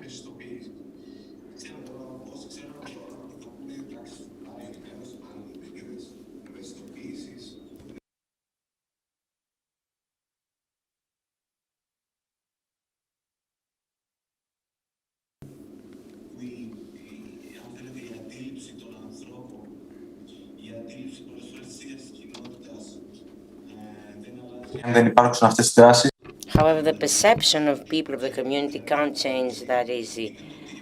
And communication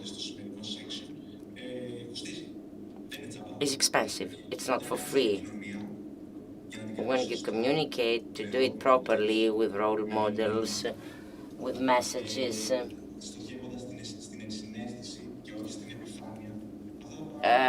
having as target empathy and not just the service. All those cannot be achieved overnight. They need to be well designed.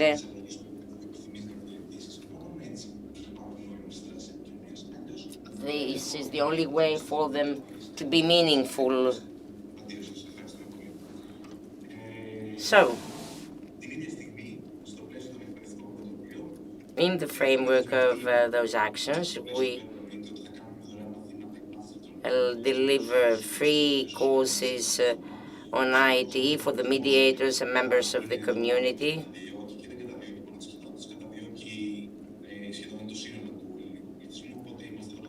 So we are there to meet this need.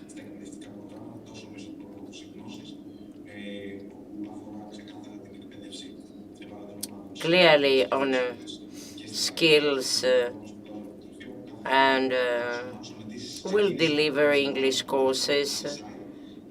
On the side, we have started the scholarship projects scheme as well. Now the hardcore point, which is relevant to the respect. The role of the mediator is to work in a way that the people of the community shall believe in him, in the prospects of the project. Once the complaint is there, it is processed and forwarded, and after having it mature, reference reports shall be shaped. We do not want to have actions per se. This is our spirit in ELLAN PASSE everywhere. How to put it? We've got a visionary's appetite for this project. It remains to be seen. This is, however, our intention, bring about a change. Of course, we'll have informative bulletins and hopefully create a guide, a human rights guide at this point, which is quite tricky.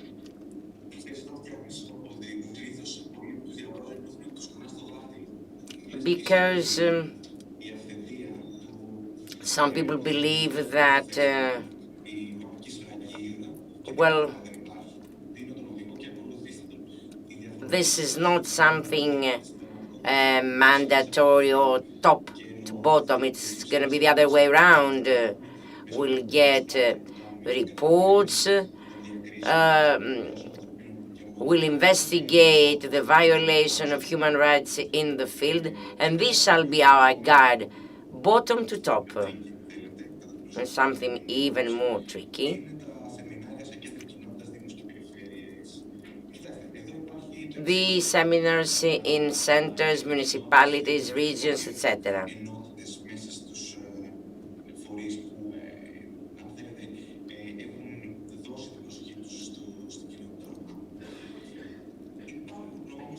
There are, however, things that need to remain to be investigated, remain to get developed. There, we won't be observers teaching, do this, do that. We'll go together with people from inside, from the community.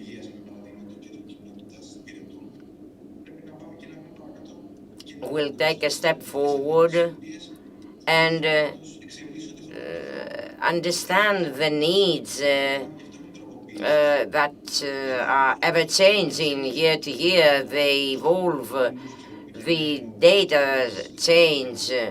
Who would be speaking in 1999 for a project with well-designed axes? And in 2021, with the pandemic, all axes would have to be redesigned. The field dictates your way of working. We are there as partners, not as experts. Of course, we used to have the journalist next to us. Well, this is another tricky field. It is very characteristic the way they present crimes on the screen. Whenever there's a Roma involved, this is a flag. So we need to tell them how to manage issues relevant to the community, even when shooting. This is not simple.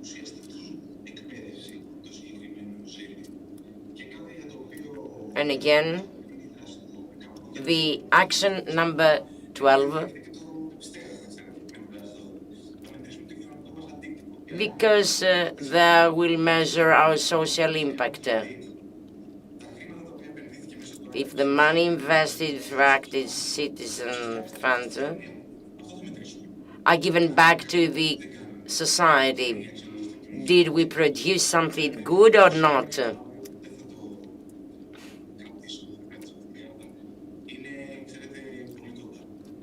Tomorrow is very close to tomorrow. We are almost there. And this is ELLAN PASSE. The Mediators Association is there, staring into the future, because we do believe that via the Roma initiative, we can change the Roma people's life. Well, we have exceeded the time allocated to us. However, whoever wishes to contribute and speak about the project, feel free. Well, first of all, I would like to thank Mrs. Kirkou. She honored us with her presence as representative of Active Citizens Fund. Mr. Panzos, President of ELLAN PASSE. Mr. Paiteris, President of Greek Roma Mediators Association. Mr. Badjali, Deputy President. Mr. Ilias Giannopoulos, Head of the Legal Department of ELLAN PASSE. And of course,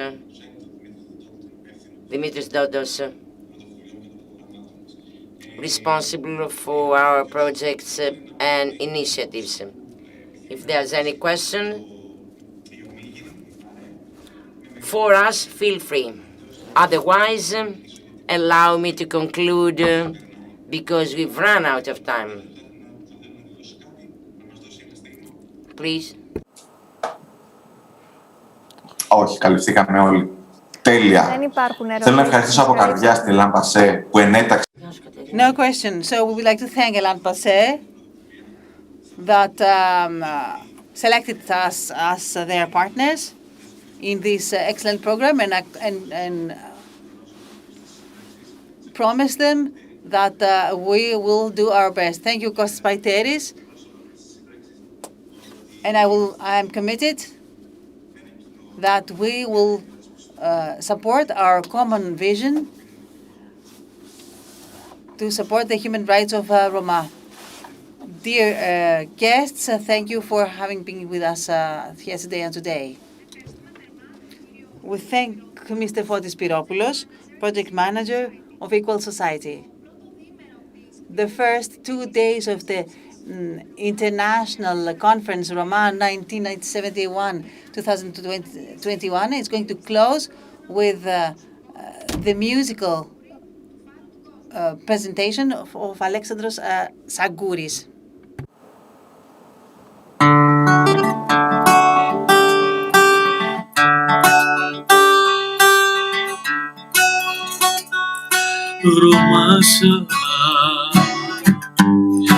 Edevles ke manusasa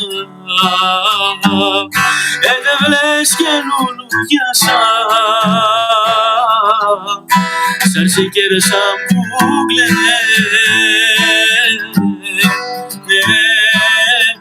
Nai no nai Noi nai no nai no nai no nai no nai no nai Noi nai no nai no nai no nai no nai no nai Noi nai no nai no nai no nai no nai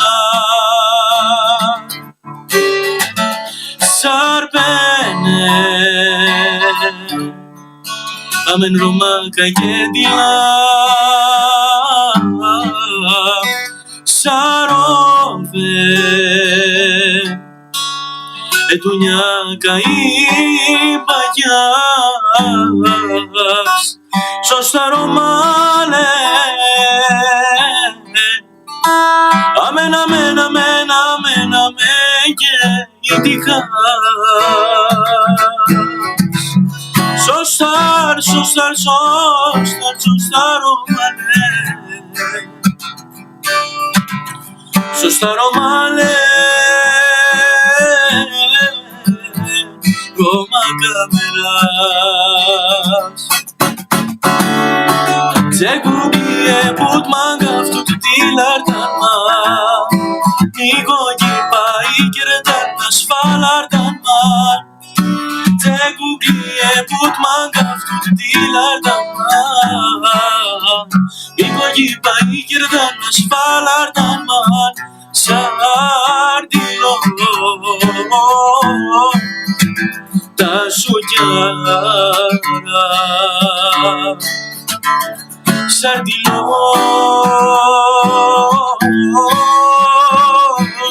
Ροβά Σαρτιλό Τα σουκιάρα Σωστάρ, σωστάρ, σωστάρ Σωστάρ, σωστάρ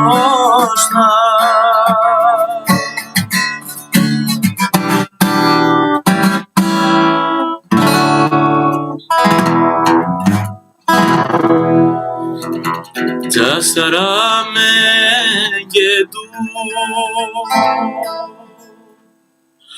Κονίκτενα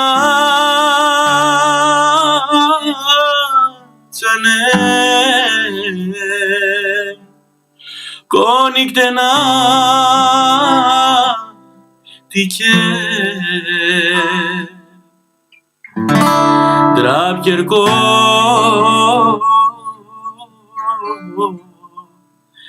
Mektepie Και βουστάμαν παπαραδεμά Καλέμα και σουκαριακά Jak budvaridi ema Idzanavsho te kerav Και βουστάμαν παπαραδεμά Καλέμα και σουκαριακά Jak budvaridi ema Τζανάψοτε κεράς Τα σταραμέγγε του Κονικτένα τανε Κονικτένα δικέ Τραπιερκό με χτεπινέ Τραπιερκό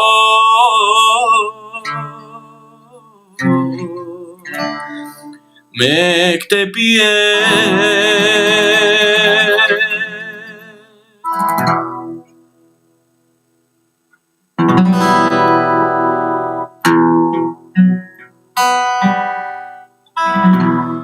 Σα με άμαλα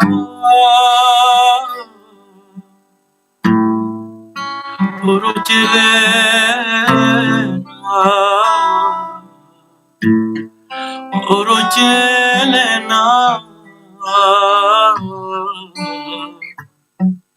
Τη βεκέρενα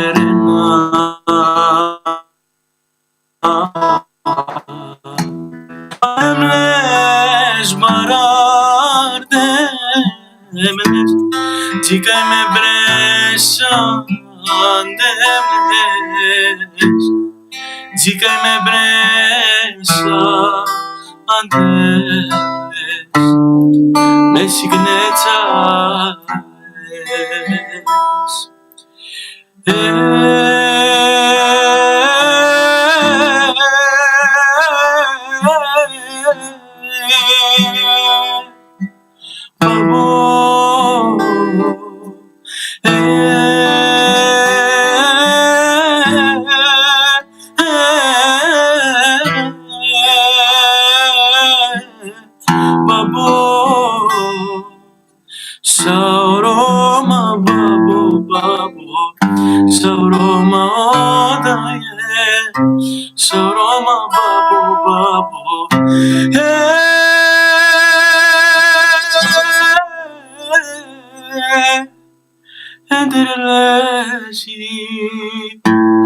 Αχ, εντερλέσει Σαρώμα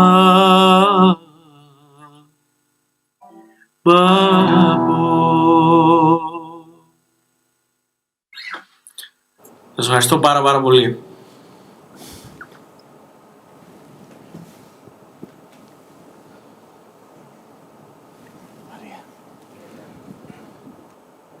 Κυρίες και κύριοι, μετά τα...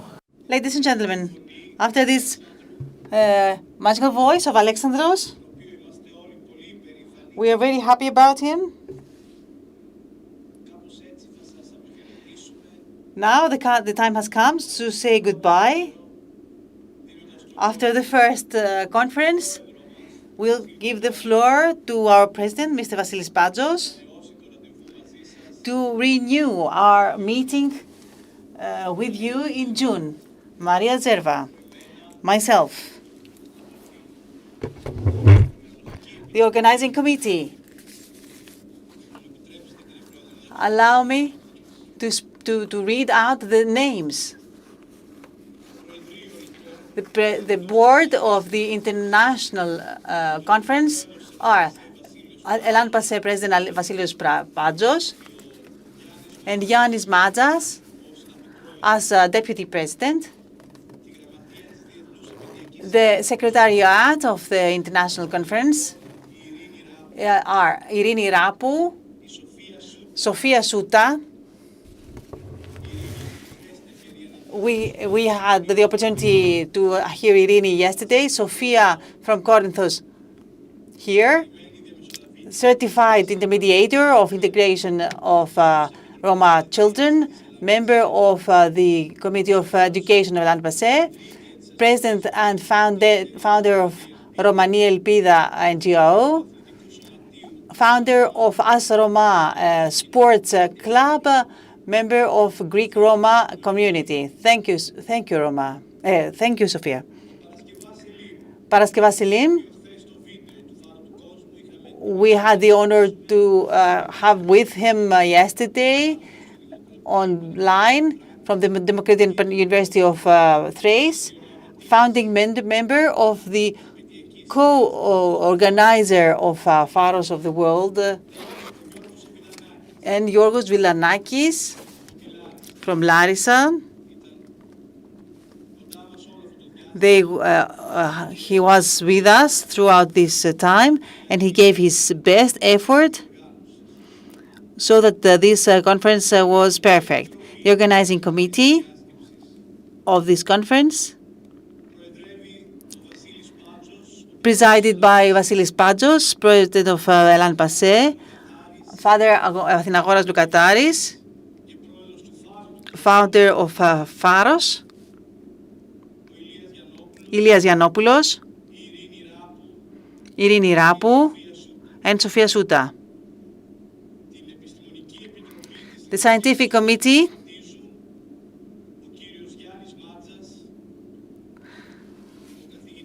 Mr. Yannis Matzas, historian, associate professor of political sciences of the Aristotle University of Thessaloniki, Mr. Polisak Haluel, member of the Greek National Representation of the IRA Holocaust Committee and president of the 2022 Committee for the Genocide of Roma, Professor Mr. Vermont Orbage, Assistant Professor of Political Sciences of the Aristotle University of Athens, and Mr. Gavrila Mitsis, lawyer of Athens, Professor of Social Security at the Business School of the University of Western Attica, and Director of the Research Laboratory of Social Administration of Western Attica. Central moderators are Ilias Yiannopoulos and Maria Zerva, economists,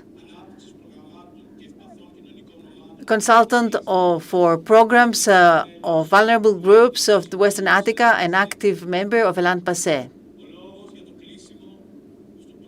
Now, the president of the Panhellenic Association of ELLAN PASSE, Mr. Vasilios Panjo, has the floor to declare the meeting closed.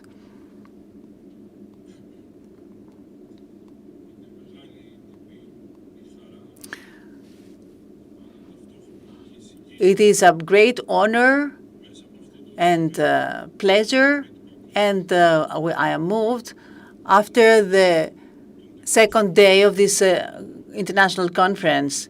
We opened up the dialogue with respect, understanding, so that we can reach some conclusions and become more responsible in the future in order to find a holistic solution and Roma of Europe. I would like to thank all of you for your participation.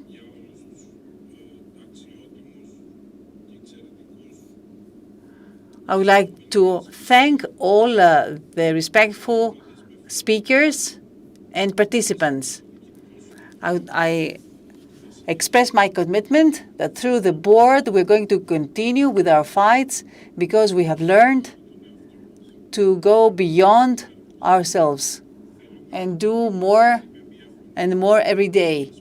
In unison, we want to break the invisible walls and shout out in unison, no more racism, no more discrimination, no more social exclusion. And we have to say yes to cooperation, yes to creation of bridges and trust relations with all the stakeholders, the state bodies, the state itself, the society and the civil society, so that all together we can become one voice, one soul, and open the road for equal integration of the people who need really not to become integrated, but to become justified, socially justified. The most important advantage is education, of course. And this is not an opportunity, it is a right. So we call all the institutions, all the bodies to partner up with us so that we can multiply our efforts in this difficult struggle. Because the matter of social integration is larger than all of us together. History has shown that if we do not cooperate, if we do not find synergies,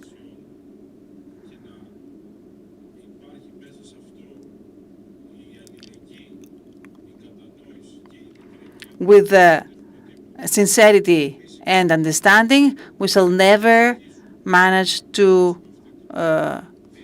succeed. We want to continue with this course that we started 5 years ago. I would like to thank you all for your assistance. What we shared with you throughout these 2 days is unprecedented for our community. We hope that we'll have a brighter day tomorrow. And let's not forget that the Roma represent kindness, peace, and humanity.